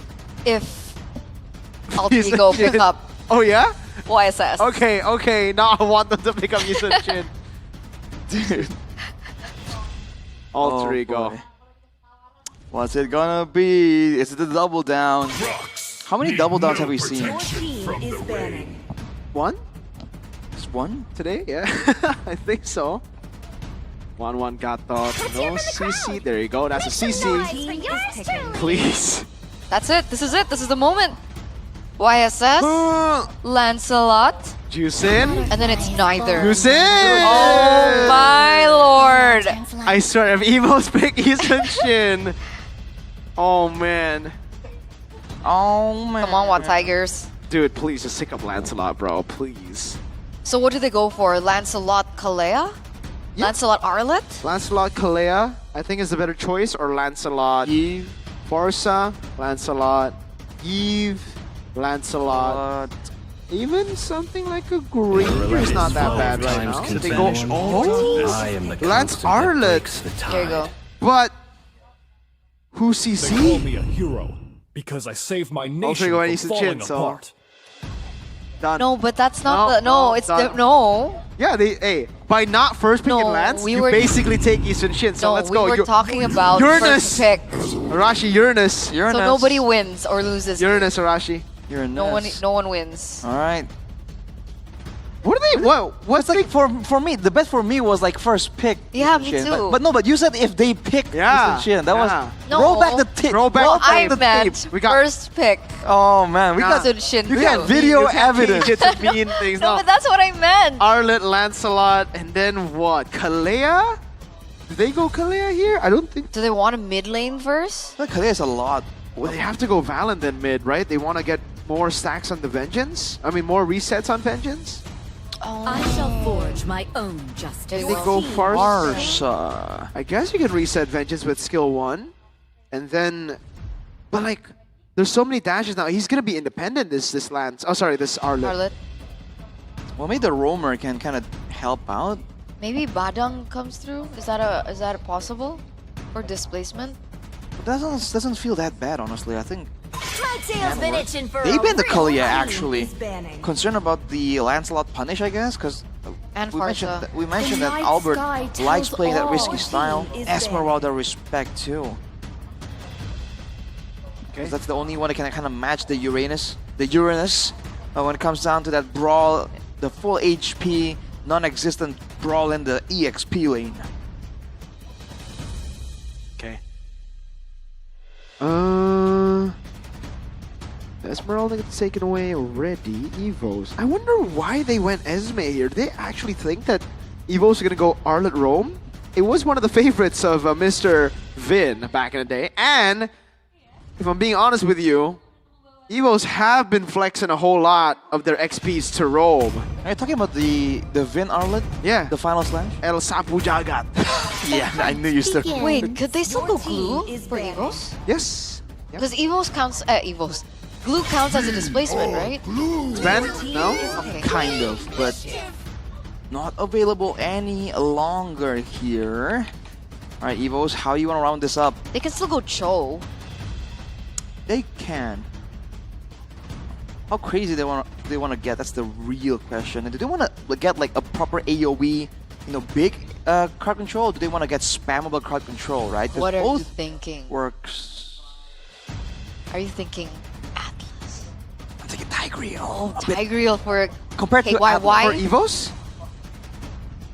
Yeah, he meant pro Evos. Kinda. You can push 5 people and get 5 vengeances. Well, not okay. Hylas then, I guess. Yeah. Why do you sound so disappointed? No, because we were talking about crowd control, right? Now That's we get true. law and orders. Like, okay, dude, all right. They still go Moskov too in the gold lane for an additional CC. Yeah, that would be ideal. Yeah, that works. So Alter Ego now. They can take it. They can pick it away though. Do they go double MM? Yeah. I wonder if the Kimi might show up Ranger? again. Talking about crowd control from the gold lane, you know? No, not against an Arlet, no. For Alter Ego. Oh, for Evos? For Evos, potentially as well. Oh. Interesting. Signature Alec Khalid is back, guys. Yeah, that's a mid-prio. Yep, produce into to rotate around the map now. Evos, gold lane. What's it gonna be, Airland? I think actually could be the Harith for Evos instead. Harith for Evos. Yeah. Play around the fights against Uranus, Khalid. You have the burst with Farsa already. You already have physical damage in Arlen and Lancelot. It's either that or just some kind of kite back independent kind of deal. If everyone is going to be diving in, trying to find their own independent kills, then maybe... Moskov or... Yeah, I like Moskov a lot, actually. There we go. Harith. Japanese Harith. That's Killua. Oh, that's why. Yeah. Because I was like, whoa, Japanese sound effect. What's that? Killua. The Killua skin. The best Harith skin in the game. Well, there it is. Which draft are you leaning towards? Oh man, I'm just because Lancelot's on the right side, I'm gonna go Evos! Evos, 1. Arashi Man, Gotta go with Evos as well. 2 Evos, What about you, Devil's Advocate? 3 Evos. Oh, never mind. Never mind. And I love to be wrong. So let's see, ladies and gentlemen, the final game to close out this series 1-1. Can Evos finally claim what was rightfully theirs from the beginning, or can Alter Ego set a different story to close out today for their match only? Let's see, boys and girls. As we get into the land of dawn, here we go! Will Alter Ego get another win, or will it be Evos still undefeated in MPL Season 16? Welcome Season 16. Off to interesting starts here, but right now, let's see how this goes. Nino on the Uranus. I don't think we've seen this before. It's gonna be... It should be high impact, but it can't really be as aggressive as Nino usually likes to be. So let's see how that lane goes. It's Sorizo, the one that's usually passive, being on an aggressive hero, like the Arlen. Oh! What? You gotta respect the Khalid, man. Oh, Alberto jumping in with the Lancelot. Alright, that's it. Lethal control. Oh my, respect the Khalid, man! Alex Khalid, man. In action, we get to see it here today. And the pressure is definitely theirs. And so far, the team that's been able to have control over the mid-game. Oh, that's some damage onto Key. That's the Hylos, by the way. Is usually able to control the next array of fights, neutral objectives, and eventually close out the game. According to Emos by Games Max, that's a firmness, tenacity, high loss. And already he's forced to use to revitalize, so tough times here in the mid lane. This Khalid might just be the pick that allows Alter Ego, that enables the rest of the team. We'll have to wait and see though, right? With the Arlet in the picture, who knows how the mid game is gonna go, but Evos for sure has to respect this. Because back in the day when the Assassins were super meta, the two heroes that we would look for to invade the enemy jungle would be the Hild and the Khalid, right? So maybe we'll see Alec being so aggressive that Albert, even on his signature Lancelot, will be unable to have that impact that he usually has. Meanwhile, though, Alec, the punish, has the healing! Flickers out in time, pops the regen too, and buys the roam boots in style. I might be wrong here, but I think the Phantom Execution did not land. I didn't see the HP bar go down from Alec when that was used. It might just be fairly out of range, but look at this, whoa! Uh-oh, Hijime Khan has a Crimson Beacon, but still gets shot by the Feathered Airstrike, and the Lethal Ignition is ticking down. Has the regen though, both teams will wait and restart the turtle now. yeah, no resources for both of these teams. No ultimates are up just yet, but Evos in terms of positioning looking quite good. Phantom Execution, a lot of damage to the AoE there, still turtle taken away. Sorizo, final slash on 3. He's gonna be picked up, has to flicker out. No more, it'll be a turtle for kill. Rin was a level ahead, but Albert was still able to get the neutral objective. That's a Lancelot for you, despite the trade in kills. And another trade comes through for Evos, securing that kill over Alec. And the turnaround, Evos were able to use the pressure, they were able to deter Alter Ego from getting close enough. So Albert took the turtle, and Rin was trying to make him pay for it by going to the orange buff, but yeah, you gotta be careful when the Farsa is around. So far, pretty good game. Both teams kind of exchanging blows, technically. Final slash, Sorizo. Okay. Gets away. Just a bit more poke from Nino. At this point, Chorizo should just get Sea Halberd, you know? I think he should be able to get a glorious pathway. Can't get you away from those arrows of Rin. Uh-oh, that's another man down from Evos. And it looks like Alter Ego are actually the ones to gain control over the economy. Okay, that's some damage over from Albert Hijume, forcing a recall early. So that rotation should come through for Evos. Let's see if they're going to be able to get anything out of it there in the top side of the map. Oh man, Erlan's angry. Goes on to Alec, who's going to heal back up. And now Erlan's going to be caught in a tough spot. Law and Order coming down. Blazing new weapon from RP with the BMI. And no, the horse gets sacrificed again for Erlan's sins. The sacrificial horse has taken 3 hits at this point. Man, that's a tough situation to be in. On that note, by the way, Albert likes doing that so often, man. Just getting some harassment from the jungle. But Erlan staying around with low HP. Even with the backup, though, won't be a dive orchestrated by Alter Ego. It's gonna be a setup for the next turtle play. Evo's definitely looking for, you know, a decisive kind of pickoff. They want to use that Feather Airstrike. Oh my god. All in. Hey. No, relax. Alec. Hey, RIP. Rest in peace, my brother. Nino walking up here, trying to zone. Rin is actually in a pretty good spot. But Chorizo spots him out. Red tree from Albert.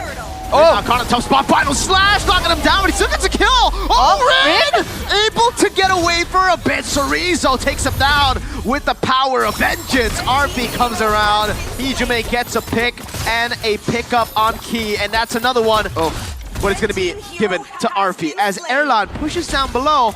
Albert still standing there, gets spotted by Nino. Erlan, can he get the turret down below? Oh, no he can't. Albert should be able to defend this. Phantom execution, and it's the wave cleared out. RP coming in for that final cleanup, and it will actually, wait a second, favor him. Albert recall. Whoa! With the blazing duet, Nino taking the shot to the turret. Beautifully done. RP 2-0-2 now. Yeah, Albert was a bit too overconfident in his escapability. There's going to be a purple taken away from him as well. Tough time. But Evos, they still have the burst damage advantage. They can still do what they did earlier. But 3 ultimates for the roam seems a bit excessive, but both teams don't really mind, it seems like. Key and Alec both just taking it. Good boy. Like, is that a good trade? I mean, technically, because they wasted so many resources onto one member. Wait a second. Their airstrike already utilized here. Heal as well. What? Alec gets taken out again. Yeah. Great flicker from Roundel to dodge away from the Raging Sandstorm flicker of Alec. Erlan gets a turret, and it's suddenly Evos on the map here. Alright. Seems like Alter Ego are able to get, you know, swings of momentum, but afterwards, they can't really control the pace. Hijume. Uh-oh, Hasker's a big game, but look at the puncture. Oh, and the final slash, bringing him right to Albert's puncture. Oh, Mountain Chakra coming down now. Albert with a puncture away. Thorn Rose to get out of the Mountain Chakra, but Rin's still there with the blazing duet. RP doing a whole lot of damage. Chorizo's still there. Rin gets a double. Stunned up by Law and Order. Chorizo has the reset on Vengeance, but cannot get close. Oh man, it's these fights taking place without the same participants. When Alter Ego get the right participants in the fight, they do well. But Evos, same thing. The fact that they fought there without Erlan was just a bit unfortunate. The Harriet really wants to be part of these skirmishes, but he really hasn't been able to join a lot of these big fights. He's been stuck for the most part, just pushing in the lane. He's been stuck on cleanup duty, right, on the side lanes. Yeah. He doesn't rotate as fast. Wait a second, that's a lot of damage already. Alec will not get taken down this time, but that's a solo kill onto Chorizo. Rin is angry. Look at his KDA, 711 and counting. What is going on with Alter Ego and Evos? Oh boy, that's not what Evos needed at this point in time. Oh my lord. And Nino is scaling quite well right here. He's going to be able to just walk around and provide info. Erlan's Zaman Force will be able to clear out the wave in the mid lane as Nino holds his ground. But yeah, Rin, an absolute monster in this game. Taking away the orange buff 3 whole levels ahead of Albert. He was like a level ahead, I think, in the early portions of the game when they started to go for neutral objective contest. He again gonna be the target. Flickers out of safety. Nino all alone, actually gonna take it. RP with the Blazing Duet, what a set again! And they collapse on him. It's a double for Rin. And Alter Ego have practically wiped Evos out. Only the baby alien left standing. Exactly, 4-4-0 trade, and Arfi took that even before he got his Swift Trinity. So he knew very well the damage output of Rin would be enough to follow up onto that, and Evos were just not prepared for that move. Evos were reacting to Alter Ego's movements there, especially with Nino crashing in from the side. Yeah. But they need to understand that they need to set up for a proper fight, because otherwise the AoE alone from Alter Ego is going to be enough to just win them the fight outright. That Blazing Duet really decimated everyone. That's before the Raging Sandstorm was even in the picture. Oh, they can't even kill Nino. Oh, okay, with everything they can. That's 4 ultimates, folks, for 1 Uranus. And that's right before Alter Ego want to look for a setup on the neutral objective. Granted, Nino is out, but all the resources from Alter Ego are up, and Alec there already in 1v2 situation, being able to deny Evos this proper positioning. Free Lord for Rin. So Riza went for the final slash. RP again with the Blazing Duet! Oh! Melting everyone in his way. Hijume, Crimson Beacon smacking him right into the Raging Sandstorm. Alter Ego have wiped Evos out. Absolute decimation. The AoE once more. Evos were just not ready for it. No one was ready to stop Arfi. He is a cloud on the flicker, and he has been unchallenged the whole time. Those were 3 members deleted by him alone. Loco. Oh, what? That's just skill 2, bro. Regen instantly from Roundel. They might look for the end right here. Rin has Mountain Shocker. They have 5 members right now, and Arfi's looking for an angle. He has the flicker and the BMI. Mountain Shocker over to Airline, and he's melting down with just a Mountain Shock and a few hits. Arfi again! Positive in the crown, able to show some damage. Arfi caught in the bad spot again. Base open, Airline taken low with a shot from Rin. This damage is ridiculous. Waves are still crashing, top side, mid as well. Even another wave is going to be crashing. And Zorizo. They can't all in on him. Raging Sandstorm, man. Great reaction from Roundel. But the rest of the team cannot handle that damage. Airline with the shutdown now. Zaman force over. Airline goes and gets another. That might have just saved the game for them. 2-4-2 trade, 3 trade with Airline taken out rather. And it looks like Alter Ego will be unable to close things out here and now. However, Albert and Roundel are left. Technically, they do have the wave clear. They do have the range to try and look for a defense. What's the call now for Alter Ego? It looks like from the positioning in the map, they're going to go for a disengage. They have to wait for the next neutral objective, it seems, because Alter Ego, they had 3 members available, but Nino isn't really that active participant. He's actually going to be walking into the whole team there. I want to be careful, but he can't really set up for Arfi or Hijume to actually make the game-ending play, so we're going to wait for one more big moment. That was a great save by Evos, but they're still 8k gold behind. Dude, even though they are catching up. How much did Airline get from that? That was an 11-1 bounty Yisun Shin. Well, he is, as of right now, 1,500 gold. Oh no, hang on. 2,000 gold below Arfi. What are the items looking like? He got the Holy Crystal based off that fight, so he got the 3-item power spike, but that's about it. Arfi is full items right now. Actually, 1 more item to go after that Winter Crown. How much is the Holy Crystal again? 1,000 something? No, 2,000? 3k. 3k. Well, I guess that answers the question, right? Oh, Malefic Gun as well. So, with that sequence of events, Erlan's gonna be, relevant damage-wise, and he almost, if he survived for a bit longer there, that really could have been catastrophic for Alter Ego.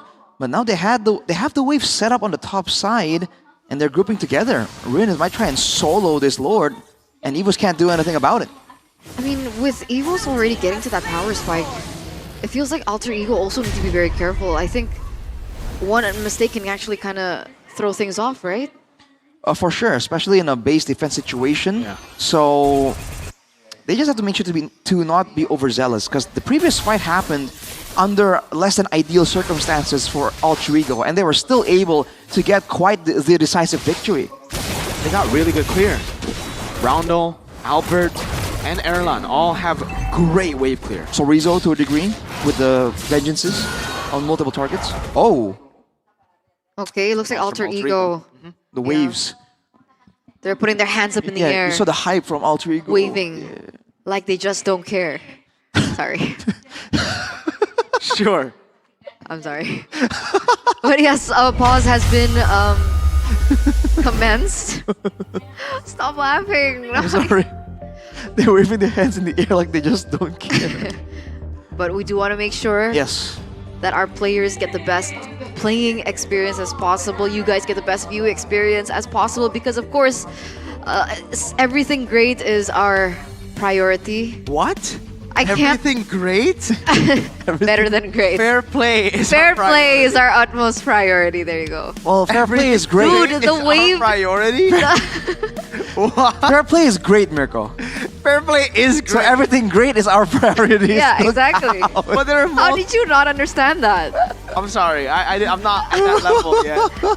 I thought we've been together for like years. Yo, if M7 turns out to be everything's great, I should get paid. like, better than great, dare to be great, everything's great will break. Oh man, It's gonna break the internet. everything's great. Gotta M7. follow the trend. Everything's great. Wow. Oh boy. Welcome, guys. So, Hello. talk about some items here while we have some time. Okay. Look at the items in the back here. You can see the assets actually indirectly through us. See, Nino actually went for the Oracle for the healing and then Brute Force. That's why he's kind of like a bit more slippery. But then he went for Twilight Armor. So he's just wanting to make sure that instead of going for the Athena, he feels that there's going to be some efforts by Albert as well to take him out. But if he considers that Albert might jump towards the backline, the Tsushin, the Yisunshin as well, I feel like the Athena might actually be better, no, to kind of tank from Erlan and Roundel, considering the burst nature of the magical damage. Yes. No, I was thinking, does Oracle have magic defense? Yes. Yes, it does, does. right? Yes, it does. So there's a layer there, but you don't think it's enough. Especially because it's a burst type of Yeah. deal here. If they don't really delete Nino, then I don't think Nino gets taken out at all. But look at this, Key, careful. Oi, what is that damage? Yep. We're still way too ahead for the airstrike coming down as well. Erlan popping in his Amon Force, able to go and dash away with Lazy Duet. Comes in with the Minute Crown as he is able to flicker out of safety, but the base is wide open again. They're just going to go for it here. Albert's still able to dash around, but Arfi stays focused on the main objective. Alter Ego, reverse sweep, Evos. And Codelwin celebrates back at home. For Wow. sure. Alter Ego, they're on a rampage. This is momentum for this team. And again, the Khalid for Alec was huge as they're pausing in the glory of victory. Dude, the Mannequin Challenge was so long ago, but Alter Ego were doing it. They're waving their hands. Say again. That's a song, right? Is that a song? Yes, I Your believe it hands is. up. Put them in the air, Especially like for Alter just Ego. don't care. Yeah, Alter Ego party. yeah, they were doing that. Codelwin party. Right. Well, what's not going to be a party is the Evos after party right And it here. really sucks for Vin because technically this is his first official game Oh. match as head coach. No Evos after party here. Oh no. That's rough. I wasn't invited to the last one. Really? None of us were.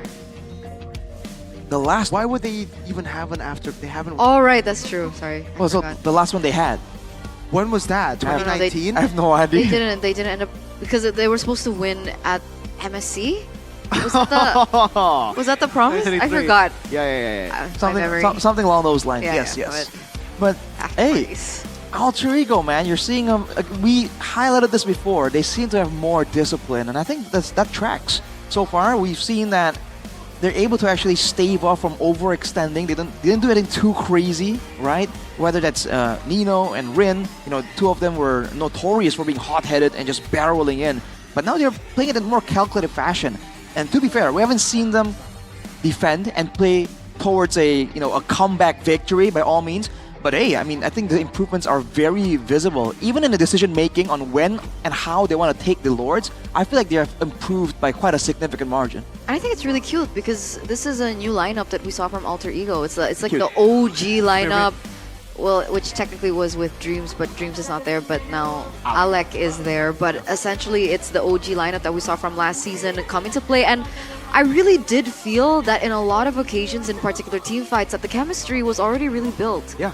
Like, because I remember that one moment when RFB came in with the Blazing Duet, and I was like, he's so forward, and he doesn't even have his third item from the Swift Trinity yet. Like, is this something that he really wants to do? But it turns out Nino was already in position to back him up, and then we saw Rin as well from the other side angle, and that just really shows the chemistry and the communication that is flowing for this team and this particular lineup for Alter Ego. And it turns out, Yi Sun-shin, Lancelot just need to win mid. You win mid, anyone can be enabled. Even though I'm still more on Lancelot than Yi Sun-shin. I just think, you know, the mid prio was lost on Evo's side, but the Khalid was such a good answer to get that mid prio. It's like, hey, you've already drafted a way to win mid? No. No one wins against Khalid in clearing mid. Yeah. Do you think that the Hylos, you know, could have been supplemented for like a Cho, maybe? If you're talking about roamers that can really help with the clear, right? What can match up to Khalid that would still slot in here for Evos? I don't know. Right? Because I thought the I Cho really can don't like the Lance Arlet. I really like Arashi's translation for the interview, though. Oh, unfortunately, we won't hear it because Eterna's doing it. We got Arashi's doing it. We got info from Zipper. It will be you. No, he didn't say that. He did. He did not say that. He did. Okay, there you go, Zipper. Thank you so much. Whoa. Yeah, we're taking turns. All right. Wow. The power. W Arashi. The power of the side reporter. Oh, that's the face that you guys are going to be looking at. I mean, I thought everyone was saying that Eterna's match 1 translation was super good. I don't know why they would want to hear Arashi's. Who's they? What? The Shadow Council. They are the people he hears. The voices in my head. Why am I getting zoomed on? Is a huge fan Who of the Arashi heck is today. controlling? Guys, I love whoever is it. doing that, you guys are amazing. No way! I'm getting bullied. W. Oh boy. Man, after all this, we still have one more match. Yeah. So excited. We What was have our last one match? more. Oh no! Dewa Liquid. Dewa Liquid. That was looking really strong right now. Get a load of this girl. I'm scared. I have crippling depression. Wait, do you? It's a meme. Are we gonna get a Yorito segment? Yeah, later. For sure. Then we can need some... I just love randomly snacking. yeah, make that a thing. Can we have like Dude, the regular MPL snacking? Look at our desk. It's stacked. We have more over here, by the way. Just saying. This is I what finished mine. this Yeah, is. put the other one MPL away. casting experience. Amazing. By the way, can we get it set over to our house if we're doing online stuff? You know. Thank you. Oh, for tomorrow. Yeah, because how are you supposed to... Exactly. Seems like we're still waiting for Alter Ego. They might be partying a bit too hard after Are they that still one. doing the mannequin Are they challenge? still freezing? Yeah, towards the end there, Mirko. Did you see? They're like... I was on the cold sun. I saw you squinting. Yeah. The lights are pretty bright, man. I gotta say. It is pretty bright. I wonder who's going to be doing the interview. Do you think it's going to be Rin? I think it'll be you. No, that wasn't the question. That wasn't the question. What? I'm saying who from Alter Ego will be doing the interview. Oh, from Alter Ego, Zephyr. Yes. Zephyr Oh, you think and- Zephyr's going to do the interview? Zephyr? Usually when they're doing stuff like this, Like online the- interviews? the players are like, "Yo, coach, please, just do it for us," you know. So I'm thinking Zephyr So it's going to be Zephyr and and Rin. Styx? Zephyr and Rin. That's the combo. Oh, They're Zephyr, best Rin. buddies. Really? Yeah, What do you think about Zephyr this season? Because technically last season, he himself mentioned that he wasn't comfortable drafting it. Now he's comfortable drafting. That's number one. Secondly, he doesn't have a scapegoat anymore. Last season, they could always just be like, it's Nafari, you know? But now, if it's a mistake, can't be Nafari anymore. But so far, they've actually been winning, so...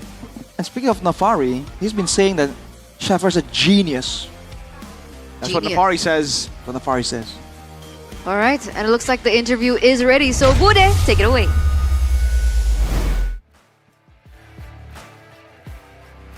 Dan Alter Ego berhasil untuk mengejar ketertinggalan dan memenangkan game kedua dan juga ketiga. Dan di sini Bude Clara akan bersiap langsung ngobrol-ngobrol secara online bersama dengan siapakah ini?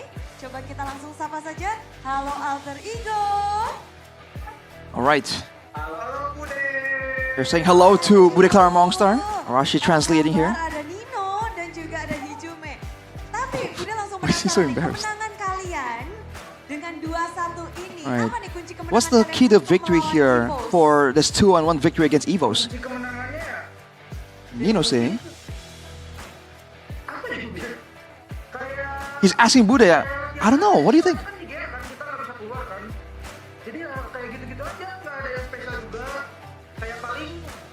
He's saying they didn't do anything too special. Just make sure they do what they should be doing. Melawan Evos yang sekarang kan pasti ada yang difokuskan nih. Mungkin Nino, apakah kamu membawa Hijume kali ini sebagai mid laner, sebagai kuncian untuk melawan So Evos? bringing Hijume this time, is that the secret here? Is that the key to victory here? You know, says, yeah, that's true, and he's given the option. He said, yeah, I want Hijume. Dari musim lalu kamu bermain melawan Evos hingga saat ini, kamu selalu menang loh melawan Evos. So you've been playing against Evo since last season, and you always win against Evos. What's the secret? What's the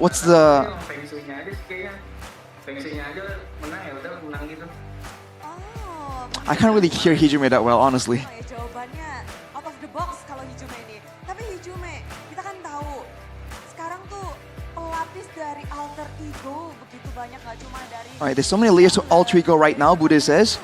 So, kemarin Rine bilang khawatir ya ada pelapis. Kalau Hijume sendiri gimana dengan hadirnya saya? right, Rin is concerned about there's having another like sub. How about you, Hijume?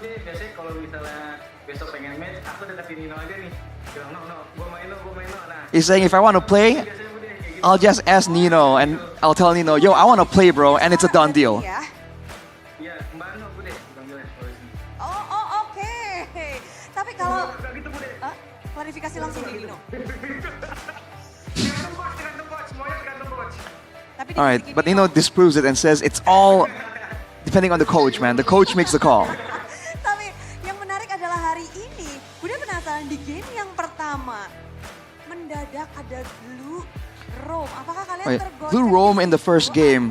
Did that shake you guys up? Udah biasa ngeliat Blue Roam. Or do you think it's a normal thing and you're used to it? Sebenarnya udah pernah ketemu sih Bude di screen, cuman kalau tadi tuh kaget aja karena mau open aku lawan Blue tiba-tiba dia main kan.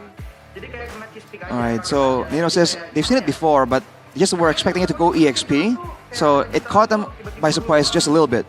Apakah itu faktor terbesar membuat kalian kalah di game 1? Is it the biggest factor to their loss in game number 1, Bude says? Si Bude cuman kayak kasarnya apa ya Bude? Kasarnya Nino saying no. yang Nino rasain komunikasinya kurang kayak gitu ngamen aja waktu game 1. Ini jujur. He's saying honestly, it's just the team's communication not really being up to par. Di game kedua dan game ketiga apa yang kalian lakukan tuh? What do you guys do for game number 2 and 3? Setiap roster biar pada semangat. Oke, jadi memang fokusnya ke diri sendiri, dipecutin aja satu-satu. Tapi betul. kalau melihat Oke. mungkin dari kacamata kalian ada sosok Finn yang hadir di Evos. Alright, Gimana sih so kalian Finn is melihat actually apakah present memang with Evos this time. impactnya, dampaknya What do you guys think about his hari ini impact? melawan Evos dibandingkan mungkin musim lalu yang belum ada Finn? Especially compared to last season when Evos didn't have Finn with them. What do you guys think? Apanya? Tadi kan kalian lawan tuh langsung.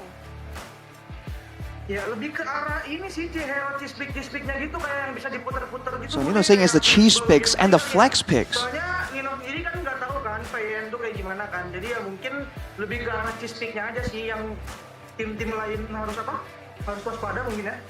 Right. Tapi bising-bising dikit. Tadi Cypher sempat garuk-garuk kepala nggak? So did Sever get confused? Satu deh. And he's saying, yeah, in game number 1, Habis kinda. game 1 memang cukup memukul ya berarti ya. Untuk Cypher harus berpikir lebih keras. Dan kalian berhasil mendapatkan kemenangan dengan 2-1. Apakah ada yang ingin ditunjukkan nih dari Alter Ego? Identitas apa sih? Is there anything you guys are trying to show in this 2-1 victory from the new Alter Ego? Apa emangnya? Mungkin kalau misalnya dari itu kan kalau misalkan pemain dari urusan dari staff dan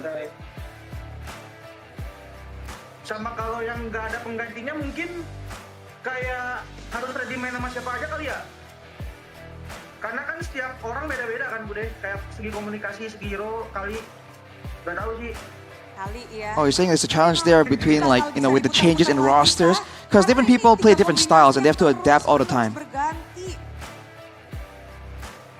Iya ya, kita ganti-ganti dulu ya.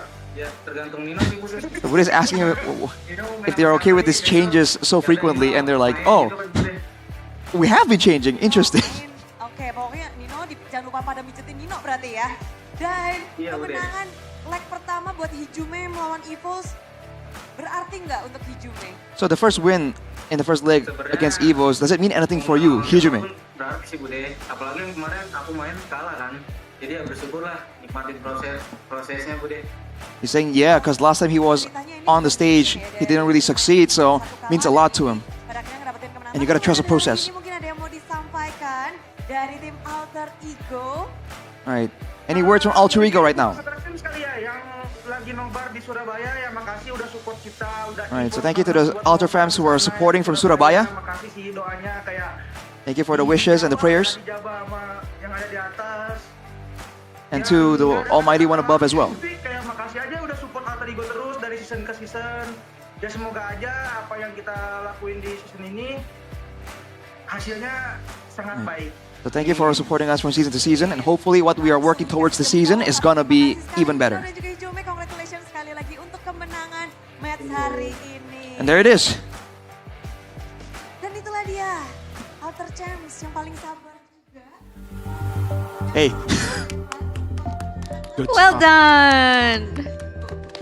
Mr. Rash. So last match will Mr. be Rash. a Mirko translation.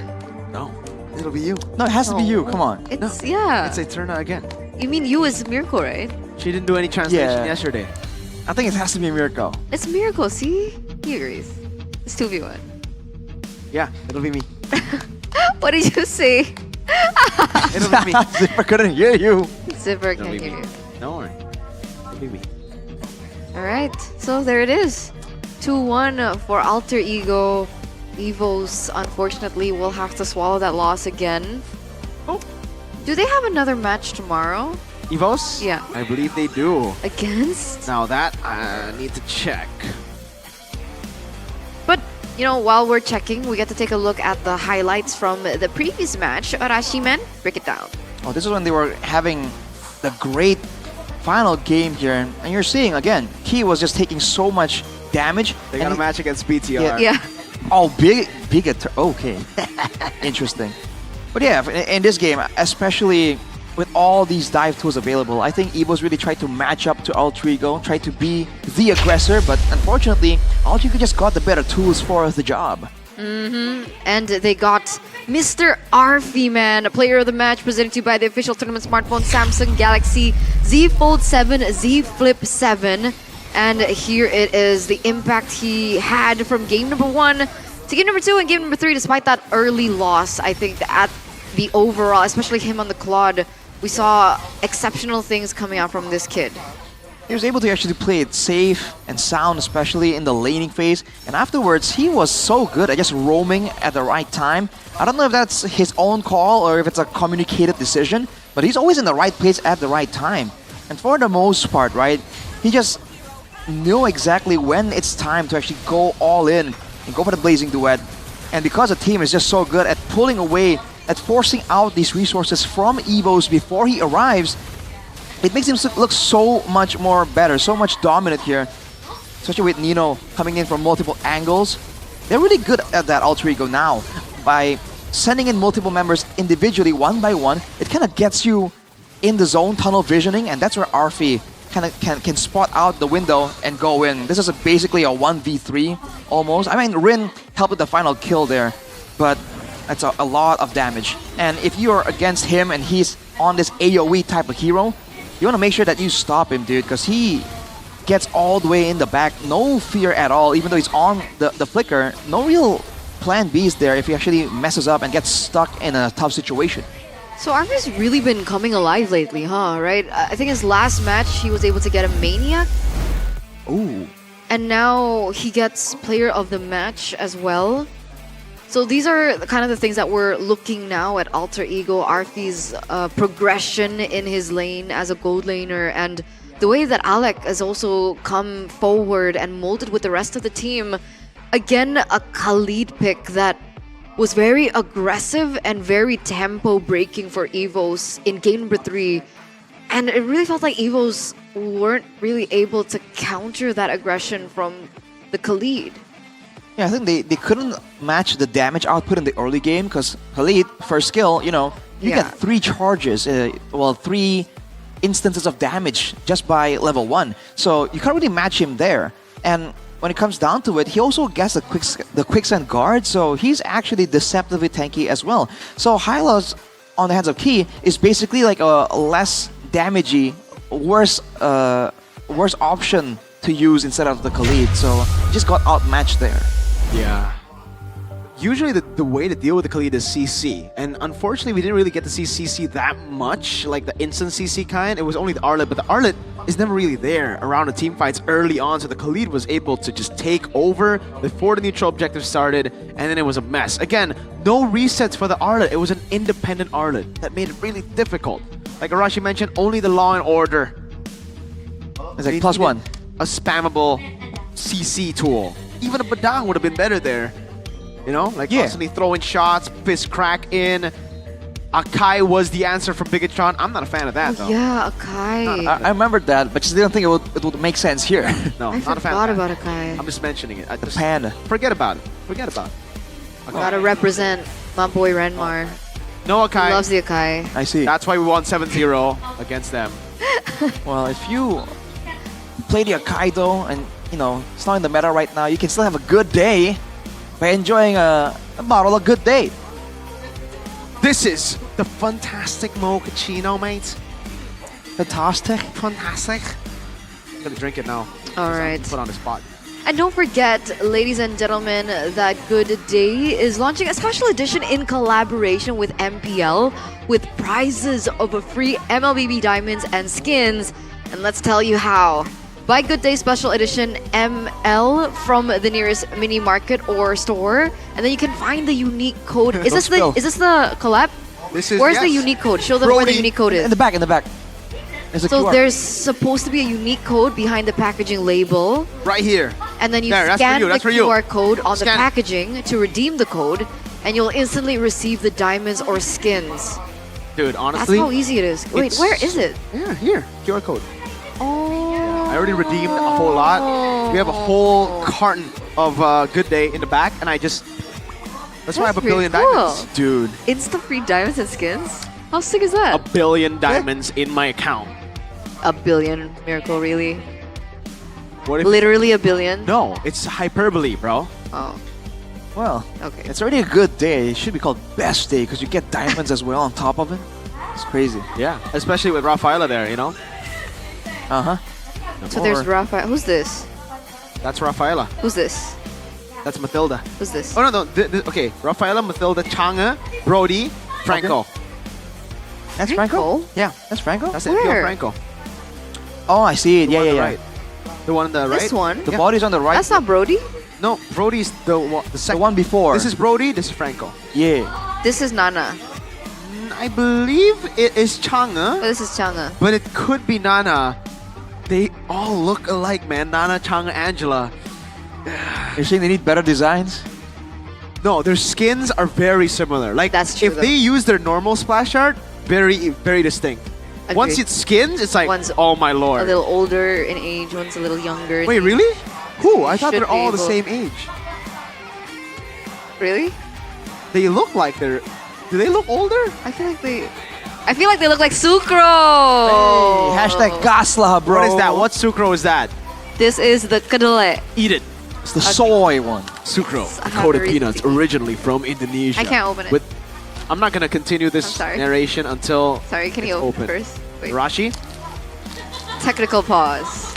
Oh man. Dude. Dude. Oh man. Just rip it open, man. You don't need to open it that way, no? There you go. Why is the top so solid? That's Sucro, crazy. the coated peanuts originally from Indonesia. Check it out. Flavor variants that are perfect to accompany your gaming experience. There's original, barbecue, gribo, and soybean to make your day even more exciting. For sure, pro gamer snack with sucro. That's so good. It's supposed to be like this. So Rashi opened it like this. Hey, it's so good, you gotta eat it pub from the bottom. Upside down. What is that? Kedelai. Oh my god, it's kedelai. Yeah. Kedelai or kedelai? Kedelai. Soy. Dude, start from the bottom, now we're here. This is not good. You know why I say that? I want to gatekeep it. I want to buy it all for myself. I agree. Mine now. It's okay. You can keep eating it because before we get into game number 3, match number 3, we are going to go on a short break. So stay tuned, go anywhere. We'll be right back for more MLBB action. Bye-bye, guys.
skin lu banyak amat bang. Yoi, ini hoki dari sering mabar. Dapatkan 1 dan 5 skin elite permanen dengan mabar bersama temanmu. Juga kesempatan terakhir untuk dapatkan Julian Melkin Tracker gratis di bulan kemerdekaan.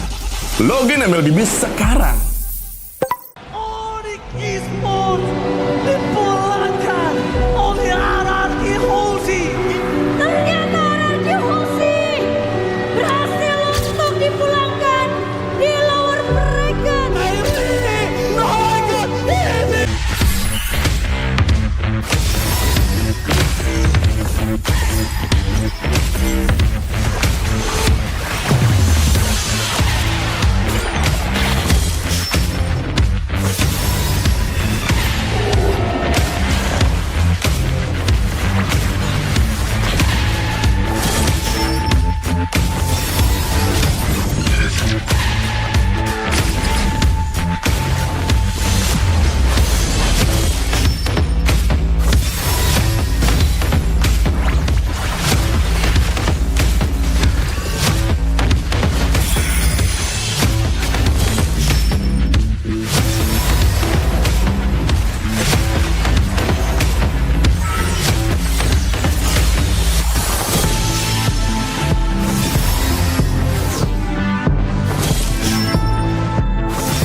Kok skin lu banyak amat bang? Yoi, ini hoki dari sering mabar. Dapatkan 1 dan 5 skin elite permanen dengan mabar bersama temanmu. Juga kesempatan terakhir untuk dapatkan Julian Melkin Tracker gratis di bulan kemerdekaan.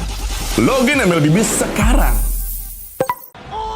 Esports dipulangkan oleh Araki Hoshi. Ternyata Araki Hoshi berhasil untuk dipulangkan di lower bracket. Ini bencana patah hati kedua kalinya dipulangkan oleh tim yang mereka pilih.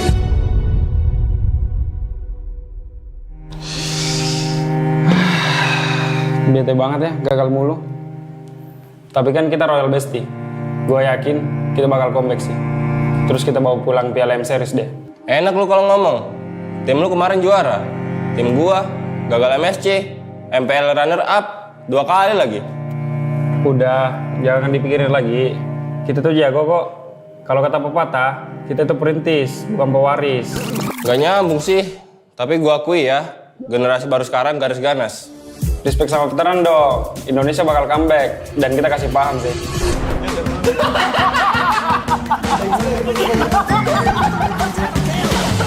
Kayaknya gue ganti nama jadi Rinetizi aja deh. Biar kayak kata Zi, buat jadi juara. Zi mah meta 2021. Lu kemana aja? Itu mah abang-abangan gue. Lihat aja, gue bakal jadi penerus kalau terus di tim Liquid. Tapi please, lepas Paniati. Sir, what's your command? Oh, what a play! Freestyle from Fabian. Pemanasan terlebih dahulu. Lolos playoff aja masih susah. Kayaknya menggantiin Kartizi. Iya nggak sih, Pe?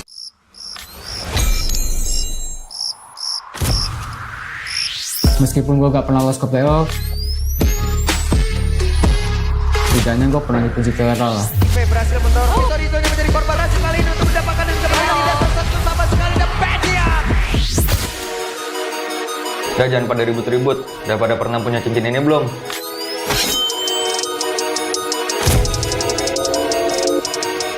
Misi deh. Gantian shift dulu ya. This is keyboard. Kalau bukan karena gue, Monster kill. monster kecil kayak kalian masih main ranked. Intinya satu, konsistensi.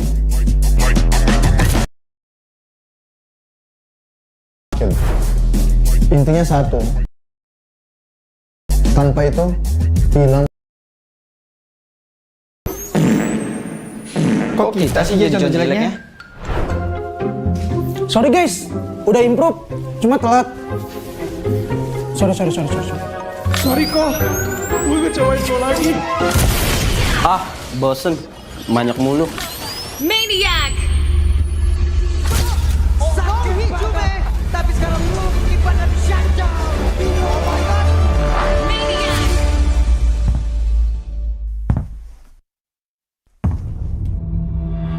Mau adu Maniac season ini? Pada saat daerah dia sendiri mereka bisa pisah, tapi masih ada pergerakan dia dan gimana dirinya dikeroyok. Namun untuk sekarang satu buah Zigduan. You miss me?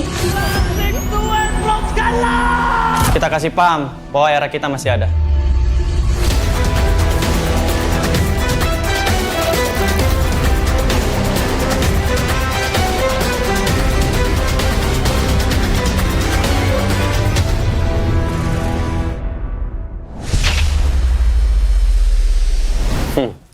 Lu masih ingat nggak ini siapa?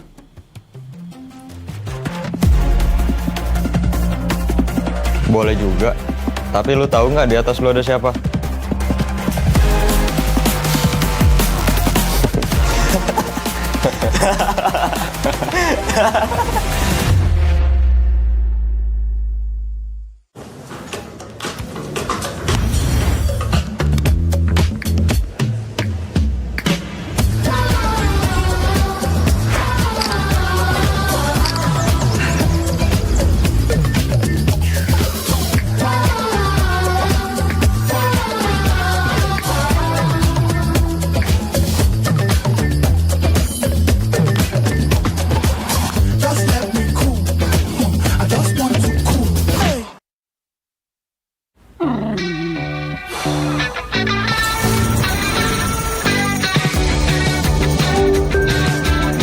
How do I stop my new puppy from chewing my stuff?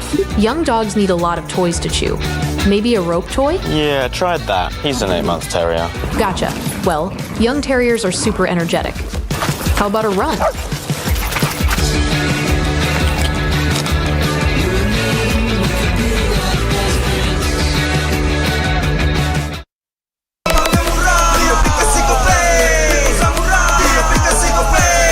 Walau yang lain terus berubah, Kope konsisten, kasih yang pasti murah. Tagihan murah, di aplikasi Kope, transfer 100 kali per bulan. Download aplikasi Gope baru nggak pakai lama, dompet andalan gamers banyak damage-nya.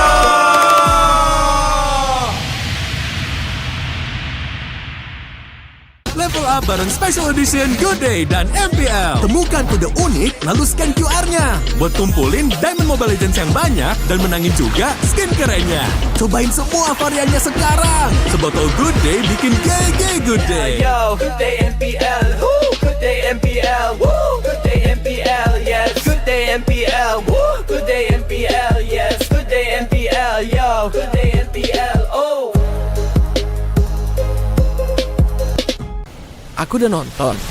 Fix, Hijin tuh jahat ke Minjun. Hijin kan emang gak mau pacaran sama papamu, mamamu. Biarkan mereka di granat. Boom, ya, gue kena ghosting. Terus ditinggal nikah sama Hijin. Padahal mereka udah cium. Anak yang nakal. Saatnya kau dan aku pakai simpati buat nonton, musik, games, belajar, sampai belanja. Bisa pilih benefit sesuai keinginanmu. Tenang. Menang kalah, mabar bisa good time. Wah, good time Mobile Legends Bang Bang. Enak coklatnya. Bikin semua bisa good time. Ini nih mainnya.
Skin lu banyak amat bang. Yoi, ini hoki dari sering mabar. Dapatkan 1 dan 5 skin elit permanen dengan mabar bersama temanmu. Juga kesempatan terakhir untuk dapatkan Julian Melkin Tracker gratis di bulan kemerdekaan. Login MLBB sekarang. Esports dipulangkan oleh Ararki Hoshi. Ternyata Ararki Hoshi berhasil untuk dipulangkan di lower bracket. Ini bencana patah hati kedua kalinya dipulangkan oleh tim yang mereka pilih.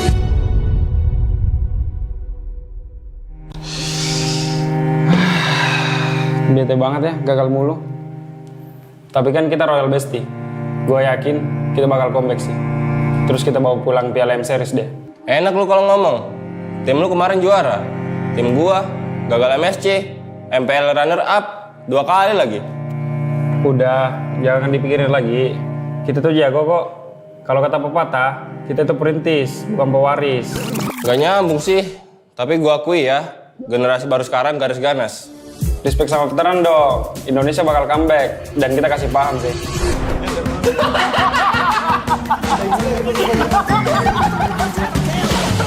Kayaknya gue ganti nama jadi Rinetizi aja deh. Biar kayak kata Zi, buat jadi juara. Zi mah meta 2021. Lu kemana aja? Itu mah abang-abangan gue. Lihat aja, gue bakal jadi penerus kalau di tim Liquid. Tapi please, lepas Paniati. Sir, what's your command? Oh, what a play! Brisal from Fabian, pemanasan terlebih dahulu. Lolos playoff aja masih susah. Gayaan menggantiin Kartizi. Iya nggak sih, Pep?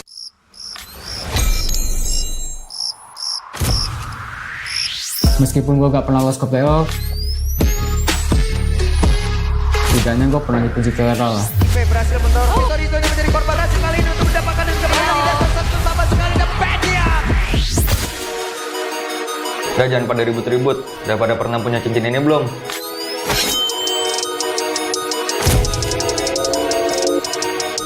Misi deh. Gantian shift dulu ya. This is Keyboard. Kalau bukan karena gue, Monster kill. monster kecil kayak kalian masih main ranked. Intinya satu, konsistensi. Tanpa itu, hilang tuh kayak mereka. Hah? Kok kita sih jadi contoh jeleknya? Sorry guys, udah improve, cuma telat. Sorry. Sorry kok, gue ngecewain lo lagi. Ah, bosen. Banyak mulu. Maniac. Tapi sekarang lu Ipan dan Shanja. Oh my god. Maniac.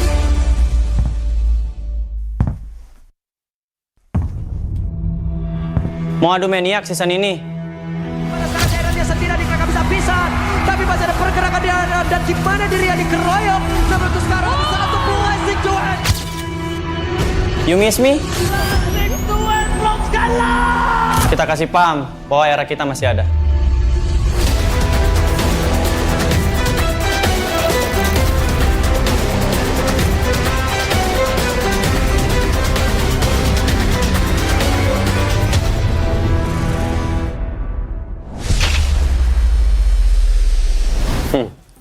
Lu masih ingat nggak ini siapa?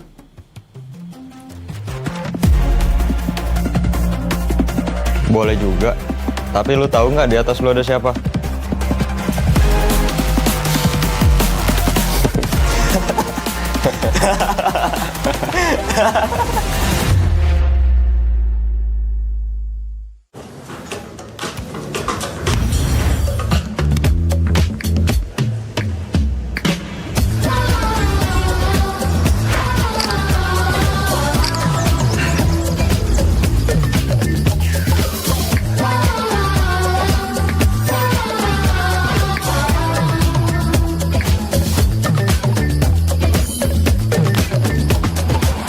Just let me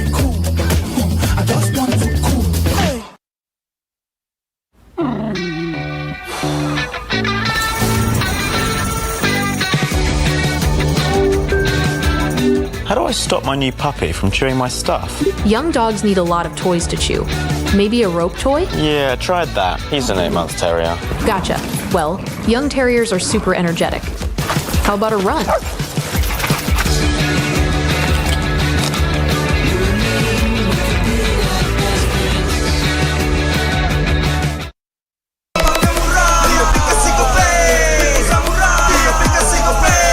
Walau yang lain terus berubah, Gope konsisten, kasihnya pasti murah. Tagihan murah di aplikasi Gope, gratis transfer 100 kali per bulan. Download aplikasi Gope baru, nggak pakai lama. Dompet andalan gamers banyak damage-nya.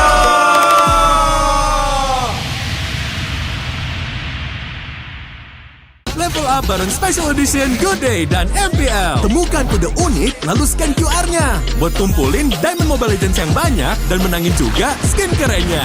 Cobain semua variannya sekarang. Sebotol Good Day bikin GG Good Day. Yo, Good Day MPL, woo, Good Day MPL, woo, Good Day MPL, yes, Good Day MPL, woo, Good Day MPL, yes, Good Day MPL, yo, Good Day MPL, oh. Aku udah nonton. Fix, Hijin tuh jahat ke Minjun. Hijin kan emang gak mau pacaran sama Papamu, mamamu, biarkan mereka. Di granat! Boom! Ya, gue kena ghosting. Terus ditinggal nikah sama Hijin. Padahal mereka udah cium. Anak yang nakal. Saatnya kau dan aku. Pakai simpati buat nonton, musik, games, belajar, sampai belanja. Bisa pilih benefit sesuai keinginanmu. Tenang. Menang kalah, mabar bisa good time. Wah, good time Mobile Legends Bang Bang. Enak coklatnya, bikin semua bisa good time. Ini nih mainnya.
Kok skin lu banyak amat, Bang? Yoi, ini hoki dari sering maba. Dapatkan 1 dan 5 skin elit permanen dengan mabar bersama temanmu. Juga kesempatan terakhir untuk dapatkan Julian Melkin Tracker gratis di bulan kemerdekaan. Login MLB Biz sekarang. Esports dipulangkan oleh Araki Hoshi. Ternyata Araki Hoshi berhasil untuk dipulangkan di lower bracket. Ini bencana patah hati kedua kalinya dipulangkan oleh tim yang mereka pilih.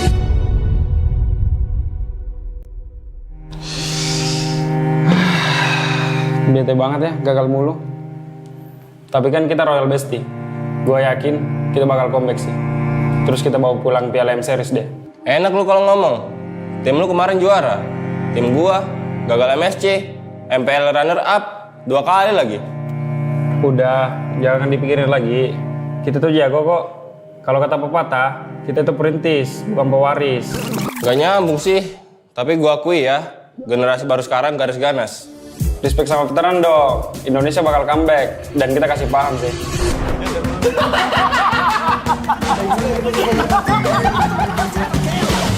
Kayaknya gue ganti nama jadi Rinetizi aja deh. Biar kayak kata Zi, buat jadi juara. Zi mah meta 2021. Lu kemana aja? Itu mah abang-abangan gue.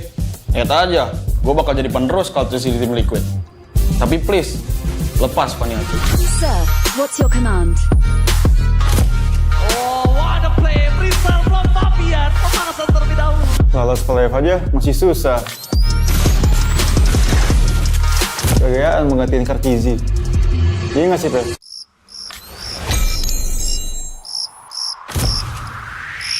Meskipun gue gak pernah lolos ke playoff, setidaknya gue pernah dipuji viral lah. Berhasil mendorong Vitorino menjadi korban hasil kali ini untuk mendapatkan dan kembali di dasar satu sama sekali dan Pedia.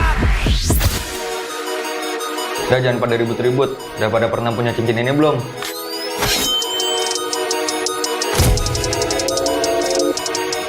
Misi deh. Gantian shift dulu ya. This is Keyboard. Kalau bukan karena gue, Monster kill. monster kecil kayak kalian masih main ranked. Intinya satu, konsistensi. Tanpa itu, hilang tuh kayak mereka. Hah? Kok kita sih jadi contoh jeleknya? Sorry guys, udah improve, cuma telat. Sorry. Sorry kok, gue ngecewain lo lagi. Ah, bosen. Banyak mulu. Maniac. Tapi sekarang belum ibadah di shutdown. Oh my god. Maniac.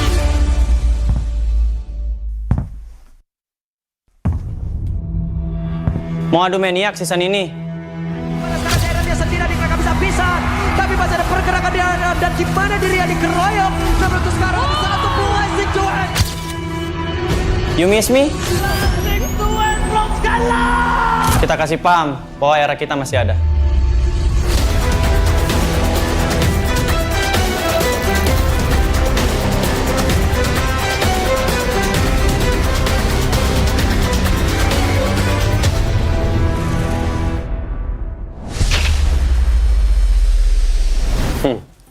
Lu masih ingat nggak ini siapa?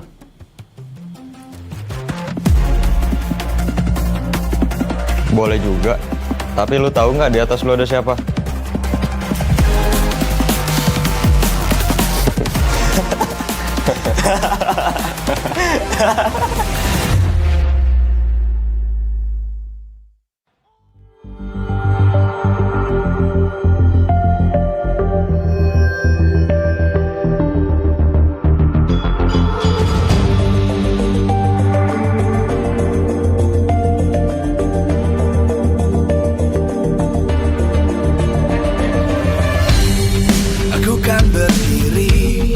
dan terus berlari, terus ke arah puncak tertinggi. Ku takkan berhenti, hanya sampai di sini. Kemenangan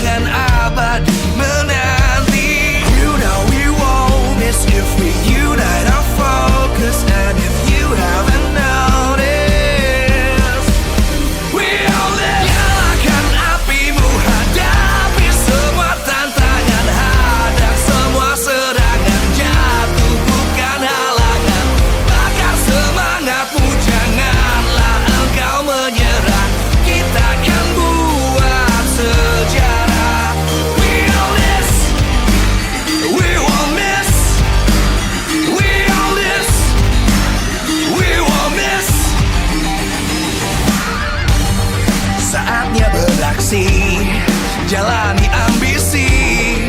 Aku kan menyawakan hari ini. You know we won't miss if we unite our focus. And if you haven't noticed, we all live. Nyalakan apimu, hadapi semua tantangan, hadang semua serangan, jatuh bukan halangan. Bakar semangatmu, janganlah engkau menyerah. Kita akan buat sejarah. We all this, we won't miss. We all this, we won't miss. We all this.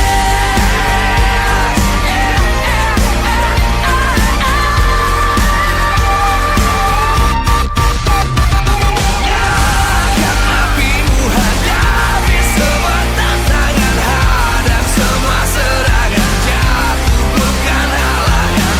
Bakar semangatmu, janganlah engkau menyerah. Kita akan buat sejarah. We all this.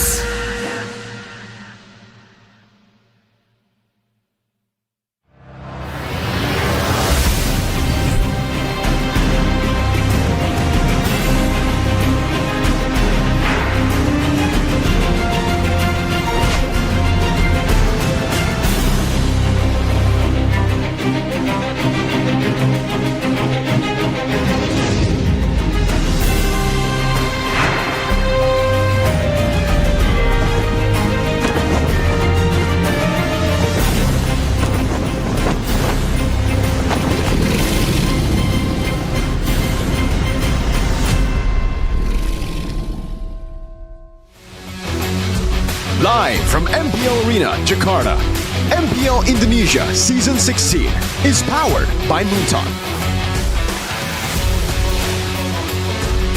Supported by Esports Federation of Indonesia. Presented by official tournament smartphone, Samsung Galaxy. Official e-wallet, GoPay. Official coffee, Good Day. We own this.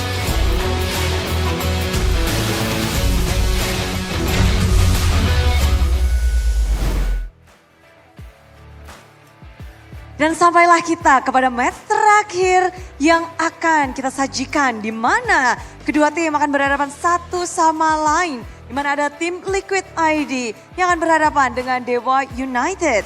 Dan di match penutupan ini tentu akan menjadi kesempatan bagi tim Liquid untuk mengejar ketertinggalan. Mereka kali ini berada di posisi terbawah klasemen MPL ID sementara.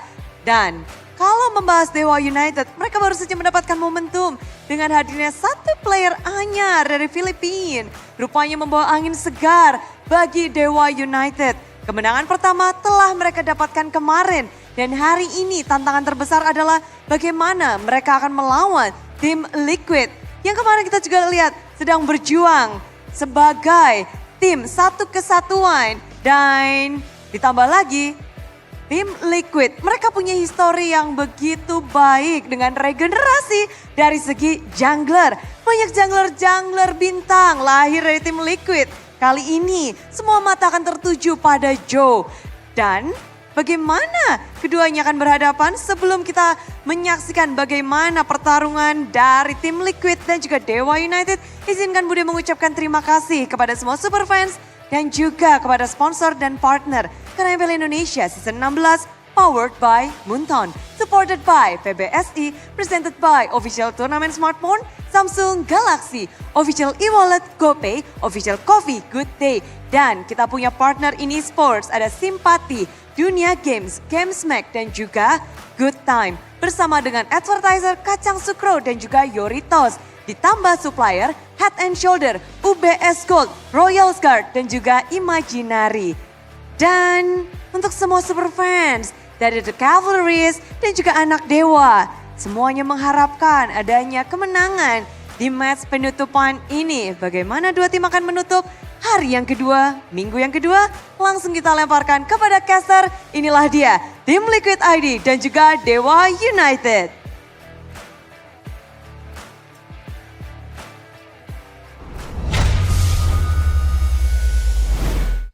We're down to our final match here, ladies and gentlemen, for the second day of MPL ID Season 16, week number 2. Back on the English podcast with me, Eterna, alongside with Mirko as well as Arashi, as we head straight into it. TL ID versus Dewa United. TL are coming off a shaky start to the season. I mean, technically they have had changes into the roster. Kabuki stepping into the gold lane. We have Joe as well into the jungle. But for Dewa with Kin stepping into the EXP lane, it looks really good for this team. Yeah. Dewa United have had like a crazy glow up from week 1 to week number 2 with Kin and Retribution back at it again. Still, holding on to their strengths though is what I like. Maybe is definitely a strength to be highlighted here as well. And that matchup against Kabuki, someone who's been inactive for 2 seasons, is definitely the lane that I'm going to be watching. Yeah, man. I mean, the XP lane was really explosive yesterday for Dewa, and I feel like, this thing looks like it does so much better when the XP lane actually has that kind of presence in the lane. So now against Team Liquid, I think that matchup against Aran is going to be quite the entertaining one. Speaking of entertaining, and speaking of TL, we do want to give our congratulations to Timnas. What's Timnas in English? National team. Our Indonesian national team for making it through to the official main event for ISF. So we are going to be seeing them, fight for more later on. I think details will continue, host country, when it will be, so on and so forth. But yeah, I honestly, with this roster, I didn't really expect them to make it to the main event. Wow, really? I thought they would make it to the main event, but once you get to the main event, that's the big problem. Okay. But, hey, Philippines are out of ISF. For the first time, we won't be seeing Philippines in the main event for MLBB, so that's crazy. Cambodia, wow, what a powerhouse. Malaysia also, defending champions, already there, waiting. So, a lot of competition for our national team. Was it Myanmar that took Philippines out? Cambodia. It was Cambodia. Yeah. And they also beat Indonesia in the finals yesterday. Scary. Scary, scary, scary. But back to our final match, Rookie of the Season Legacy. It feels like season after season after season. I think even before Gugun we had Van, and then Fabian came through after Gugun. And now the big question is, can Joe step into the shoes of that particular, square, right? Can he fill that position? Will Joe be the next monster rookie for TLID? I feel like the mechanics are there. We've seen crazy performances, but overall, when it comes to the experience and the consistency, that he still has to prove to us. Because last time, there were some highlights for sure, but there were some lowlights as well. So I think that's where we are really anticipating that jungle matchup, and also seeing how many heroes he has in his disposal, because we have only seen a limited amount. And at this meta, I feel like the flexibility is a massive tool. I think maybe he just needs a little bit more time to get to the groove, right? That's the positive way to see it, glass half full way to see it, because technically Fabian didn't debut hot in his first match, right? He kind of did. Was it the Fanny? It was a Fanny. They did lose against Evos, but it was already like a glimpse of brilliance. Meanwhile here, it was just Joe. Alright, I guess we'll see. Another match to prove themselves, but we are going to take a look at the official team lineup for Dewa United first. Mark, Ray, Octa, Mueza, as well as maybe no Kin? What? No Kin for the team today. Despite an amazing debut, Mark will be the one entrusted in the XP lane. Still, with the same lineup, just a difference in XP. Ladies and gentlemen, welcome to the stage, Dewa United. Well, this is a curveball. Weird. We were hyping up Kin the whole time, but... Isn't that Kin? Wait, yeah, isn't that not him in the mullet? Maybe he's just there, but not playing? I guess we'll see later on, ladies and gentlemen, as we take a look at the official team lineup now for the opposing team, TLID, with Aran, Joe, Yeheskel, Weedy, as well as Kabuki. It looks like they're still sticking to this. No Fabian, no Kyo, no Aaron Shiki as well. Give it up to the team that's representing us, Indonesia, later on at IESF as our national team. The boys who did it, won it all in Season 14, Team Liquid ID. So welcome, ladies and gentlemen, to match number 3 of the day. To close things out, it's TLID versus Dewa United once again. See how this one goes, man. A lot of questions towards Kabuki for sure, because we saw Job actually do some impressive things, but Kabuki on the other hand was kind of just present, and we were very quick to to spot that out. So looking at the audience topic voting here, seems like people are agreed that Joe has more potential. 38%. Whoa. 30% for Ray is better than Joe, Whoa. and 28% for Need to See It First. I find this interesting. Both the answers A and B. C, not that interesting. Yeah. Again, scaredy cats back at home. Vote. They have an opinion of something, man. Yeah, I think Joe is the guy with more potential for sure. Ray, we've seen where the potential leads to. He's been here for a while. He's even been to different teams like GeekFam when he was loaned out to GeekFam. And there he did find his ground a bit later to the season, but he was still very shaky, I would say, on different picks like utility. On Assassins, he's always been phenomenal. So Joe, on the other hand, we've actually seen a mix from the ISF qualifiers. He's been pretty solid on the utility, phenomenal on the Assassins. Mainly that Fanny performance against GeekFam was, oh my lord, stunning. I think that we can expect that for sure, right? It's such a strong tool not to be using, so fully expect a bit of an assassin showdown. But aside from that, again, I wonder what else we can expect from Team Liquid, because they used to be a very flexible, dynamic team. Now they're looking a bit more straightforward, and I wonder if Dewa United in particular have a plan against that, because they themselves are a very explosive team, and they're a very cheese-heavy team as well. Remember, the mid lane Hellcurt was a thing. Yeah, it didn't work out for them. No, right? absolutely not. We saw the Kagura as well in the mid lane for Octa. As it shows, Octa is a very versatile mid player, right? He's utilized different heroes. I think he's found most success on his signature Lunox, which is something that we could be looking at today. A lot of success on that hero. But Gaming House, again, it looks like Kin is the one holding the phone. So I do believe it's Kin playing the EXP lane, not Mark. Yeah, I think it is Kin, by the way. That doesn't look like Mark, unless we're all mistaken here. Is he undercover? But back to the point, though, of Octa being versatile. See, versatile means he can play a lot of different picks, even a meta picks. He finds himself in an odd position where he's unable to play the real meta picks, but shines on the off meta picks, like the Lunoxes. I'd say Selena Vixana back in the day too. The Kimmies as well. Some of those are meta, but again, most of the times he finds success on Lunox, like the unorthodox mid laners, even like the Hilda back in the day, Hellcurt mid. So it's more like he's a weird mid laner. He's a weird one. He's a reverse meta. Yeah. Hezkiel, he's a meta man. Jusin, Yves, Barca, everything. All meta. Except the Novaria. That's like the only one that's like, whoa. Yeah, agree. And don't touch Selena. Agree. And don't touch Selena. That's a sad one, because Selena is so good if you can actually get a handle on it. Yep. Unfortunately, as far as we know, Hezkiel not quite there yet in the Selena department. We've seen the potential, right? But unfortunately, I don't know if it's an individual thing. Is it like a team thing? Do they just not play around? They vibe well with a more aggressive half assassin style mid laner. But yeah, they haven't been able to actually pull off the Selena that well.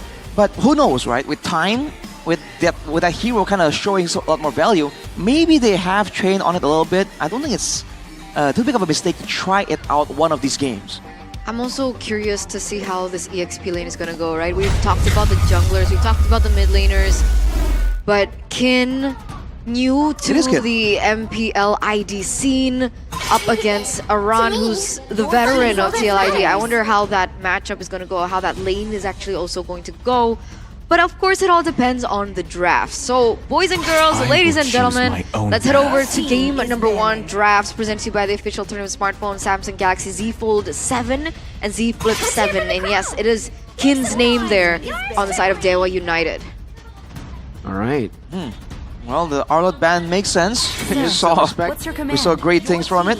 The Fanny, though, so even though Joe can play it well, I guess Ray can actually put it to good use as well. So Team Liquid ID have something else in mind for the first pick. The whole previous match was all about the Lancelot YSS, both still available right now. Both still available. And you gotta remember that, especially for the current meta, Fanny is more often seen on the red side than blue side as first pick, so that also is a reason as to why TLID have been the ones active into the Fanny ban on blue, despite having Joe.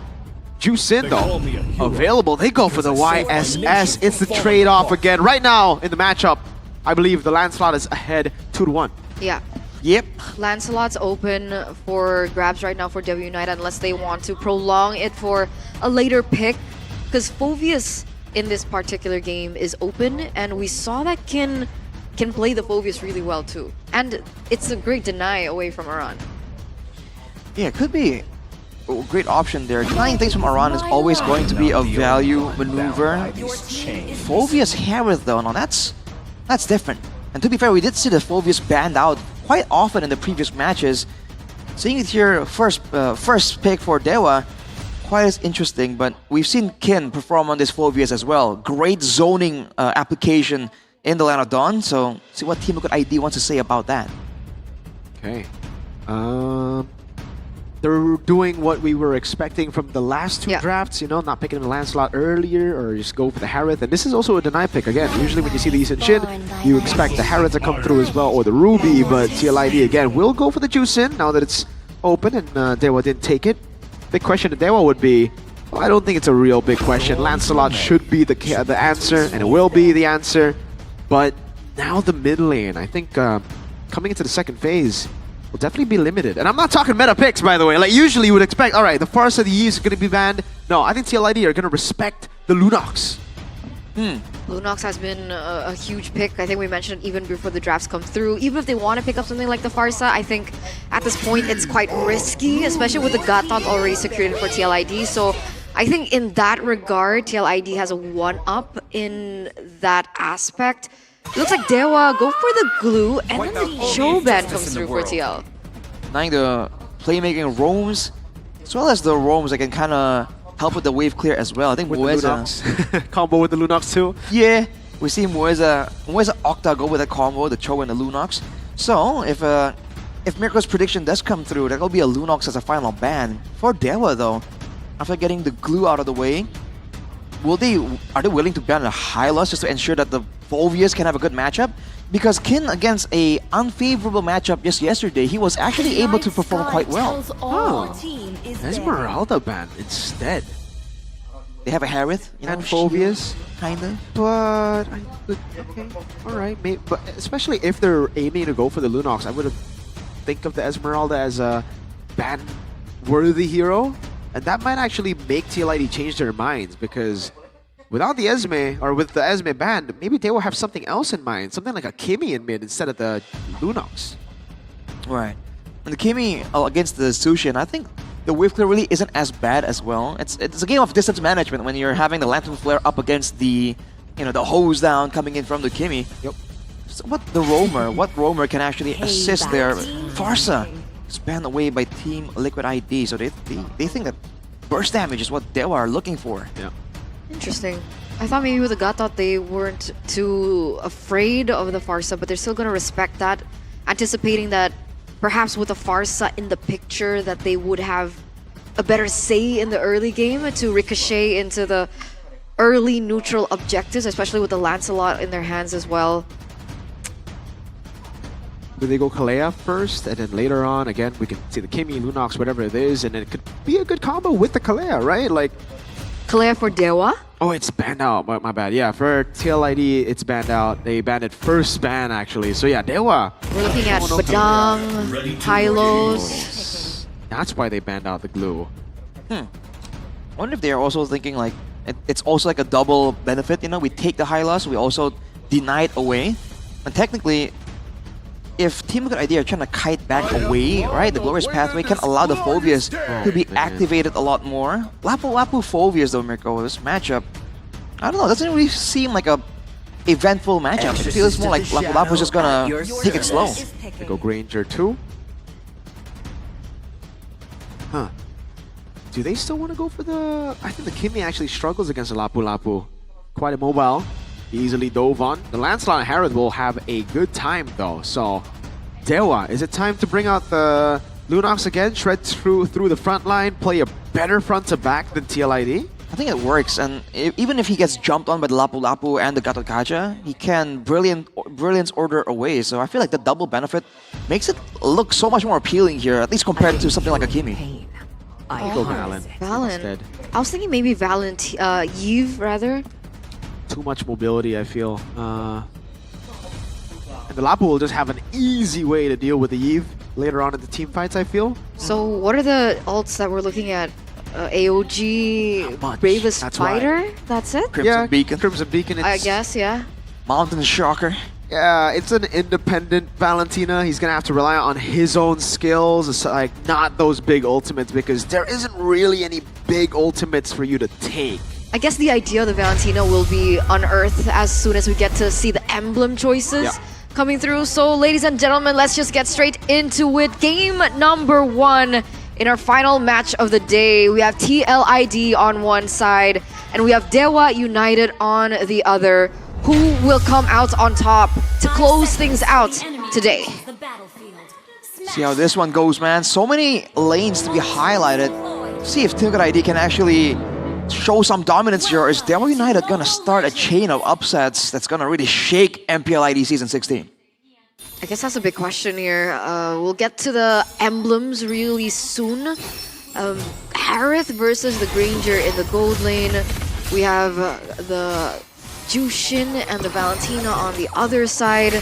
There's going to be a lot of action, a lot of clashes between playstyles, a lot of clashes and disparities and even experience. So very excited to see how things are going to go down. But Octa goes for more sustain, more utility. Isn't that something usually that we see utilized if the Valentina wants to go more aggressive in these team fights? Seems like the case. With the AOG being a potential ultimate, I guess Octa is assuming it's going to be up close and personal. And the extra bit of sustain against a team with, you know, not a lot of big, huge burst damage tools. He's up against a Tushin after all. Could bait out Team Liquid ID depending on the circumstances. Certainly going to allow them to brawl more efficiently in this early game. Also, it's a Quantum Charge on Joe, not Killing Spree. So, I guess a preference. Right, more movement speed, more sustain as well technically. Firmness and tenacity for both the roamers. They understand their place in the ecosystem. But Festival of Blood, both EXP laners with agility for Kin. So I guess he understands that the maneuverability is a bit lower on the Phobius to roam to the side lanes, to roam from the side lanes.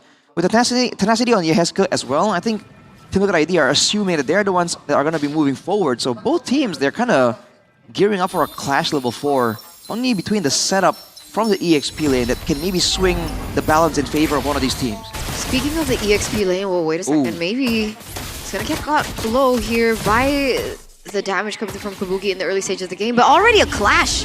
Yeah, forced in. Octa caught on the bad spot, stole the Mountain Shocker earlier, forced to flicker out. A turtle taken for free as Ray was just left behind. Now they go in onto Witty, who doesn't have Revitalize. Is going to be a kill. Kin's going to be careful. Ray with a dive and a Thorn Rose, able to get the kill now. Full dive! Yeah, Heskio, Crimson Beacon, Kin jumping all around the place, forced to flicker out. 1-for-1 Turtle for kill. Turtle for kill, but I think Team Liquid ID will take that. They want to get some tempo here with the Yisun Shin. And the fact that they're able to actually go for the setup and the rush, even before Kin is able to get active and participate on that very strong level for Phobius, that's quite a win for Team Liquid ID. Yeah, despite that Weedy had to be taken down there, Ray also a level below Kin. That's a mistake by Aran for sure. He gets his stun down, but he's under the turret and then gets in for the pursuit. Now one more Dark Wave. It's going to be real close. Kin gets a bit more sustained, skill wanting the minions, and he wins it out. Solo kill. Big statement against veteran Aran there. Now 0-1-0 taken down by Kin. The new Kin on the block here for Dewa United. Talent predictions in by Gope. Whoa. Unanimous except for KB. So this time it's KB versus everybody. Professor KB might be on to something. I mean, just now, Kin just showed a great moment there against Aran. The calculations and the calmness, because he almost got taken out. Hold up. Mountain Shocker steal, and it's... no! Jonas again! Yehezkiel gets the Crimson Beacon. He had Flicker too. If Octa had Flicker, So, yeah, all right, it's a kill.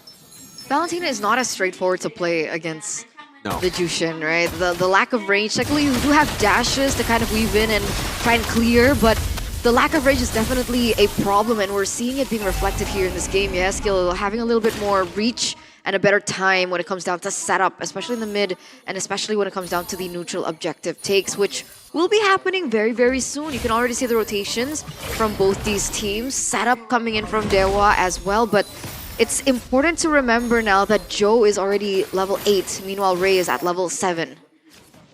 They would much rather have like a proper brawl out here, and they sent maybe back topside, so both gold laners are not gonna be participating. Watch Kin, he's gonna walk up and start zoning people again. Yeah, he's moving into Aran right now. That's gonna be a stun overthrown. Rose! Oh, Joel! Traces into Red Tree now with the Mountain Chakra catting away as Aran is still holding his ground in the front with the Brave Spider. Dark Wave on it too. That's an AOG from Witty to get himself out of there. Meanwhile, mid lane, a battle amongst the gold laners. Maybe we'll be able to win that out as Kabuki will go back to lane. Great moves by Joe here. We saw that in the last time we saw Kin on this Phobius. It was against a Yi Sun-shin as well, I believe, and they were really unable to get anywhere close. Okla though making the move onto Kabuki. Terrify's getting ready. Sky Piercer bot already. Mueza goes for the Law and Order, but there's no one else to follow it through. And now Yehezkiel might go for the Crimson Beacon, decides against it. A bit too far off. Okay, and they're unable to get that trade up top, so they're gonna be okay for the moment. TLID still holding on to control. Audience prediction reflects 76% of you guys back at home have also voted for TL, but anything can happen. Look at that taunt come through.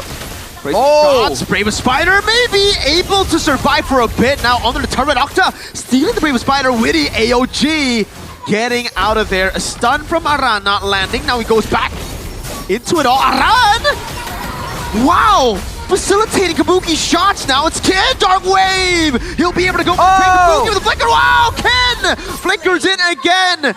But I think it's over for him. He should fall here. Dark Wave for Pursuit now jumping in again. With the Pursuit. No He's way. getting all the resets. He's buying so much time. Ken! Again with the jumps. No way! Dark Wave! Ken! Finally gets stopped. TL had to throw everything in to stop this rookie. But in the end, it was a trade not just for Kin, but also for Mueza, for Kabuki. Now, in that regard, who would it be worth it for? Let's wait for Team Liquid ID for sure, man. It did look impressive. It was impressive. In fact, if they didn't really seal the deal there, I feel like Kin had a chance to really get 1 or 2 more kills under his belt there.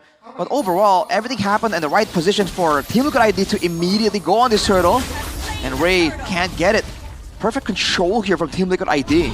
Retribution, not retributioning today. Granted, he has been a level below, but usually on the Lancelot, despite that XP gap, there is an edge that you have, but here's another edge that you have. Law and Order, Thorn Rose! A full dive. That's the edge. The Granger is pretty bad against that kind of dive. And that was a quick one. Glorious pathway to slow everyone down. And then Ray didn't even have to use all the abilities. Just Punk just right next to him and just basic attacked him for the bulk of that damage. And now look at this. They're making a brute force move to try and get the turret. But Aran is willing to stick around. He's guarding. It's 2v4 though.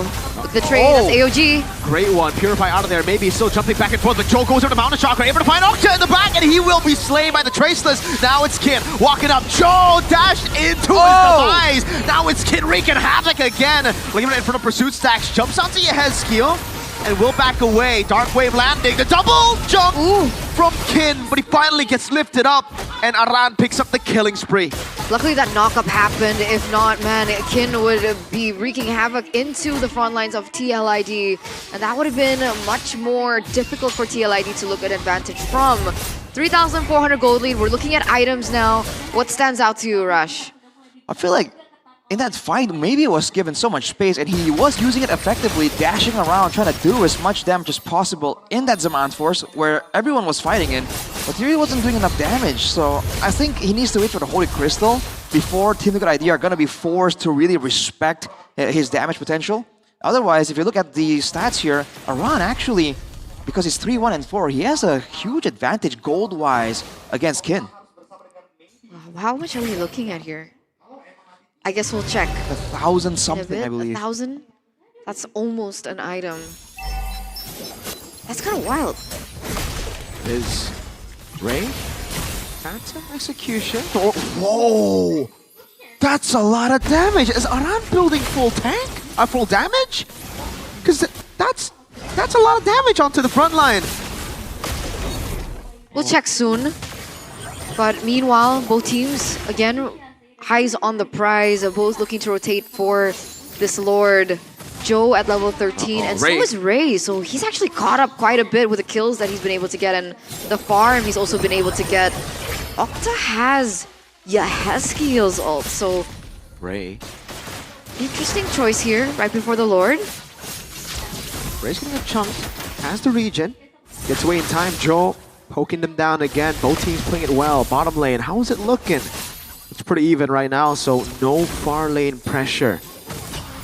So Aran is on Hunter Strike and War Axe. Yep. That would explain why he took so much damage from Ray. He also has a ton of damage built in and sustained here, but he needs to not be locked down. So technically, in the midst of a big fight, Aran is going to be playing against the clock there. He wants to get the fight done as soon as possible. Kin on the other hand, actually wants the opposite. He wants the fight to go long and drawn out, like it has been so far. Okay.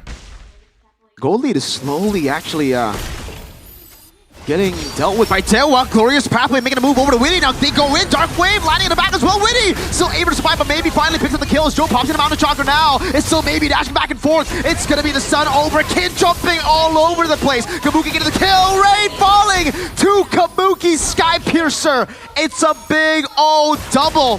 3-2 in favor of Liquid. They have the man advantage. They have the space. And they should have the tools as well to secure this. Aran is a little low. Octa looking for a crazy move. Opportunity to go for the steal, but he doesn't get it. Flickers out, maybe! Walks back up, Kabuki got baited! And maybe he's gonna go for more! It's a double from maybe! And TL won't be able to utilize the Lord with Kabuki and Aran down. 25 seconds. I don't think that's enough time. Oh, replay immediately by this official Terminal smartphone, the Galaxy Fold and Flip 7. Look at that, man. The urgency for Dewa to just go in for a fight, but they corral and they allow the AoE from Team Liquid ID to just decimate everyone. Unfortunately, there just wasn't enough damage onto the right members. Kabuki was full HP, but it did get baited. And it's funny that Dewa went for the urgent fight there with the wave building on the bottom side. Because Team Liquid ID lost out on the fight there. Hang on a second, Ray. Found the chakra ready, gets a stun. Oh, he misses the puncture. The nerves not handling it well in a pressured moment. That's unfortunate, man. Yeah. But to my point earlier, because Team Liquid ID didn't really get anything more, they lost the bottom lane tower 2 minions. So Dewa could have used that a bit more, but now Team Liquid ID are trying to equalize. Weza, Glorious Pathway, it's a stun over, a taunt as well from Witty. Dewa doing a good job. You gotta understand that the Lord was taken by TL, so the fact that the gold lead's gone is in favor of Dewa. Yeah, it feels like they lost a little bit more. We're looking at the, there you go, 1,200 gold difference between the Lapu Lapu as well as the Phoveus. But my eyes are really on Octa. In that previous engage around the neutral objective, around the Lord, I didn't really feel Octa's impact. He was taken down to half from the damage, I would suppose, from Joe, but he used his IMU defensively, and then there was no damage output coming from him, and it was very different to see the impact compared to Yahezkiel in that team fight too. For sure, man. But he did get that bait play though, and that kind of gave the shutdown to maybe. With 2 more items. Ooh, Ray's gotta be careful though. I honestly think maybe could have done that even without Octa. Yeah. Maybe just doing maybe things. Oh, I think Octa did a good job at baiting them in. Yeah, without them committing for Octa, I don't think they would have been in position. Oh, Conceal getting swatted though. Stolen AOG, but Octa just puts himself into a top spot. He gets taunted as well, Witty! What a brilliant taunt. A Sky Piercer over Aran. Able to flicker out of safety, maybe. He's doing a lot of damage. Gets a kill. Joel stunned up by the Law and Order, but he has the rose gold, dog. Beautiful, beautifully executed there by TLID. Joe also able to find his moment. Whoa! And they spot Ray there in the bush, denying that recall. He's gonna have to walk back to base. We and Kabuki pushing mid. it feels like the targeting is just kind of off from Dewa here. They have all that damage, but none of the right members are getting taken out. Ray's trying to solo defend. Team Liquid ID have their eyes on the next Lord. Instead, Dewa have too many things to do. They won't be there on time. That was one of the AOGs of all time, man. One of them surely. But this Octa once again tries to find something. They're gonna have to go for the fight. Arana's caught. Hasn't used the Bravest Fighter. Kin jumps in again. As the Bravest Fighter used up by Octa and AOG, locking him down. It's only one member caught in. Arana gonna be taking out Kin. Again, jumping into the back, but will fall to the Sky Piercer. Octa flickering out. Maybe has him on force. Will be able to use it, but he gets bursted down. Oh! Maybe taken out by Buki. It's a triple for Kabuki. And there it is, the Kabuki that we have been waiting for.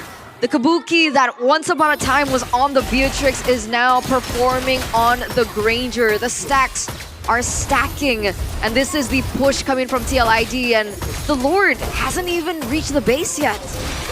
Oh man, the two marksmen makes it so difficult for Dewa to tunnel and focus on one member. With the Lord, this has to be over. Ray's trying his best. He's dashing all around, but TLID had the Lord, had the minions, and they'll have game one. That was quite the up and down performance from Team Liquid ID, but in the end, they got it done. They knew they were in conditions, and they were able to elevate their individual team members to really get the lead there. And in the midst of chaotic fight, you have to understand that Team Liquid ID was the team known for succeeding in the midst of these chaotic type of skirmishes, and Dewa tried to beat them at their own game. Let's take a look at the fight again, that final one, Arashi. They were also... This is the Dewa problem a lot of times, you know? They're disconnected, dude. A lot of the team fights, like Mueza is so far behind, maybe he's making his own move, and Mueza isn't there to cover. If he was there to cover while maybe dealt damage with Zaman Force, I think they could have gotten at least a few kills to prolong the game even more. Yeah. Yeah. Towards the end there, you did see that they were really focusing on each team fight. It has to be either Kabuki or Joe, right? And I think for the most part, Joe had more prio in the eyes of Dewa. So even in that last fight, Joe was really jumped on. I mean, Kin and Octa both were barreling straight at him, and they couldn't get him, right? He was able to kite back away from it. Unfortunately, after that, that's where Kabuki just came back and started shooting. At that point, I think maybe tried to kind of turn it around, but there's only so much one Harith can do, right? And unfortunately, being a Harith, you don't exactly do DPS. You do multiple instances of like small bursts. So he really wasn't able to match up to the overall damage coming in from Team Liquid ID. But we've seen maybe do crazy things. Yes. We've seen maybe... Maybe yes, maybe no. True, but most of the time when we do see moments that Dewa are able to come back into the game, it's usually in the hands of maybe. Do you think if maybe had an additional item, things could have been different? Or at that point, it was just, you know, maybe despite him being as good as he is in Dewa, it wasn't possible. If the fight went the way it did in the final engagement, I feel like the items wouldn't matter as much. Of course, he will be doing more damage, but again, he wasn't really, you know, deleting the whole backline. So the fact that there's two sources of damage, in fact, add one more, it's three because there's also Aran on the Lapu Lapu. He was doing a very decent amount of damage. So we'll crown the MVP for game number 1, and the MVP goes to Kabuki. Presented to you by the official tournament smartphone Samsung Galaxy Z Fold 7, Z Flip 7. Kabuki on the Granger. What do you think about his performance? I think it was pretty good. The early game was quite standard. He wasn't able to do anything too crazy. It was all Aran and Ken kind of duking it out. But afterwards, right, you can see that the patience is definitely there. And Kabuki has always been known as this patient type of gold laner, this safe kind of gold laner. So when you need him to actually make big plays and carry the game, you don't really see it too much. But in the game like this, where Joe is already doing a lot of flashy things in the early game, you need Kabuki to be that reliable end game type of carry to clean up after the initial fight has already kind of transpired. To poke away from such a long distance, Kabuki kind of works in this combination. And you saw that, you know, Dewa, who are they targeting really, right? For the most part, Kabuki never was the main target. Yeah. Because essentially in the early start of the game, he was at, what, 1-2-0? So he wasn't off to a great start, and on a Granger, you'd want to get that snowball going because of the stacks that you get from the Sky Piercer. So the fact that he was able to stay patient up until that point earlier on, get more on the board for the what is it called? The stacks? I think that shows, like you mentioned, patience. Yep. That was the moment everything changed. He got a few more Sky Piercer stacks, and then here he got a triple. So put him at actually, I think, full stacks? He's 60 6-3, or 5 now. Yeah. 7 here. I mean, 9 here. Look at Maybe there, dude. He's jumping in. He's trying to get the secure onto Joe. And while he's doing that, Joe is hitting him, and Kabuki was hitting him as well. I think they really should not allow Maybe to kind of fight this 1v2. Yeah. Right? They need to send someone to help out. I mean, Ray, on the Lancelot, he had great moments, but I didn't feel like he was a real threat to the backline. Right? He had the Ray Retribution. He was able to distract quite a bit, but as far as assassinating the backline, he really wasn't able to do a lot of that. Did he get Retribution? How many objectives did he get in this game? I don't remember. Because I think Turtles were all TL. Yeah. Yeah, so he can red tree, but he wasn't even allowed to contest a lot of these times because of the zone.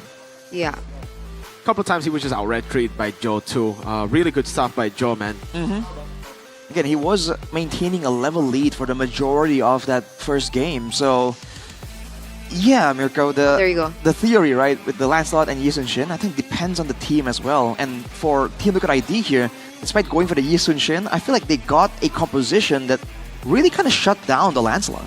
Yeah. 0 objectives. No Lord, no Turtles. Yeah, Valentina last pick, man. Could have been a Kimi or Lunox for the good old Octa, but they went Valen. No big ult. The AOG ended up being in Team Liquid's favor. The bravest fighters ended up being in Team Liquid's favor because every time Octa jumped in, it's like, yeah, I get the jump, but I'm not Gatot. I'm not tanky. I can't stay here. I gotta back away. And it ends up being a wasted move. It ends up being him forced to back away right off of an AOG that doesn't even land, by the way, because TLID has so much mobility. Because even his sub-emblems were more for cooldown and more for movement speed, right? Nothing for, like, tankiness. I guess Brave Smite for the tenacity. sustain, but that's it, yeah. That still wasn't going to save him, though. Again, he's a mage at the end of the day. But what will save you is snacks. But What not snack? just any snack, but Yorito's snacks. Yo, All yo. right. Okay, I'm gonna open it and you do the ad-lib. Can you open it, though? Can you open it? Stronger. Oh, a snack Now. that not only boosts your mood instantly, but also makes you even stronger in the Land of Dawn. Doritos X MPL comes with Mobile Legends Diamond vouchers right inside the package. Inside the package? Get the snack, get the diamonds, push your rank, easy. Doritos makes your day more fun. Inside? Yeah. You see it? You see it? I think I do. It's in the corner there, no? Where? Oh my god, I'm blind. Use your eyes. Or is it actually... Is it a gacha type of deal? Ooh. Actually could be. Oh, I found it. There you go. Oh, yeah. Oh, cool. So check it out right now, guys. If you guys want free diamonds, Okay. plus a wonderful snack. I need to try it tonight. I'm familiar with the snack. Doritos, our favorite, one of our... Oh my lord, Arash! I love your tie. Show it, show it, show it. Yeah, that's ridiculous. Show the munch, show the munch. Good stuff. Okay. I'll grab one. Really good. Ew, wait. Are your hands oily now? Yeah. I just touched food. Oh. That's pretty bad. I wish there was a solution to oily hands, you know? Oily hands? I don't know if oily hands from snacking can be solved. But if you have oily hands in general, right? You got smudges on your phone. Oh, Ew! yuck. Try Royal Guard, it turns out. What's Royal Guard? Are you not familiar? It's only one of the best, if not only, gaming powder. Let's put it that way. You put it on your phone, your hands slide over the screen, and just like that, you have like, you got a boost in your mechanics immediately, man. And it doesn't make a mess, and it won't smudge on your screen, dude. Wow.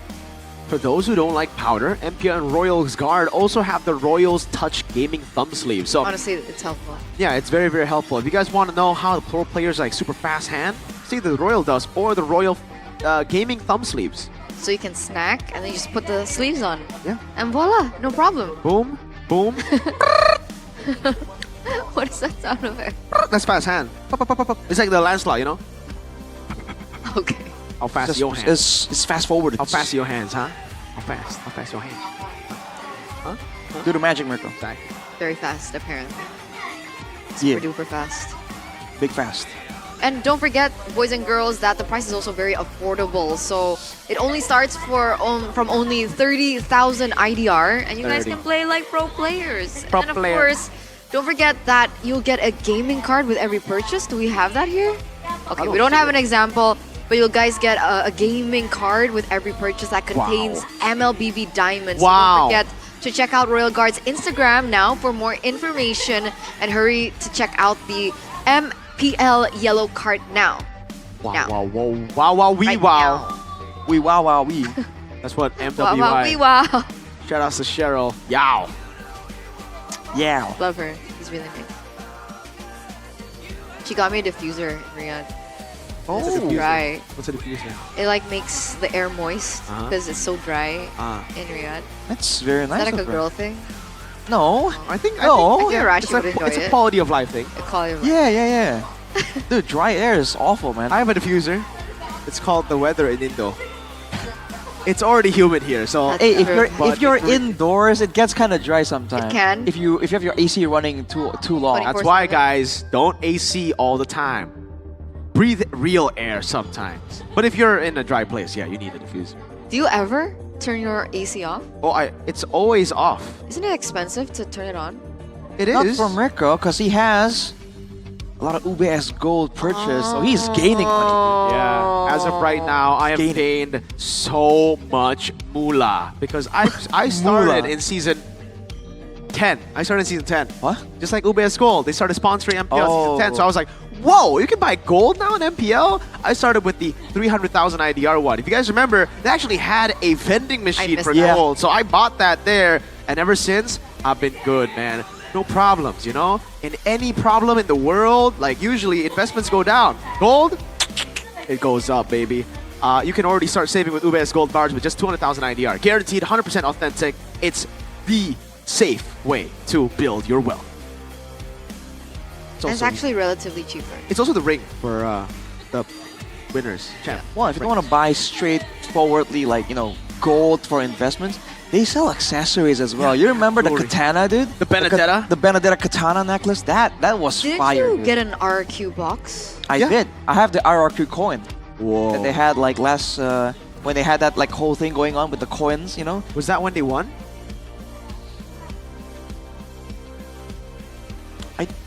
Was it? No. I'm bad, dude. No, it wasn't. Why would you put me in this spot? I'm on a calendar. You should know when your team last won, though. Season 9? Yeah. Yeah, but I forgot. There's multiple layers of dates that I have to remember here, buddy. Well. What's the date today? What's the date today? Yeah. The 30th. You're wrong. Wrong. Yeah. You liars. He checked his phone, so he was unsure. We gaslit him pretty well. Also, that's how you gaslight. Yeah. Oh, fun. You do it all the time. What do you mean? You don't I don't do act not. don't act as if You don't- do it. No. I have You gaslight Rafael literally and Gideon everyone. and Leo and Renmar and You believe these everybody on the gaslighters, guys? international These desk. gaslighters? Back me up on that. No, they wouldn't. They will. Maybe LaFell. No, Leo too for sure. I don't think Leo would. No, Oh, Leo's my boy. no Leo's You know, my boy. he's the kid. He has young man. He is a kid. Yeah, the also young has man. Eterna. Oh my god. Oh, he has Eterna? Yeah, and T-Rex. He has Trex. Yeah, well, it's a joke. Moving on. Game number 2, drafting phase, presented to you by the official tournament smartphone Samsung Galaxy Z Fold 7, Z Flip 7. Dewa and TLID have now opted to swap sides. Whoa. But again, the bans are coming through. I think the main difference right now that we're looking at is the Phobius ban from Dewa, the Jushin ban from Dewa, which opens up heroes like the Baxia, CC's open, Fanny's also open this time. And Arlet. Oh no, Arlet's banned out. Okay, so TLID wanna go for the Fanny. Now, what did Dewa decide to do? Uh-oh. I don't think you want to give Joe the Fanny. Well, you did say, Mirko, that it's not first pick worthy. Exactly. Could be a Do they want to go YSS now? You know? Oh, not against they the saw, Fanny, dude. They saw Team Liquid ID do it. They're like, hey, we can do that too. Oh, they go Basha. All right, TLID, pull it, man. Are you gonna go Fanny? Are they funny? Oh, are they? I'm still so 50-50 with Fanny. Me too. But it's Joe. Joe? I think it'll be red 3. Red 3 if they go for it. They're already setting up for it. See, the Moscow pick, denying it away from Dewa. Gatot Kacha. So if Dewa don't pick it up, TLID are like, oh, much obliged, sir. Yes. Very nice, very nice. I mean, Ray is comfortable on the Fanny. They could flex the Boxia. But then you would have to put, but again, you would deal with a Moscow. Oh, that's true. And you have to go Badang, I think, because TLID might be setting up for a Badang too. And they can still go Lancelot, they can still go Yi Sun Shin. There's still a lot of junglers left, so it's not like you're really denying too much out of TL. See, this is a bit of a kind of like a in a way checkmate to a Fanny, right? Because pickle. You don't go for it, TLID will get a Fanny and you don't have any lock. There you go. They have to go for Badang. That's why. And now TLID could be like, ha, we never wanted the Fanny. They can go to Yi Sun Shin instead. Or the Lance, which both do pretty well. Again, I would say more Lance with this comp. So many easy dashes there, right? Kind of, but they want to be careful as well. If, you know, with all these tankier frontliners, there's a chance they can kind of collide, stop you in the midst of your dash in. I think if they predict that Dewa might go for one more, you know, squishy backliner, then that Lancelot really gains some value. So we're thinking yes Lancelot or no Lancelot? I'm wondering if they're thinking of leaving the jungle pick for later even. I mean, but they will have 2 opportunities to ban that out. Exactly, but then they'll know for sure what Dewa are gonna ban out. I don't know. They call me a hero. Let's see the final pick. YSS. Alright, so no Fanny instead. No, they need to build a very strong mid lane now because the Baksha, notorious for invading early and looking for early fights. Is Angela no longer like a pick in the meta? Angela? I believe in week 1 we saw the Angela banned out. First phase. Yeah, it was banned out a couple of times in the first week too. But Cho is the answer here for Team Liquid ID. They're trying to win that mid lane. Yeah. So they've Gatot and they have to get something that can do a lot of damage. Like Farsa's too vulnerable here, right? For TL, they have the Boxia, they have the Badang as well. Well, it depends if Yeheskel can position properly. I mean, the Badang and Boxia are dangerous, but they're not really a long-range engager. So if Aran already can kind of zone well enough, I feel like that's a fine situation to have a Farsa in. And again, they just need something to really deter the Boxia, because as of right now, not a lot of heroes can really deter the Baksha long enough to really get like a winning mid-pressure type of deal. Well, there you go. They ban out the Eve. The Fanny gets taken out by TLID because they've already picked up the Shin.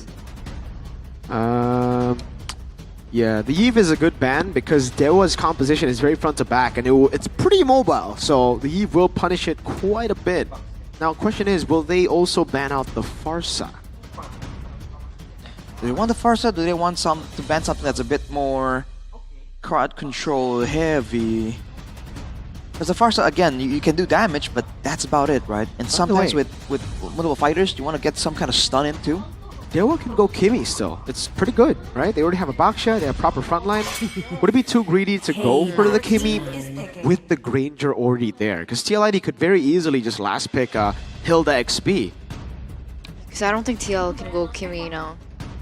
No, it's kind of dangerous as well. In the lane, you're susceptible to getting nuked by the Yi Sun Shin. And it's too greedy. And there's a flank angle with the Moskov as well. Are you forced to go Valen here? But you're gonna be up against. That's what I was thinking. Oh yeah, it's kind of tough.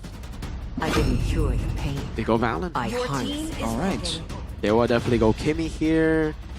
But actually not definitely, because if they go Kimi, then the Hilda will show up. Like I said. A signature Aran pick too, by the way. Man, this is a tough one. Should still be a Lancelot though for the jungle. You think they'll bring out the Lunox? Ooh, right? You collide with someone, fist crack him, burst him down with the Chaos Order. Is it? There is a combo there, but yeah. It's a comfort pick. I would much rather have that than a Valentina. And it's not too bad against Valentina. Kimi, alright. Oh, Whoa. Franco instead. So what's the combo? Weird.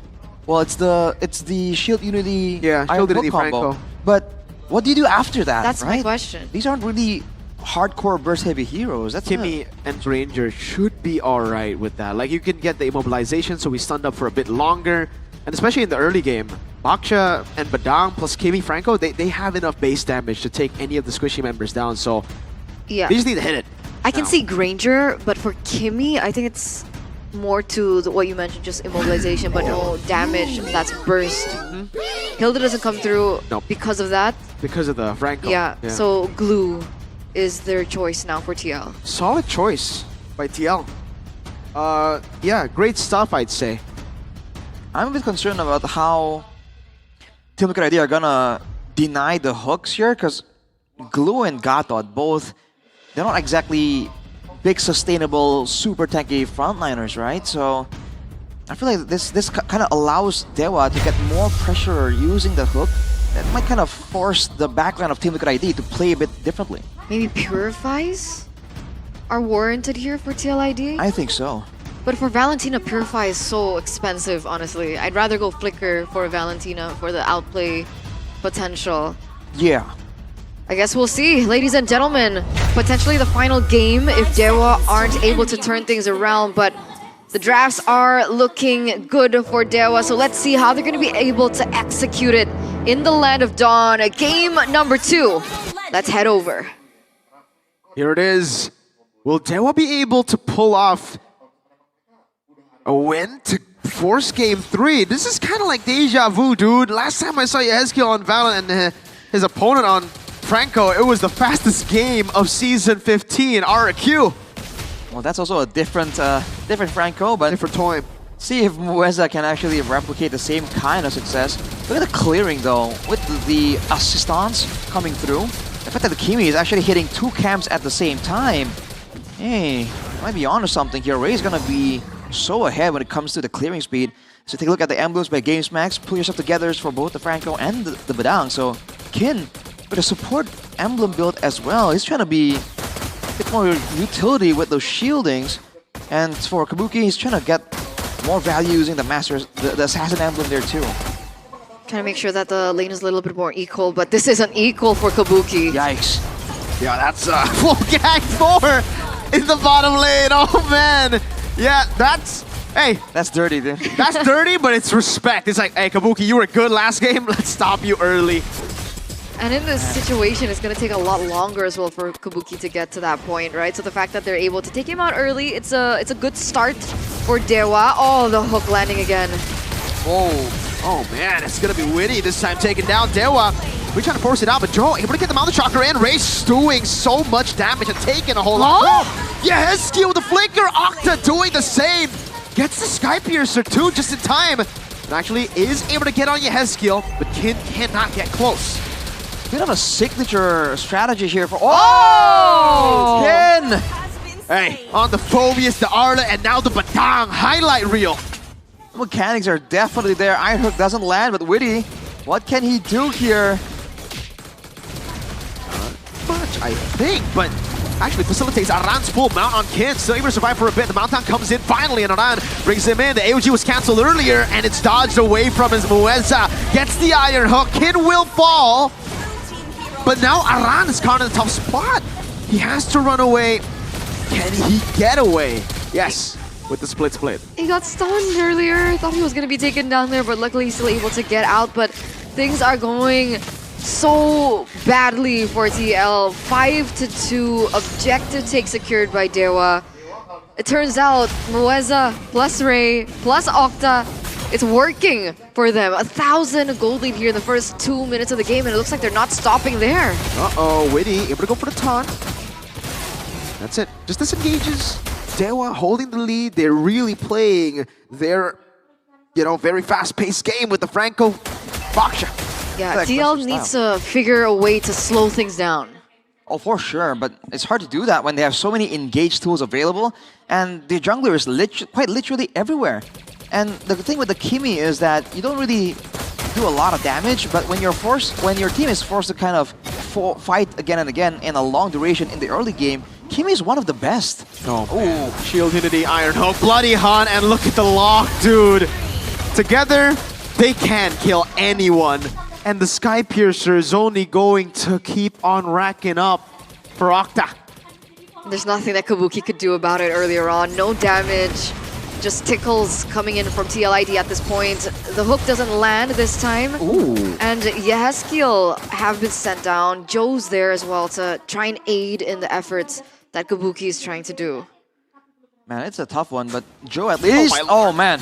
Yep, that's it. Again, it has to be a bit traumatic. What a pick again. He will fall. The SOD comes down and Witty is right there. The AOG from Witty, huh? We'll get Octa another free stack. 4-0-4, Arashi. He was trying to AOG to continue the fight, knowing that Kabuki did land the SOD. Oh! Moesa, what a beast. But there's no one there to follow it up. He does lose his flicker ray on it. Joel as well with Mountain Chakra able to go for the stun, and that's going to be the all-in from Aran with the flicker forward. Now a good position to hold. Octa shooting his shots. Joel hovering around, but so is Ray. Maybe right there, Aran again going for the slam, able to go for the split as well. It's going to be Kin jumping in as well. Yeheskiel is the one that gets the turtle despite 2 red trees being used. The mount down to facilitate a kill on Kin. Double Sky Piercer? What? It's a greedy situation to be in, man. Now Kabuki having a bit more of the pressure here. The team comes in for vengeance. Oh, good bait. All right, Team Liquid ID, for the most part, have recovered here. The gold lead is gone. The control is on the side of Team Liquid ID. Throughout those skirmishes, that initial engage where they took out Mueza was able to turn everything around technically, control-wise. Now Dewa aren't really playing the same game. They're not really hardcore roaming. And the fact that Team Liquid ID got the target on the bottom side as well is a massive plus. Now they're going to have more control. There's going to be less avenues for Mueza to really threaten the high pressure that he was able to do with that Franco. But it's still concerning that Dewa have 2 Sky Piercers, Yes. right? Octa, I think we were talking about it earlier on, Kimmy not being burst, but with that many stacks on a Sky Piercer, you can consider her to be burst. TLID, sure, they kind of alleviated that early game pressure, but they're still in trouble, honestly, at this point. I think it rests on whether or not Team Liquid ID can kind of force fights where Octa can't really hardcore get so much damage off because he has the glowing one already with the Sky Piercer.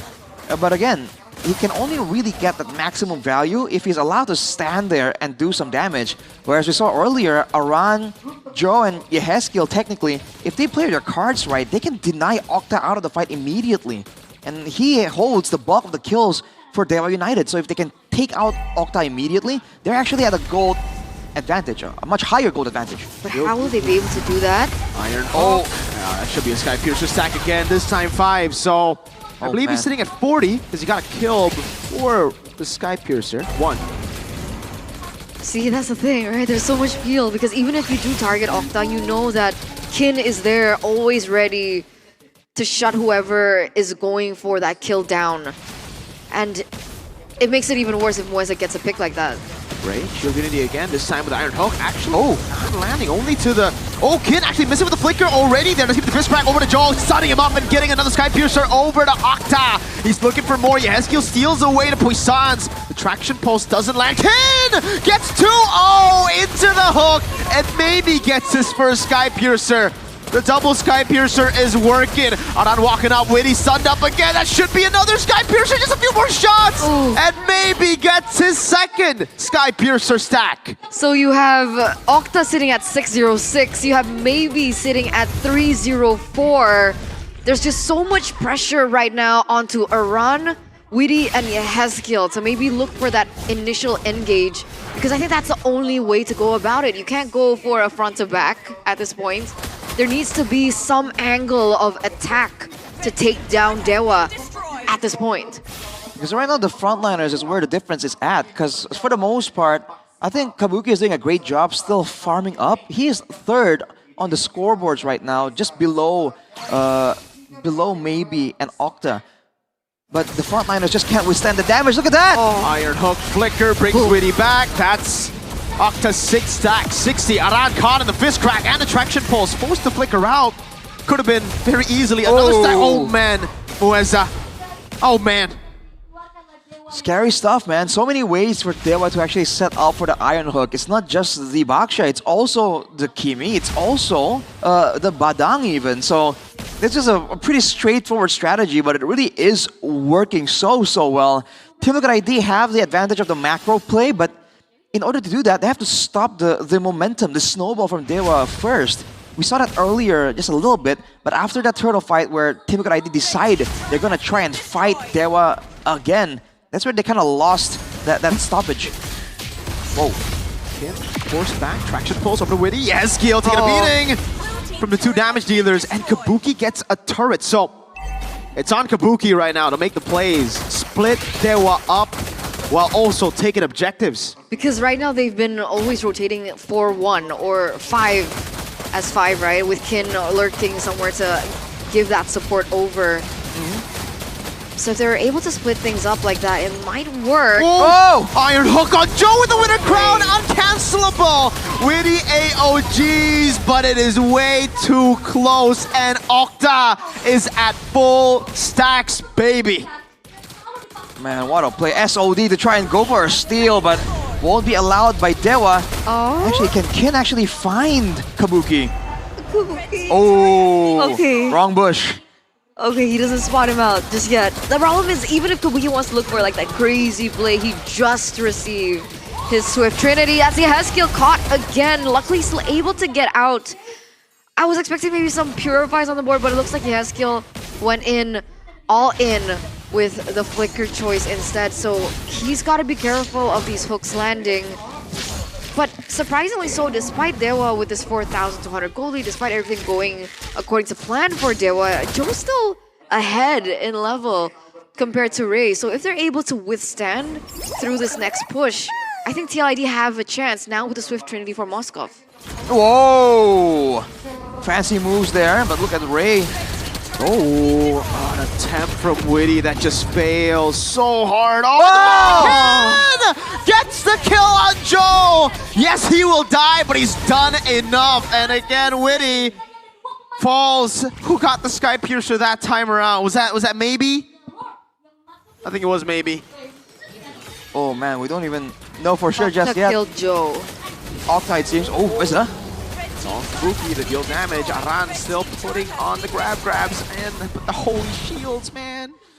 Is it geekable for Team Liquid ID? Oh man. They have the 2 marksmen, but so does Dewa. Technically, the positioning is the only thing that Team Liquid ID has above Dewa, so they have to wait, weather the storm, get the item power spikes, and find a way to get to maybe an Octa. Because if you pair Yisun Shin and Moskov against the Granger and the Kimi, I think Team Liquid ID's combination wins out unless you involve the rest of the team. How do you do that though? Oh no, Aran, careful. Okay, he cancels the shield unity. What's the word for it? Spa? SPA? Sky Piercer abuser. Spa. Octa. Spa. Octa's a spa. Both Octa and maybe are spas. Octa's a maxed out spa. He's a true abuser. It's working so well. Why stop? Look at him. Oh, he's not 70. fully stacked. Wow. All right. So it was 2 kills before he got the Sky Piercer. Ah. All right. Whatever. 70, 80. Yeah. All right. It's the same. It's the win of nature as well, dude. So even if Joe and Kabuki wants to dive at him, oh man, same thing for maybe, dude. Win of nature for both. Oh man. It's gotta be Heskill. They got 100 stacks in total, Rashi. It's kind of egregious, honestly. What? Man, it's gonna be a siege situation here. Fortunately for Team Liquid ID, Dewa don't really have the best of sieges, but again, the hook can really set up for a big moment just to end the game. Now I wonder how Team Liquid ID want to play around that, because the only way I can imagine is that the moment Mueza goes for someone, Witty has to AOG on the team, right? So that Dewa has to scatter, and maybe Aran won't get taken out. But that requires Aran to actually step up in the front. Let's see if Aran can actually get the mount down, because it's going to be difficult with Mueza constantly shooting a shot. Witty conceal, read out by Octa. That was their only chance. Ray shield unity, able to catch Witty. The Iron Hook will land, and that's going to be Kin in the back line, still able to hold them. Kin in! Wow! Flickers in and puts the fist on TLID. Octa is well and truly now fully stacked up. Kabuki can only get a tier 2, not even forced to recall. Yeah, I don't think he's going to be able to do it. There was a slight hesitation in his rotation in the bottom side of the map, so he didn't come down in time. And now 5 members are pushing into the base. 3 members from the side of TLID are down. It's looking like an end angle here. It really is. There's no much. Oh man, Kabuki's trying his best, jumping in. That's gonna be the AOG. Dewa, bring it to 1-1. We got a game 3 on our hands. Oh boy. Going all the way. That's an interesting one. We thought that the Phobias was a bit of a signature pick by Kin, but he actually performed great on that Badang. This combo, dude, so straightforward. Let's get 3 tanky heroes, right? 3 setters that can kind of help each other out. Every single one of them, the Franco, the Badang, and look at this the move. Baxia, can move together. And oh man, just the overkill on the crowd control allows them to get so much value, and they were able to snowball so much because of the Kimi pick as well. All the way from level 2, he was just gunning everybody down. That was just really well played from everyone. It took me a while to figure out who I wanted to vote for MVP, because the hooks were landing, but a lot of them were facilitated by Ray. But then the follow-up by Kin was also exceptional. By Octa.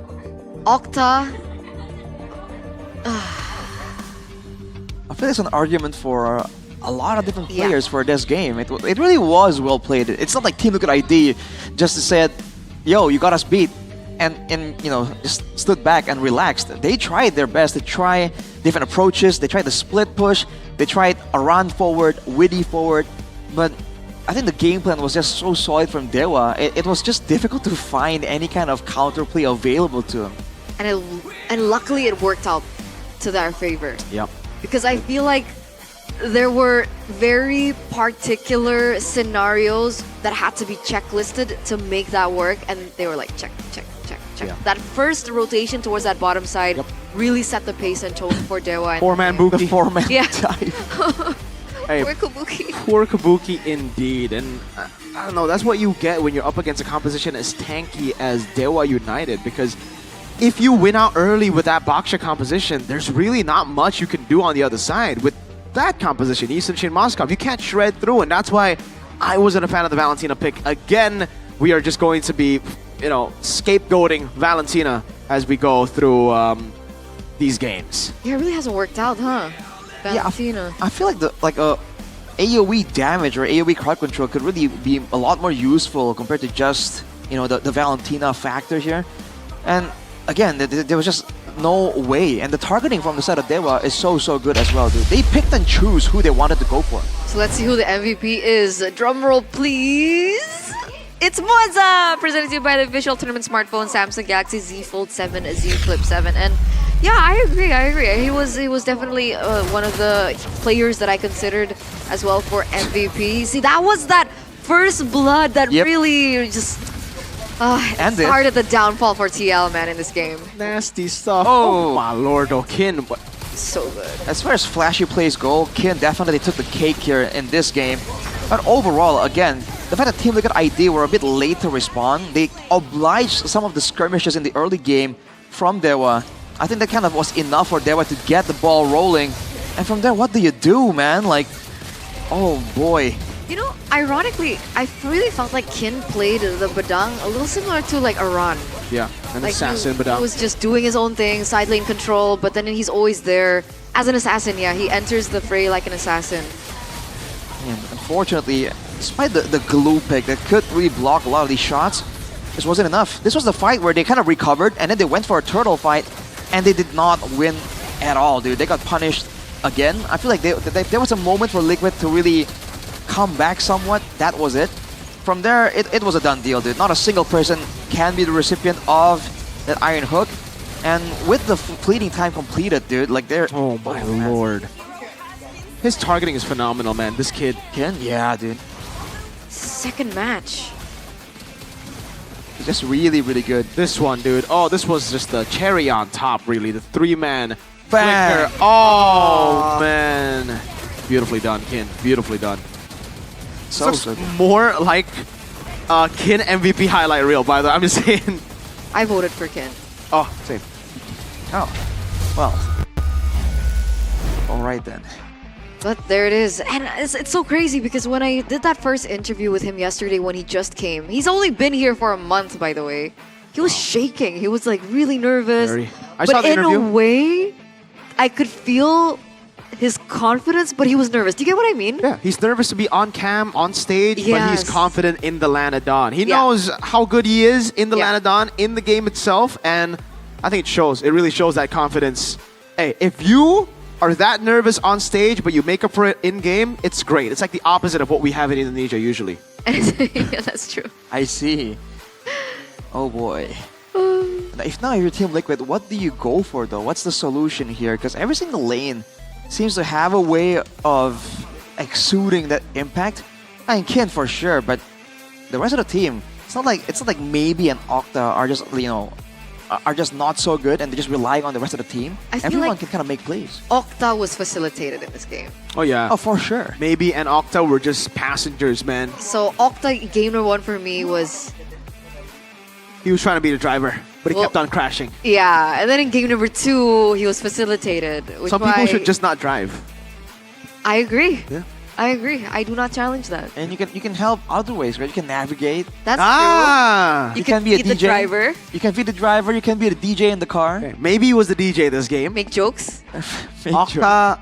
What was Octa? He's the navigator. No, that's Ray. Ray was a navigator. He was like the driver, but on the other seat when there's actually an actual driver next to him. That makes What? sense. What are you saying? Like a learning car? Yes, like where learning there's car. there's two sets of like wheels and brakes and gas pedals. Yeah, so Yeah. you think you're driving, but you're not You know when actually you're driving. You ever had that experience when You're you're semi-driving.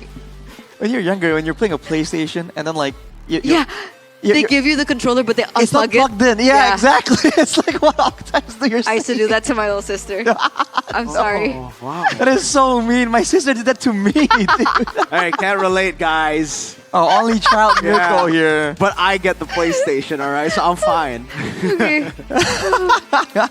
But yeah, That's such like a iconic like core memory, dude. Yeah. Here, go play on this stick, and he's unplug it. Man, well, it worked out for Dewa. So It did. hey, say what you want. say what you will. Yes. It's called Is there a follow-up to that? I was follow thinking. say what you want, Say what you want. will. Say what you will. Like okay, whoa. I just wanted to follow Rashi up, man. But clearly, Team Liquid.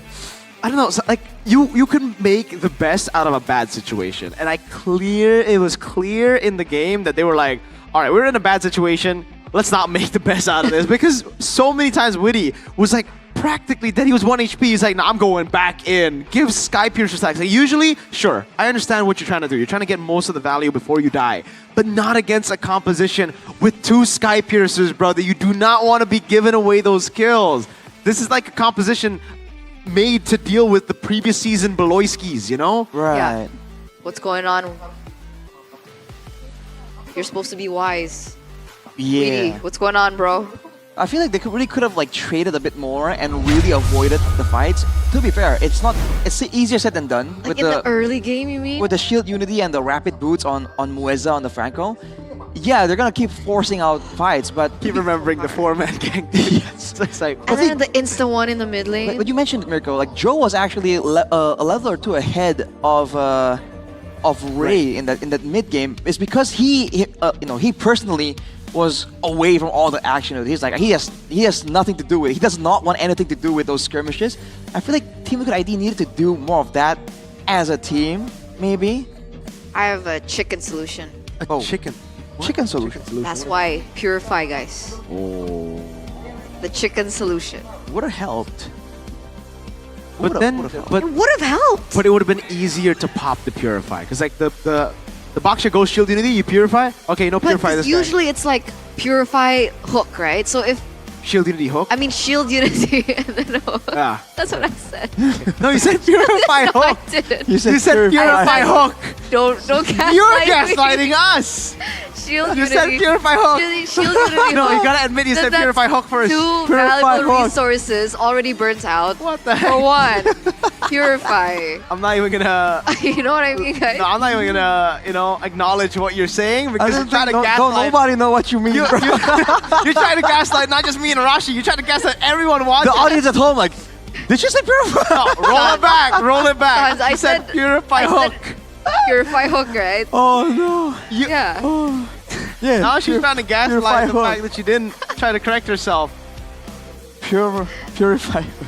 Look, Yeah, the Purify. Shield Unity Hook. Yeah. Purify. I'm not even gonna acknowledge your Yeah. point now because that was brutal, man. Purify. Try to gaslight 4,000 people. Moskov can actually go Purify, right? Yes. Purify. Yeah. What would the Purify do in a 4-man gang You situation? just He'd be Purify. dead still. You dash out. No. What do you mean? Your skill 1 isn't that far, dude. Just don't die, LMAO. Okay, that's fair. Just live, man. Live, man. How hard could it be? Just live, man. Okay, we're getting some highlights from the matches beforehand with Joe on the fanny that didn't come out today, which we kind of thought that the setup was for the fanny, but it turns out it was for the YSS. Oof, man, that damage. This is where I was really impressed by Joe because I didn't think he had anything left to do there, and he just pulled out a moment from the hat. Unfortunately, though, oof, man, Geek Fam just could not deal with it in this game in particular. There were so much sources of damage. And yeah, there's still one more game, guys. There's a chance this fanny might show up here, surprise everybody yet again. If the fanny came out earlier, do you think it would have worked? It would be the same story. If they would win early game and stop the backtrap from snowballing, they would win. But if the same thing happened, if Kabuki got ganked like that and they kept on snowballing after, I think it would be the same. Maybe even worse because you want to really pick fanny against a Badang? Oh, true. A Badang... Baxter Franco? Yeah, exactly. True. You fly, you get bitten, you get stomped, or you get punched. I guess you can at least, play the macro game, but even then... You're a macro game. Even then. I'm a macro game? Well, this is a macro game that we had by Dewa here. You can see, this was the Was it time macro though? when- Was it macro? There was some macro. They were playing a lot more patiently than usual. It was some macro. Yeah. I mean, all games are macro somewhat. But yeah, they did a great job here when it comes down to deciding when to go in. Lord. And once again, your boy Kin Bro, Kin is something else, man. keeps you thinking. What? Keeps you thinking, Kin. Oh my. Man, that's pretty good, man. I said it yesterday, Rashi. I gave you props yesterday. Yeah, Shevin was the one going no. I'm like, That was pretty good. Just like his team, he's out of sync. ooh. Sup, Sheffin? I'm not involved in this. Nice 0-2 streak. Oh, nerd. Uh-huh. Did VTR win today? Yeah. Oh, against yeah. Geek. Against Geek, bro. Come on. Lucky. 2-0, hey. Miracle's lucky, I mean. Oh. No, not the team. Oh. Oh, but kind of lucky because... Why? What? Oh, nah. That's skill. Total skill. 100%. That's my GOAT. BTR. Best team in the world. Worst team in the world. Sorry. I forgot. Go ahead. I'm sorry. I gotta curse this team. Worst team in the world. Never gonna win anything. Definitely not M7 or MPL Season 16. Clip it. Clip it. Amen. If it's clipped, it has more power. Clip it. Clip it, Sickle. It's like a what was it called? Genki Dama? What? What's that? It's the thing where in Dragon Ball he goes everyone give me your power, and the more Spirit people, Ball. well, Okay. I'm sorry, Alright. Rashi Genki Dama. But yeah, everyone goes and then it just gets stronger. That's how the Merc Curse works. That's why when when it gets clipped, when it goes viral, that's where it's the most active. Give us your energy. So when you got clipped for that viral clip, what happened Did then? nothing. I got claimed. It ruined my vacation. That's what happened. I was out of town. Oh man, my phone's blowing up, dude. Beat Onyx, then talk. Well, that's those are words, man. Those are big words. Those are big words. And then Onyx never won an Emerald. Well, Onyx Philippines did, so maybe he was just ahead of his time. Exactly. That actually does make Y'all sense. judge too soon, man. You guys That does make judge sense. too soon. Because he didn't did he specify Onyx ID? No, I didn't. Oh, he did? I'm not gonna say. I actually didn't. Why are you laughing? Because the question there, the context of the question before he answered was about Onyx ID and the competitiveness of MLBB. Oh. So technically, it was Yeah, Onyx it ID, was implied. It was but implied, but it wasn't explicitly mentioned. So hey, Context in court, doesn't matter, In guys. court, you know, But that's the there's beauty of argument clips. to be made. Context doesn't matter. Exactly. So it could be clipped Could be an Onyx PH, out of context in your favor. Which didn't happen. It was clipped in the. You're in in the the wrong exact way around. You're in the wrong reality, Arashi. Exactly. And one of the realities, you were Filipino, and the Onyx you were hyping up was the Filipino Onyx. Yeah, in a different multiverse, dude. It's like, yeah, everything just works out. Also, speaking about this, is anyone saying that I grew up in Cebu? What? What? Because I keep getting DMs about me growing up in Cebu. You? Yeah. Hey, Turner? You're I'm Filipino? confused. Is That's that a what the question Filipino or- casters Is are it a saying. question or is it like a statement? No, it's a question. Did any of you guys mention that? No. Okay. Cebu. You grew up in. Sure. So that's a fact. What? So is that a fact? What? That you grew up in Cebu? No. Okay. But I'm getting a lot of DMs asking if I actually grew up in Cebu. Okay, someone made that up. Someone is talking. I'm like, is it Leo?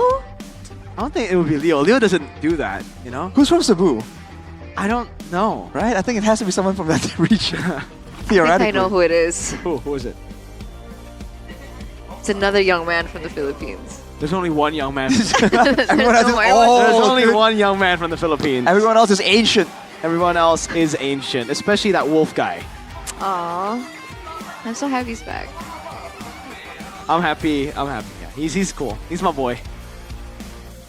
Excited to work with you again, Wolf. This has turned into another podcast segment. Yes. Yeah. We're down 1-1 now. We're awaiting game number 3 and the drafting phase. And it feels like in the previous game it was very like Lancelot versus YSS oriented, but in this it feels like the Valentina is a curse. Yeah. You know what they say, man? The Valentina. Your fun is all that Don't take it. matters. Don't take it. Okay. Leo hates Valentina. Wait, Leo hates Valentina? Yeah. Why? Leo, young man. Why? Why does he hate Valentina? He hates blind picking Valentina. Oh. He's super against Well, we it. haven't seen a blind pick Valentina, right? That Valentina was after a Baxia Granger Padang. Oh, I was blind. That was as blind as Farsa. I like how you reacted like it's controversial. No, lore. Come on, lady. So, what's your It's command? not. All right, let's get into draft. Because you know when he said like he hates blind, I'm like heroes. Oh, blind picking. Oh, okay. I was laughing to myself, and then Mirko just brought out the blind as Farsa. Anyway. Amazing. Driving Face Game number 3 presented to you by the official smartphone Samsung Galaxy Z Fold 7, Z Flip 7. And yes, Granger first pick. Granger wins games. All 2 games so far in this match has been about Granger. They well could split it up by saying, no, it's not the Granger, it's the Kimmy, yo. From the forge of creation. Well, the answer is going to be the Gato with the Joshine. So it's not the Kimmy. So YSS, Lancelot, Badang, okay, Fanny's banned. I think more...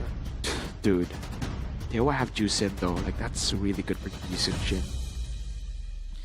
Like against Yusun I Shin? shall forge I'm my not own the only justice. one bound by this chain. So they go neither. Wow. Phobius and Farsa. They're expecting the Lance because the Farsa and Grangers picked up. Right. But the options are just there still for Chin, I guess. Yeah. I feel like this is in favor of Dewa, no? If they pick a What, if they jungler go here. Lance? Not really. I think it'll be in favor of them if they go Yisun Shin. Not even, because the Farsa and Grangers outranges the Yisun. Exactly, so Lancelot is a lot safer, no? And then they have the Gato to cancel the Feather Airstrike. Won't win neutral objective 1 call if me you a go hero Lance here, because the because I Phobius should saw be able to my hold you nation down. falling That's why they apart. go for the Yisun Shin instead. So again, you want to go Lancelot into a Yisun Shin if there's no Phobius. If there's a Phobius, it gets kind of tough. Oh. Well, fun fact. In game number 1, Team Liquid ID got the Yisun Shin, the Gatot, and the Tsushin in the first 3 picks, so kind of funny how that's playing out. Yeah. That's why in game 1, Dewa were the ones to pick up the Phobius before they pick up, or they pick Phobius Lancelot, or they picked up Phobius and then Lancelot. Yeah. Phobius Phobius were first. set up for the Lance. Yeah. By picking Phobius. Right. Mathilda. I think Team Liquid ID might play with the in and out combo. Mathilda Airlines. Because I think technically they have the Phobius already, right? So they're denying that potential away from TLID. It's also a comfort, a usual pick for Weedy as well. For TL, makes sense. The ban comes through. Blue gets banned, really good ban. Would be the best choice, I would say, right now to deal with the Phobius. Is the next ban going to be Badang from TL? And then they'll take away... Oh, CC's banned. I think it should be Badang next. They're literally shutting Kin down. Well, either that or if they want a good matchup, the Hylos is in the picture, but you don't want Kin to be on like a pick like a Hylos.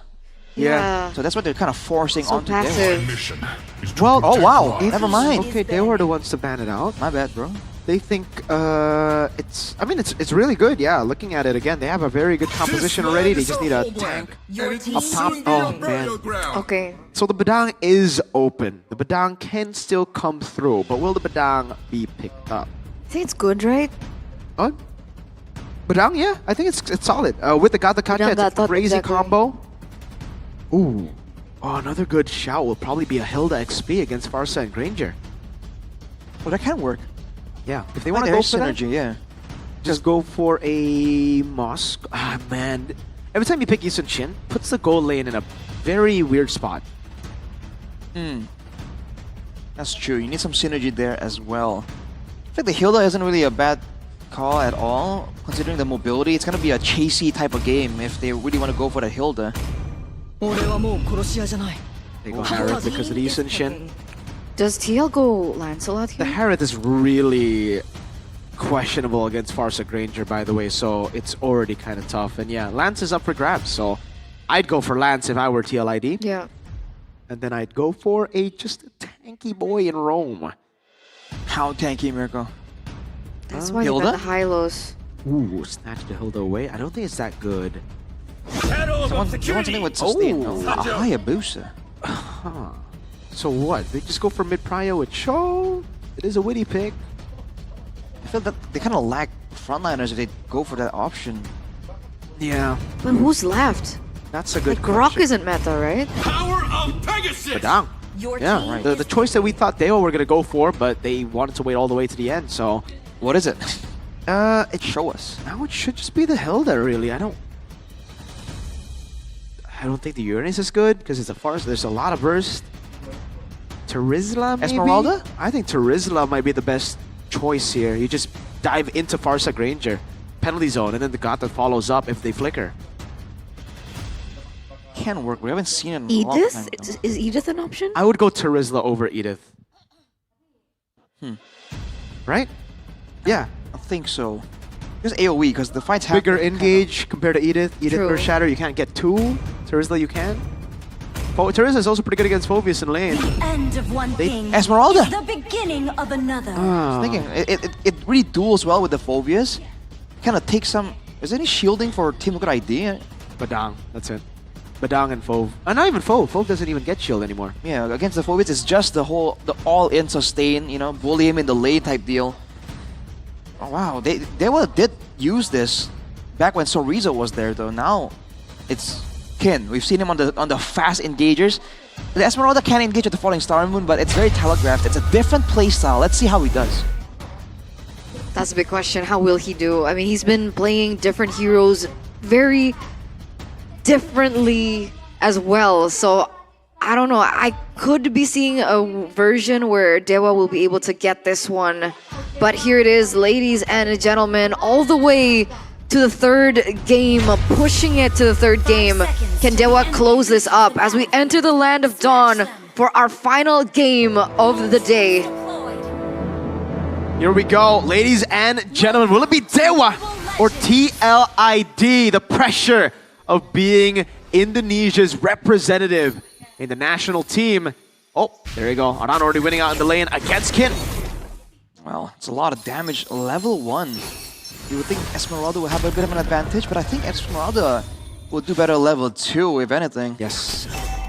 You need the combo from skill 1 and 2. So around here, Oh, this could be a kill. Witty will jump in. Kin has Flicker, and it will be burnt out. So a win for TLID early. Yeah, going to be able to burn out that resource. But you can see that Kin is quite confident, right, with the way that he's been maneuvering around. Emblem check as well. This time, Jushin, I think very standard, right? Tenacity, movement speed as well. But around the concussive blast, that's a bit surprising to me. More wave clear, more short trades. I guess if you're really not willing to trade for long durations, then it will be fine to just kind of alleviate the wave clear. Definitely the less popular option though on the Phoveus so far. Aside from that, I guess Ray is just gonna go aggressive here, trying to get some more kills on a killing spree. Alright, spell check as well. We have the Purify on Maybe, Kabuki, Flicker. So there is a world where the opportunities for Dewa are a lot larger as compared to TLID with the Flicker choiceage from TLID, but things are quite passive at this point, right? I think game number 2, we already saw early action. I think Dewa are looking to find that opportunity, but hasn't exactly found it just yet. That's pretty good. Yeah, a steal on the XP Crabarashi. So he's going to get level 4 quick. Aran should follow next with Yeskiel steal there. Yep, he gets it just in time. Mueza though, still 3. Octa gets 4 the normal way. Mueza trying to zone again. That's going to be Lancer player. Oh, Joe forced to use it. Oh, what a set by Witty! Joe even wins on Directory. An all-out win with first blood over to Aran. Now with the Phoveus Infernal pursue the Dark Wave landing on Ray. Forcing it back, Flicker forward by Aran! Diving deep, finding the kill. Maybe gets a trade. But it's a win for the Cavalry. Absolutely, right? That 1v1 trade-in for Ray is definitely worth it for the Aran trade as well. So things are looking up for TLID at this point, but Yeskiel gets brought back. Still going to be able to get out with the wings by wings, so he's A-okay for now. Man, the fact that that was a full-on all-in engage really favored Team Liquid ID there. It seemed kind of alright for Dewa in the beginning, but once the Feather Airstrike starts going down, that's where I think they themselves knew, like, oh dang, this is a bit too much than we can handle. Joe, whoa! There you go, that's a shadow kill over to Octa. They're splitting it up, it might be a double. Ray, 2-time for the 2-time, respawns back in, and Joe's ready to eat him up. Man, his performance on the Fanny and now his performance as well on the Hayabusa, it's looking quite clean. 1-0-1 so far. We're looking at maybe if he's going to be able to get a little bit more trades, maybe on the side lanes too. But 1,000 gold lead for TL in the first 3 minutes of the game. Doing really good this time, and they're not really allowing Dewa to go and execute their game plan. And look at the mid pressure too. The fact that there's so much hill pressure now means that Yeskiel can actually clear without being interrupted for too long, and that allows him to be a lot more active, even assisting with the invades earlier. And in turn, Joe has information on where the opposition team is, so he can kind of orchestrate where he wants to path to and go for some of those early kills.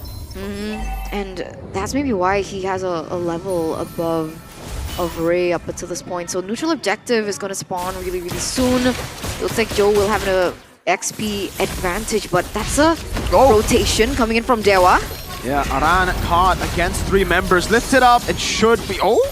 It's a bit more shielding as he jumps back in. That's the AOG, locking him down with the taunt as well though, Kin. Capitalizing on this, baby! Gets a solo kill up top as Yeskiel falls. Witty thrown back under turret. All of a sudden, Dewa with a win around the map. Wow, they traded that. They turned that around really well. Mueza's AOG was that opening opportunity for Dewa to pick those 3 members up, and then they're able to contribute it to the next neutral objective, which is the turtle. So all in all, the timings were perfect for Dewa. It's interesting that Dewa went for a straightforward gank before turtle play, and Team Liquid ID just did not respond properly. They even tried to kind of salvage the situation, but that got Yeskiel picked up instead. Yeah. So they got to kind of iron out how they want to set up properly, because if you allow Dewa to get the setup here, they have been using it very, very well. And Team Liquid ID wants to be the one in position to zone Dewa United out with the chance of going for a full-on all-in with the Feather Airstrike. Absolutely. So the fact that they were able to take Yeskiel out early was so much value. Joe? Shadow kill ready. Oh, another solo for Joe. Dude, Kid. Flicker forward. Joe, no quad shadow. The AOG won't land, but Lancer Flare will bring him back into the taunt, and it will be the kill on Kin. Now it's Witty, pinning him down with a fist crack. But the Earth Whoa, what a combo with the Dark Wave! Now it's Kin still dancing around. Muezza's low, but he's able to escape. Yes, skill flies around. Dark Wave landing, the pin down now in the stun. No outplay for Kin, not now. He's so sticky, but luckily enough with Witty and Yahaskiel being able to pin him down in place, denying more regen coming in from Kin, they're going to be able to take him down. So it's a little bit of a similar story to what we saw earlier that was created by Dewa, but this time it was TLID that is able to kind of turn the page in their favor. But very unfortunate that Joe had to be taken down there. Now 2-1-1. It also shows again that in the skirmish, I don't think it's really possible to go up against Team Liquid ID unless it's a full-on 5v5, because that chain of crowd control, the bulk of it was AoE, by the way. So the stun from Yahaskiel, the knockout from Aran, right? The crack from Witty as well, all of them can land on multiple people. So if it's also only a 2v2, 3v3, Team Liquid ID are so much more dangerous. This is great. Polystar move lands on 3 though. Aran still able to go for the Dark Wave. The Shadow Kill comes around as well. Onto Kin. Versus down very low. Yes, kill. Gets it for the airstrike to come down. Now maybe pops it in. Muezza's able to sustain his Witty. Flickers to the midst of the Zaman Force to get the rest of the team enough space to escape. Muezza with a taunt. Joel. Gets red out in the bush. Has the quad shadow. And gets away just barely. 1-for-1 trade there, but the turret falls in favor of Dewa. Kabuki's going to be able to trade it down as well in the bottom side of the map, so it's not as bad for TL. Oh, it's not just any turret though, it's the mid turret, and Yahaskiel is in a dangerous spot. Mountain Shocker, Yahaskiel. Oh, Octa dodging away from the pin with the quad. Joel, Retrian, Shadow Kill is going to be dispersed among them. Ray gets away. Joel. Oh, already used a quad shadow. Kin flickers forward, goes in for the damage, a pin down on the peel already, but Joel gets the conceal, still not enough as Octa puts the lantern on him. Now Witty knocked up, Muezza gets the kill. 3-man Dark Wave, but Aran can't do much with it. Massive skirmishes here, and Dewa are just getting full value from it. The fact that they can chase so far down is so good. They've identified that Joe is the one making these plays, going for these solo kills, and they've been in position to punish him every single time. The moment he goes for a quad shadow play, some punishment is always in order for him when he goes back. It's been messy, right, for TLID, and I think that's something of a point that you mentioned. In a pure 5v5, the setup is proper, the setup is correct, it will favor TLID, but I mean, the fact of the matter is, because Joe has been looking for these solo picks, Dewa have been able to figure out and find opportunities to pick off TLID one by one.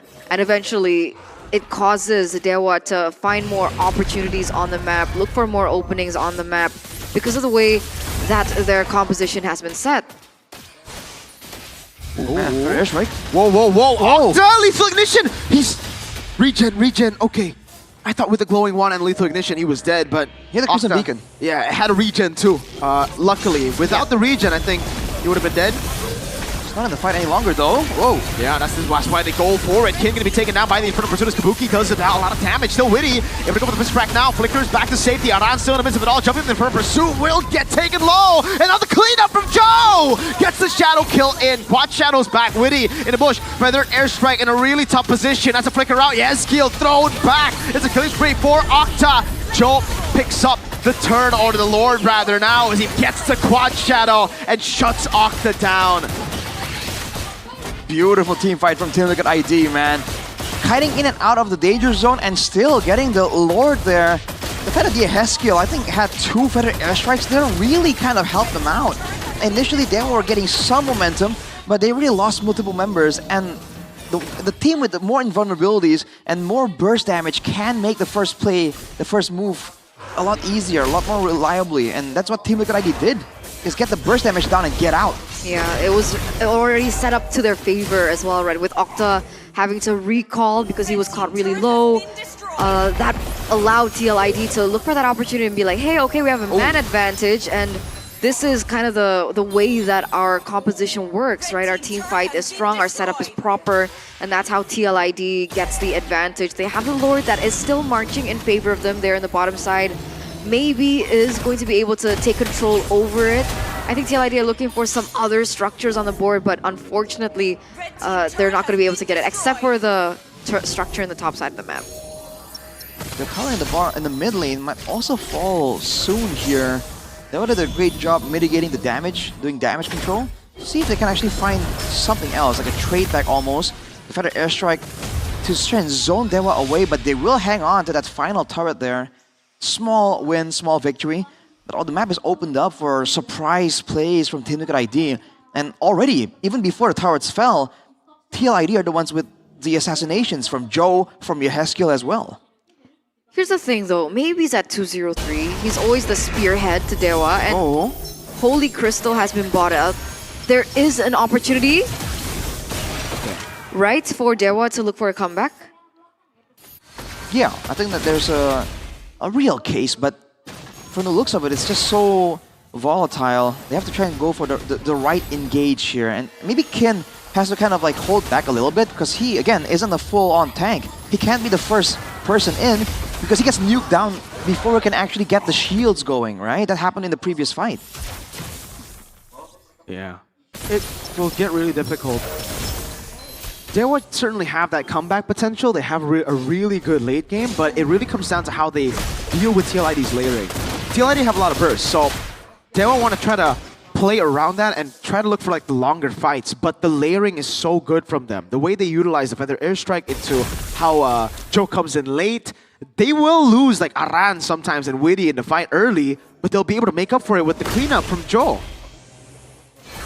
It'll be cool if Dewa can actually get a pick up onto Aran and then maybe back away. Kin! Oh! Good reaction. Kin unable to make the play this time around with... Oh, Witty! Johnson doesn't get the pin though. Joe pops in the shadow kill and Kabuki with the cleanup. The Executor again. That's another 2-4-0. Dude. Again, opportunities like that. Weedy, the Wise, 2-0 down. It looks like Joe is going to be on the Lord, and the rest of the members can just look for this opportunity to use this time to zone out the members of Dewa and look for more structures even before the Lord is able to be taken down. That's Feather Airstrike, and that's damage over to Kin, forcing that recall. I think Yeheskel was relying on getting a stun there. It seemed like the first kill did land onto Kin. If he was stunned there, that could have very well been a kill. But it matters not.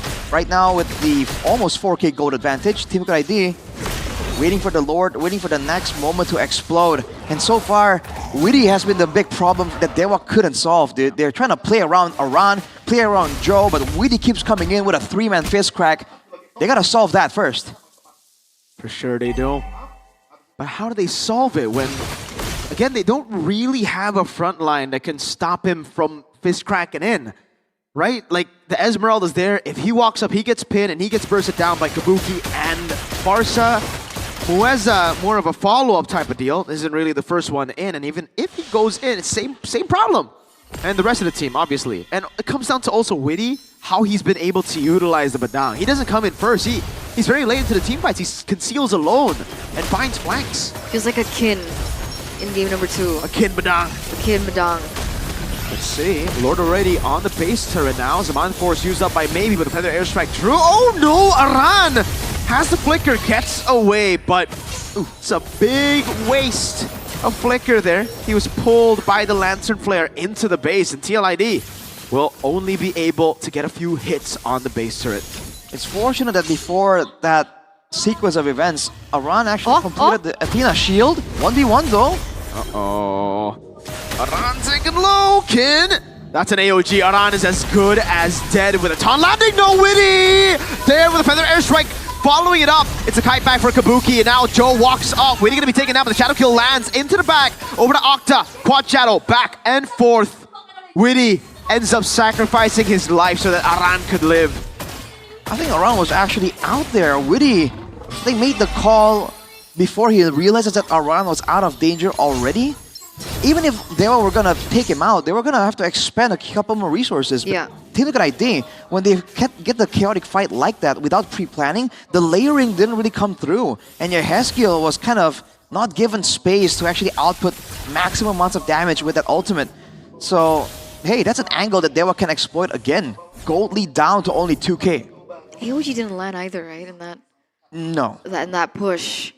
So technically, we didn't have to do that. Is that what you're saying? Exactly. I think after it landed, unless Kin had the ultimate, then maybe. But even then, I feel like there were better ways of going about it. Conceal onto Witty and Joe, though. They won't risk anything with the Lord 14 seconds away. As long as TLID are the ones to, you know, have it on their terms, usually we do see that team fights go according to their favor. But if Dewa are able to look for an angle of surprise that catches TLID off guard, I do see a way that TLID can come back from this, because technically, you know, Maybe's already with the Holy Crystal. He's onto his final item that is still on the way here in the 16th minute. And he's already dealing a lot of damage. So the pressure is definitely also on the shoulders of TLID, who have not been able to close this out despite their high ground control with Kabuki on Granger, with Yahaski on Farsa as well. Bit of a dance going on here. The issue here is that Kin also isn't having a lot of gold. He's actually third from the bottom above the roamers. And on an Esmeralda, you need items to get the tankiness. It's not just the damage, man. The shielding requires you to have a decent amount of items too. That's why he's really not as efficient, and he's still top of the charts for damage when it comes to his team, actually. Because I think he's focusing more on, what do you call it? Cooldown reduction at this point, right? We just completed a Brute Force here. So Enchanted Talisman, Oracle, and Brute Force. Look at this, whoa. Kin is pinned down. But the airstrike is landing, forcing him to flicker out. He's gonna have to recall, or actually has enough regen to get back to a pretty good amount of HP. So he can spam the abilities like we're seeing right now, but he doesn't have the ability to hold the damage from TLID. But as long as he's not pinned down like this, it should be okay for Kin. Yeah, Arana's beat it up to Manforce already, jumping onto Ray, doing a whole lot of damage. Oh, comes in the clutch and steals the Lord away from what looked to be a Dewa take. Aran being the sacrifice there, but it's absolutely worth it. Despite Kin's best efforts there, he was able to get a huge amount of shielding by trading, by weaving in between himself and Witty. But afterwards, that was a great retrieve by Joe.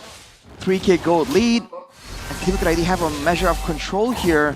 Once again, they were on the back foot, but with some more items, this might get even closer and closer. So there's some urgency here for Team Liquid to end it before they will actually have a fighting chance. So now what is the call for TL? Do they look for an opportunity here outside of the base? Do they wait for the Lord? Because it looks like Dewa are looking to rush this outside of the base, which is quite risky.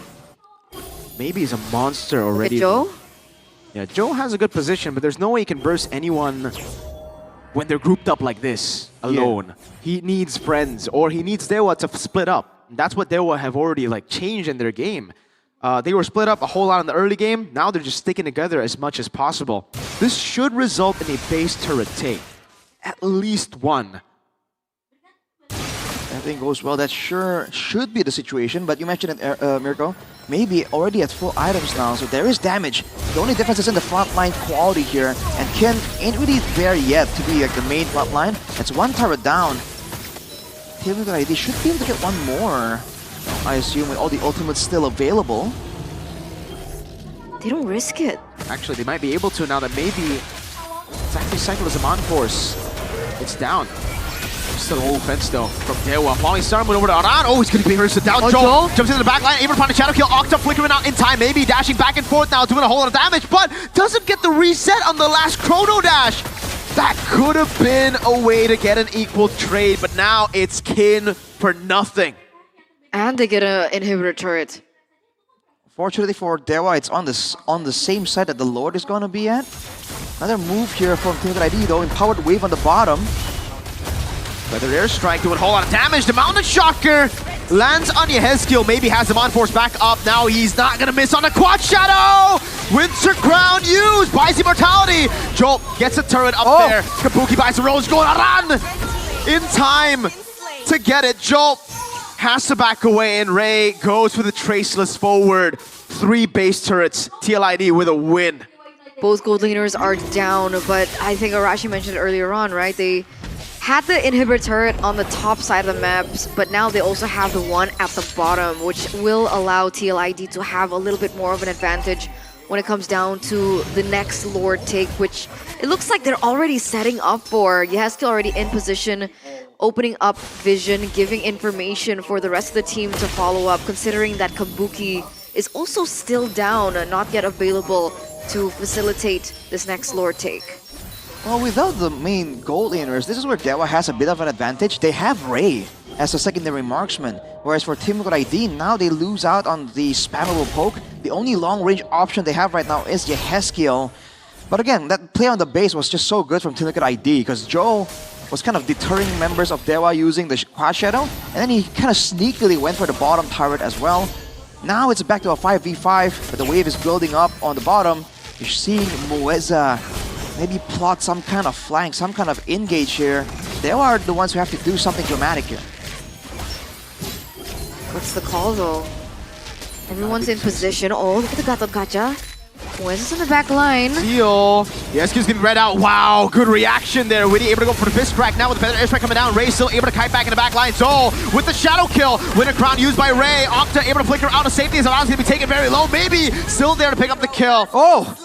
And it ends with a Dewa United team fight win, 2-0. But because of the lack of inhibitor turrets, those minions were crashing in favor of Dewa. So even now, this might be an opportunity for TLI to come back into the game. Ooh. Look for the objective. Only 3 members left. Whoa. Flickers out of safety. The feather airstrike baited out.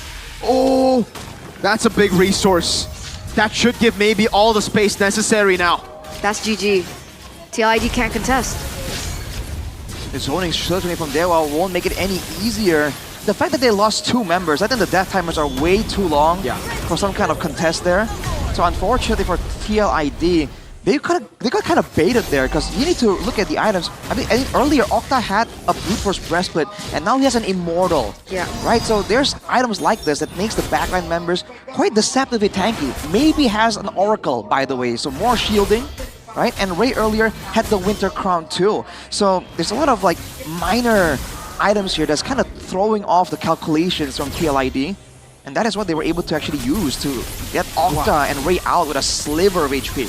Maybe has to use the Mon Force to clear out the wave. That's how powerful the minions are getting. 23 minutes and already that kind of minion issues happening. For Dewa, do they want to stick together with the Lord here and try to make something happen with the rotation? So far, they're just setting up for the pushes to kind of collide at the same time. They're taking it slow. They're letting the waves build up as much as possible here. Whoa, brute force Octa. Did he sell those boots for that? I think he did, yeah. So more tenacity. Yeah, so he rebought the brute force essentially. Wait, I think he sold something else because he still has boots.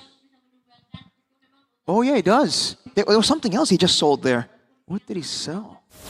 Because the Immortal is still in his inventory, so this is a full-on utility. He does not care about damage any longer. That's not his responsibility at all.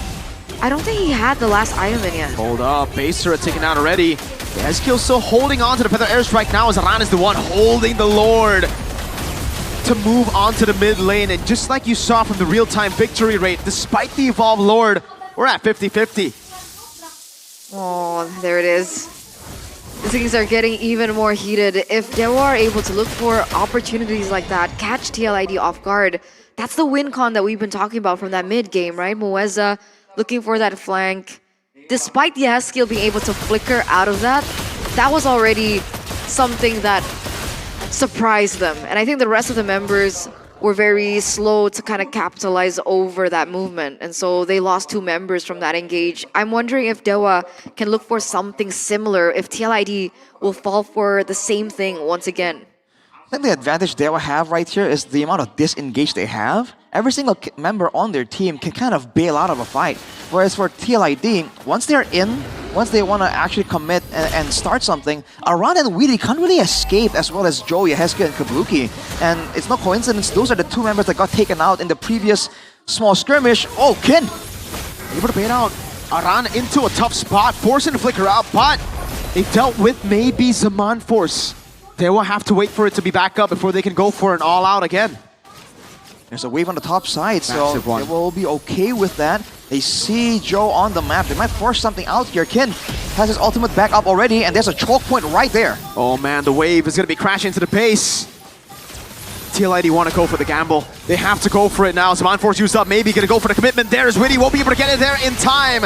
Joel unable to get close. 25 minutes in, that's a big Lord. Yeah, he was too late. He was too late to get that retribution down, unfortunately. So this is yet another Dewa push. The minion in the top side finally has been dealt with. Earlier on, what he sold was the Winter Crown for Octa, by the way. That's what he traded. So he had the Brute Force, sold it for the Immortality, still had the Winter Crown, sold it for another, what's it called? Brute Force Breastplate, there you go. Oh man, swaps are happening across the board here. They're buying potions. Everyone's gearing up for this final decisive fight. They don't want to draw this any longer than they need to. Dewa though, they gotta manage the waves properly here. The Lord is already kind of left alone on the top side, but Team Liquid ID have no time to really take advantage of this spacing. Look at the clear from TLID. Still really solid because they also have super minions spawning everywhere. So for Dewa, they're going to have to manage the mid and bot really well for them to crack open a base turret. Because TLID can always just hold the Lord, pull it to the base turrets remaining. But their airstrike already baited out, and look at the timing. The Lord is going to be marching into the base, and they're not able to hold it in time. AOG coming down, Octa decided to go for it. That's going to be Kin, jumping with Falling Star Moon. Kabuki caught in the tough spot. The base is wide open for the taking. And Dewa, they do it with an evolved Lord. KB was onto something. Every single time today, I forgot the first match, but the team with only one caster voting for them has won. For 2 matches, which is not impossible, but it is pretty interesting. What was our vote for second match? Do you remember? Did we go Evos? For Evos. I think we all voted for Evos. Yeah. So I've been wrong the entire day. The minority. Hey, what's new? I got everything wrong except BTR. So I like it though. There it is. Dewa. Wow. I'm so impressed by Kin. Because I think at the start of the day, we were talking about how impressed we were from the first debut of Kin here at MPL ID and questioning whether or not he could remain consistent. And the fact that he played the games the way that he did today, there's magic to this kid. I think it's definitely a big factor because I mentioned in the mid game there that he was actually really far below in gold, right? He was funneling it to everyone else. Yeah. In the late game, he seemed that much more difficult to deal with. That's because he had full items, right? And he was just soaking a lot of damage. Soaking, thinking. Kin, well played, my friend. Another win after the debut, and that pushes Dewa up the standings, pushes TL to 0-2 now. Are they bottom? Bottom in the standings. Wow. That's kind of surprising, considering the context. What a yapper. Who's the yapper? He's a yapper. They're early. The big teams won today. The others. What do you mean? But I did put TL under, like, was it D tier in our predictions? I put them all the way down. So right now, I'm standing correct actually. I'm from BTR mid 2, so I think I need to recheck the BTAM 2, Onyx 1, RQ 3. So far so good. Hey, again, it's only week number 2. It's a marathon, not a sprint. Exactly. Oh boy, but that's very impressive from Dewa. I mean, of course, Kin was crazy. There's magic to his gameplay, like you mentioned, Eterna. But overall, the item decisions, right? The back and forth there from Maybe and Ray as well. Again, there were some moments, there were a lot of moments, especially in the early to mid game that's shaky for Dewa. But in the late game there, I was really impressed that nobody lost patience. Nobody just went out and did like a play that seems kind of YOLO-ish, you know? Towards the end there, everything is just set up so well. Yeah, I believe so. Yes, I agree. 100%. Why did this come out? Is this a normal item for Yushin? Clock of Destiny? Yeah. Yes, sir. I mean, Do we usually see Clock of Destiny for Yushin? I actually don't think so. I don't think we see That's a lot of why. it. So it's like a unique take. Really? I've seen some, but like usually I don't see clock being an essential item. Especially now. I mean, I think earlier on, when the Jushin came out, we saw Clocks of Destiny, but the build changed into like the Sky Piercer or more utility, so they go for Glowing Wand first. Yeah. And then they go for Wishing Lantern. And then this was a mid to late game buy, and I was quite surprised. Why Clock of Destiny? I think he did a swap for that as well, by the way. I think somewhere in the middle he swapped that out for something and then swapped back to it. I think he wanted to get that extra bit of regeneration and mana in the midst of a fight, because I forgot how the passive works. Like if you have low mana, then you just gain more mana and HP for the fight. It's hard to kind of put it into words. Yeah. But in the game like this, where the margins matter, how many times did you see Octa survive with a sliver of HP? That will matter, right, when you're playing games with margins this thin. So I think that's why he went for it. And along with that, again, the Immortal, the Brute Force, the Blood Wings. Yeah. At this point, again, he did not care about damage. Damage, not a full utility. None of his business. He was there to be a distraction, to lift people up. That's a fresh take on the Jushin. It is. I think for the longest time, Jushin has to be just the utility. Ever since MSC, we did see a few Sky Piercers here and there when you need to get Sky Piercer. But for the most part, especially in this game, when you have enough damage with the Yisun Shin, Harith already doing a lot, Esmeralda late game too, you gotta take a step back and say, hey, I don't need to be the main character every time. He was the main character with all the Sky Piercer sacks in game number 2 with Kimmy. True. So he's like, you know what, guys? I had my fair share of kills. I'm gonna give the kills over to y'all. I'm just gonna be here shining my light. I don't want to be a spa. Funny you would say that, Miko, because if you look at the composition and how it's supposed to operate, it's kind of similar to game number 2, in a sense that there's 3 semi-tanky or very tanky frontliners, and then there's 2 in the back that's kind of, doing their own thing, kind of. Now for Dewa, with Octa transitioning to more of a, a bruiser type of look here, it kind of allows just like for the tankier members to kind of take away all the focus, right? And it operates similarly to game number 2 there. So that might just be a strategy that they really know how to handle really, really well. Which is good. I mean, at this rate, I do think that Dewa can make it to playoffs. I think at this point, it really depends on the rest of the teams. Na'Vi look like they can make it to playoffs, but Entoryu and Ukir have yet to make their debut. You're right. Oof. So, with this win from Dewa, is it Dewa stepping up or RTL faltering? Because that's the big question that has got to be asked, because this is a new lineup for TL. I think Dewa have improved significantly after Kin and Ray coming back to the lineup, or appearing in the lineup. TL ID, I've always rated them at like here. So right now I feel like they're kind of here. Kind of mid? Maybe not even mid. I think Bigatron are mid. Okay. Right now, yeah. It's like low. Kind of lowish. What do you think? Do you agree with that? Yeah, I think it has to be a bit of both, because if you look at it, it's not like Team Liquid ID were playing abysmally. They were great moments from Team Liquid ID as well. And it's not like they forgotten, the macro games and all that. They were managing waves. They were playing for their own win conditions as well. But yeah, I guess with the combination of Ray and Kin, they're just raking in those wins. Thinking. Go down. Thinking, and then what was it? Soaking. Soaking, raking up the kills. I just hope they don't start choking. Oh, dude. Wasn't ready for that one. Right? That was good. I hope they don't. Right? Wasn't expecting that one. You gotta good stuff. You gotta figure out a pun with Kin. All right, a Kin pun. Come on. We're putting you right now on the spot. We're not doing anything until you make a Kin pun. I have one, but it's inappropriate. I know exactly. What? I think everyone at home also knows what we're thinking about that. No. We cannot say that. Soakin was him.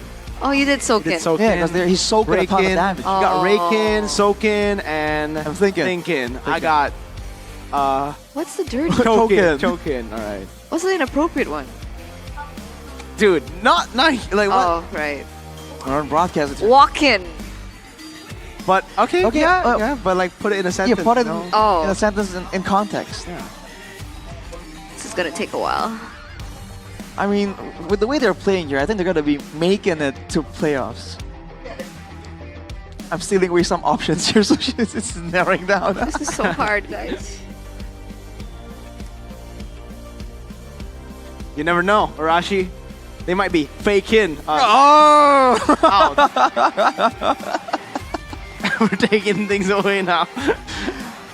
What else? What else? I'm trying so hard. Because suddenly I'm thinking about like Joker, and then I wanted to say like something with Joaquin Phoenix. No, you could literally just take the easy route and say What's the easy one? Kin. Huh? Maybe he's just Jokin. Oh, I'm overthinking. She went to Jokin. I'm overthinking. I'm overthinking. But it sounds like, oh. Don't worry, I'll be doing the interview. Are they ready I'm ready. for the interview? I'm ready. Kin? What? What's the plan? What plan? There's no plan. Let's go on. We're gonna get take into the interview. To the interview with Bude Clara Mongstar and Dewa.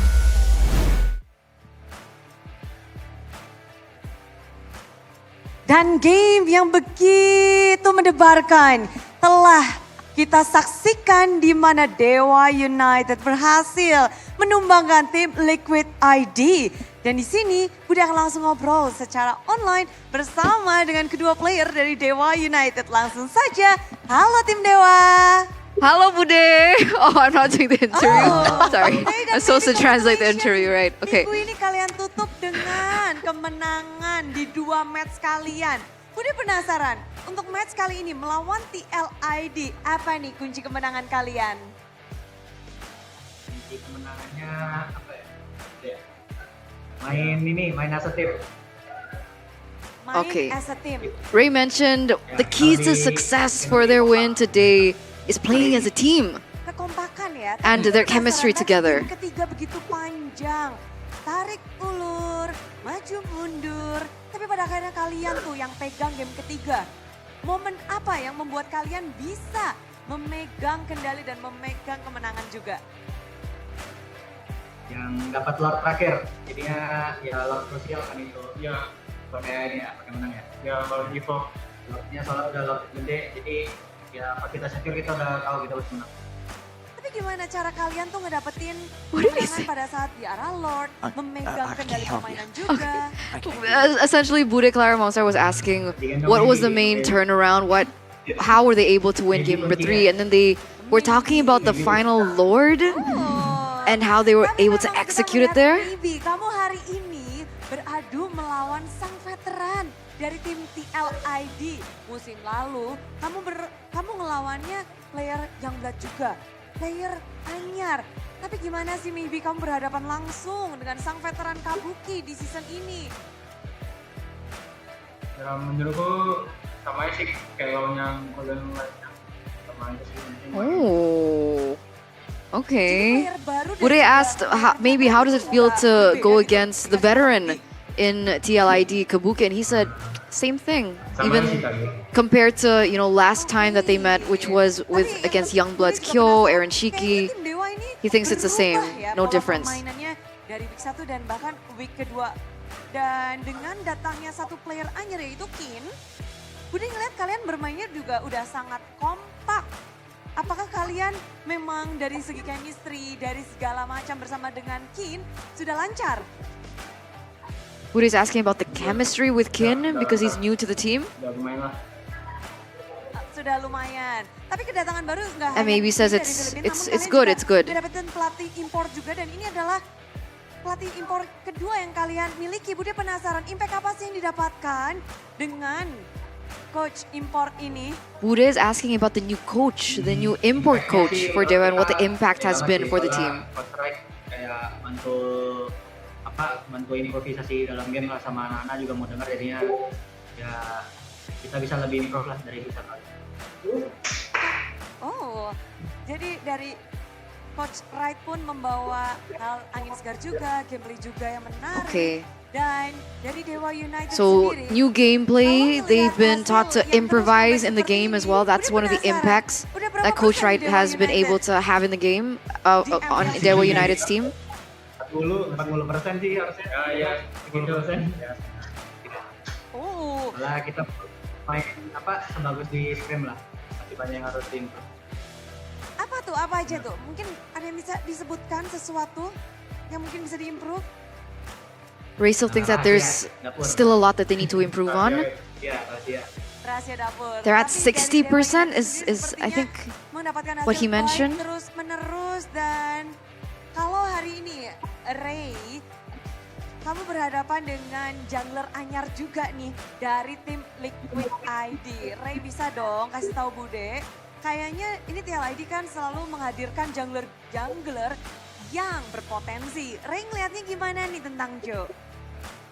What does Ray think about Joe? Ya harusnya Indonesia bisa juara di PSN. Bisa. Ya bisa kan? Bisa.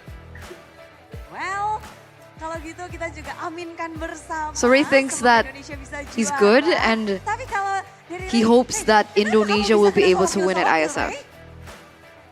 Soalnya jago dia jago banget. Ray thinks Joe is really good. Dia jago banget. Ya. Wah, Very good. Oke. Tapi di sini kalian yang membuktikan bahwa kalian berhasil ngedapetin kemenangan dengan 2-1. Reverse sweep game pertama. Terlihat kalian bisa ngebalikin di game kedua dan ketiga. Tapi kemenangan ini mungkin ada yang kalian ingin sampaikan untuk menutup perbincangan kita, Ray dan juga Maybe. Is there anything else that Ray and Maybe want to convey maybe after this win, the reverse sweep? Walaupun online, ya kita tetap maksimalin lah gameplay kita di offline. Ya makasih buat anak Dewa yang udah dukung. Essentially saying thank you to all the supporters back at home. Thank you to KB for the vote. I'm just kidding, he didn't say that. But essentially it's just saying thank you to the audience and of course the fan base.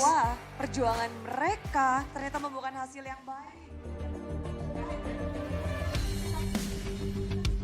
You're welcome for the interview. Translation, guys. Did that whole thing. Look, I just told Mr. Baum that I was gonna do it. That was not my plan. It was like, yo, Mr. Baum, I'm gonna do the interview. Yeah.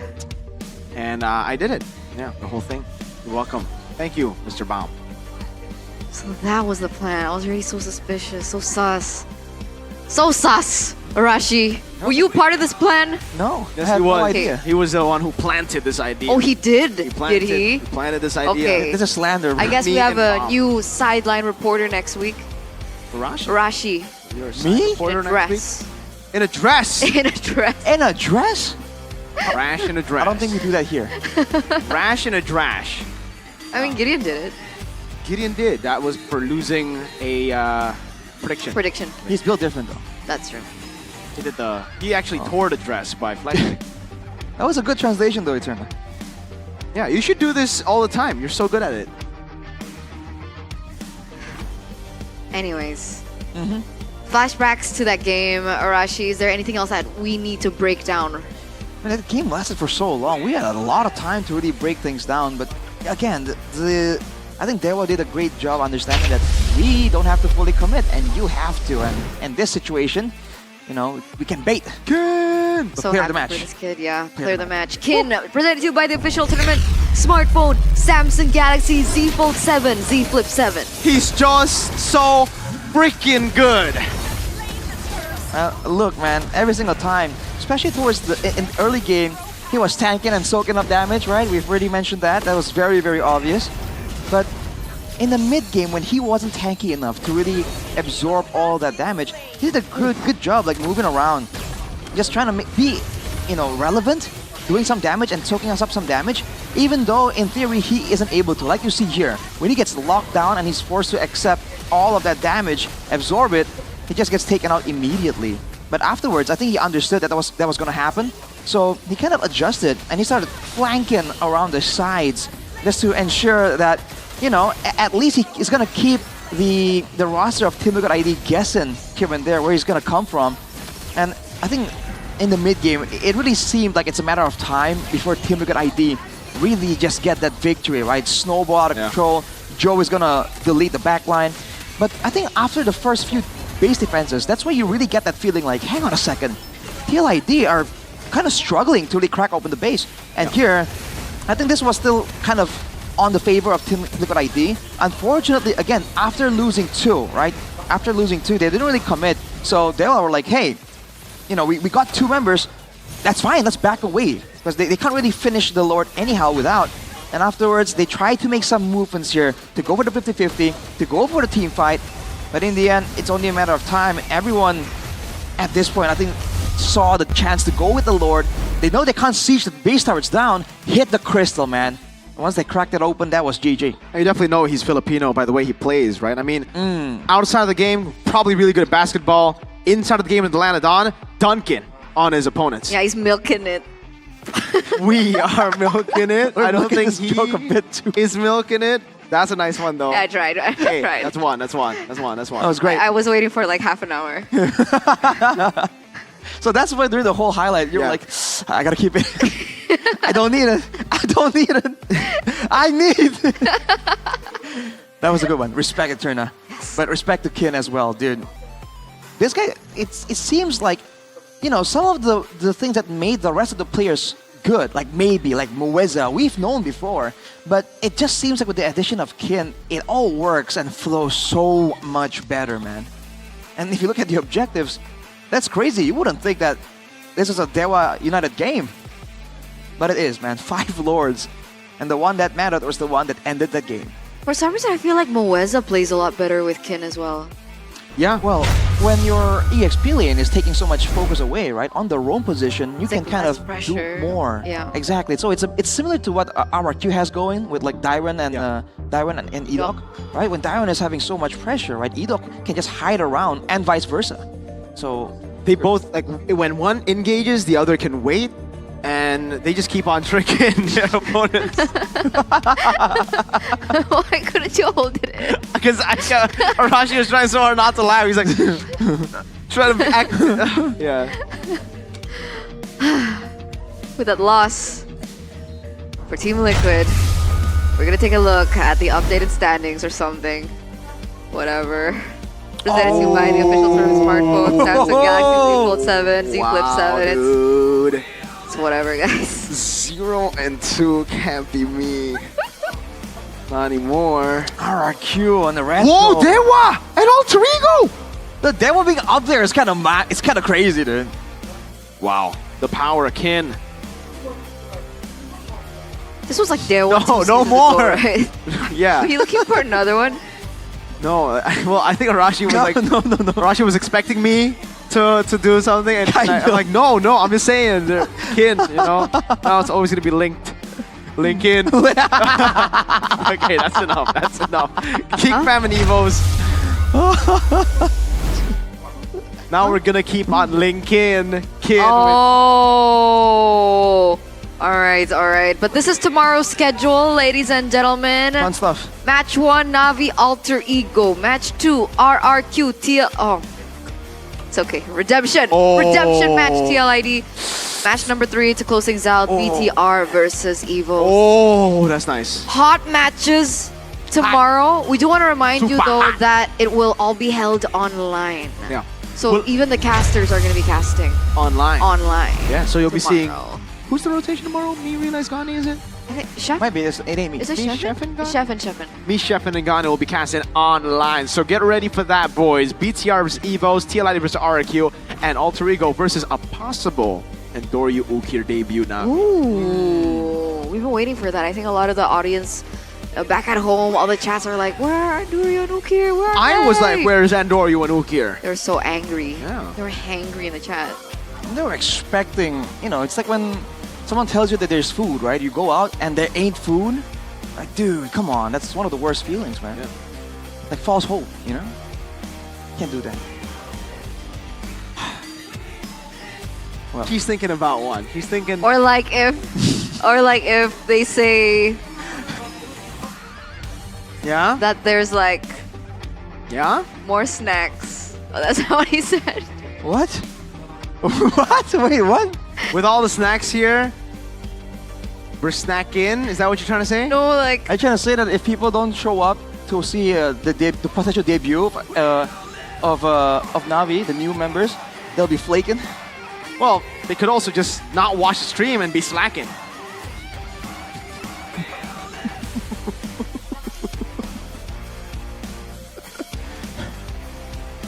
All right, I think the audience has no idea what we're talking about. Well, at this point, we're really just trying to keep on faking.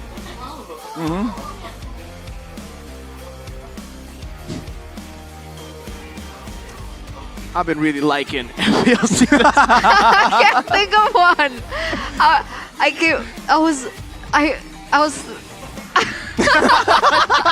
Brain fart. What's going on? She can't even finish a sentence. I thought now. of Markin. But I don't know how that would relate to our day. I'm marking my calendar down for tomorrow's match because RRQ is playing. Yeah. You guys are so good at this. Yeah. Yes, sir. Kin so good, you can never spell the RRQ fan base without him. You guys are actually so good. You should be rappers. I can't wait for Halloween, dude. No. Rappers. Lyrics. Dude, are you guys ready for Halloween? Why? There's gonna be pumpkins. Oh my god. Hey man, I don't have anyone to spend with during Halloween. I'll be kind of sad. You can say I'm sulking. Oh, I know what the inappropriate one is. Now, after all this time. But it looks like it marks the end of the day. Ladies and gentlemen, thank you so much for tuning in. Don't forget, we do still have more MLBB action tomorrow. So we'll see you then. Have a nice rest. Goodbye. We love you.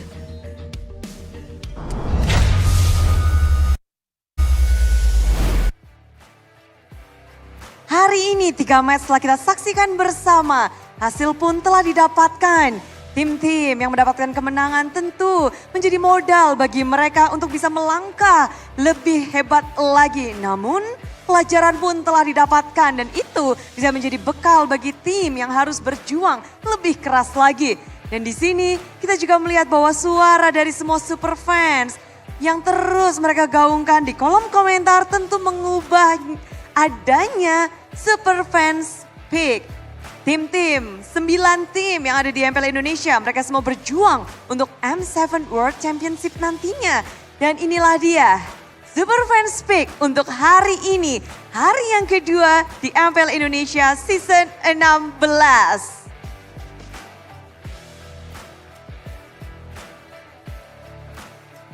Hasil pun telah didapatkan dan, EVOS menggeser tim Onyx dengan 26%.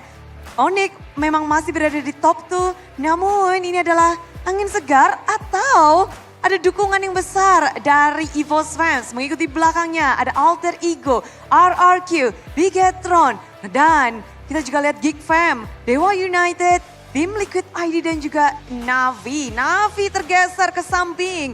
Dan yang lebih mengejutkan adalah di mana komentar kalian selalu dihitung di channel, di semuanya, semua platform. Jadi komentar sebanyak-banyaknya tentang tim yang kalian dukung. Dan inilah dia hasil sementara.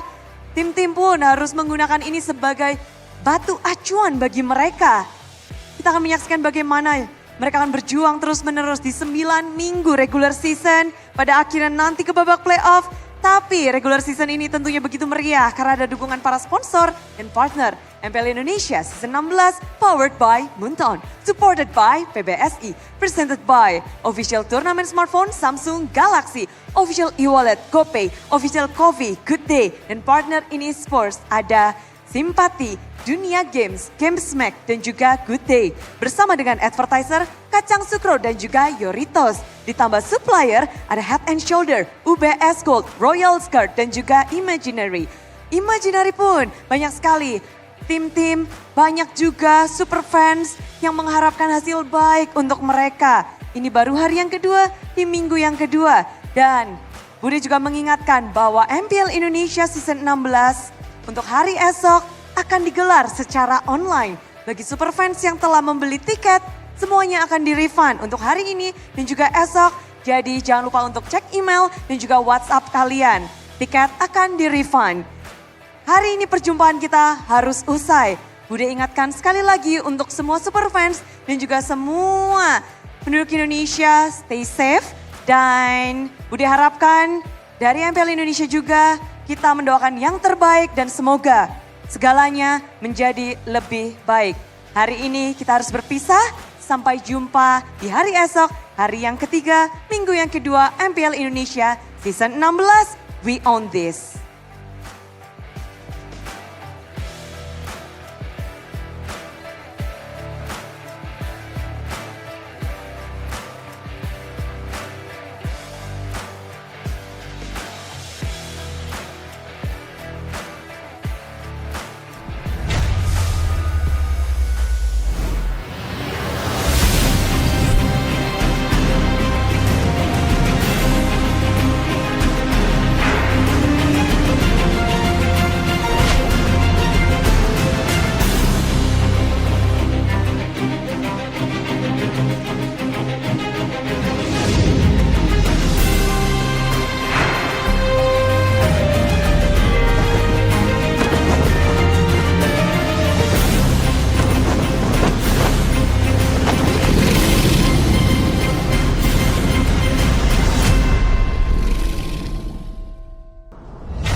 Dan terus berlari, terus ke arah puncak tertinggi. Ku takkan berhenti, hanya sampai di sini. Kemenangan abadi menanti. You know we won't miss if we unite our focus. And if you haven't noticed, we all live. Nyalakan apimu, hadapi semua tantangan. Hadang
you.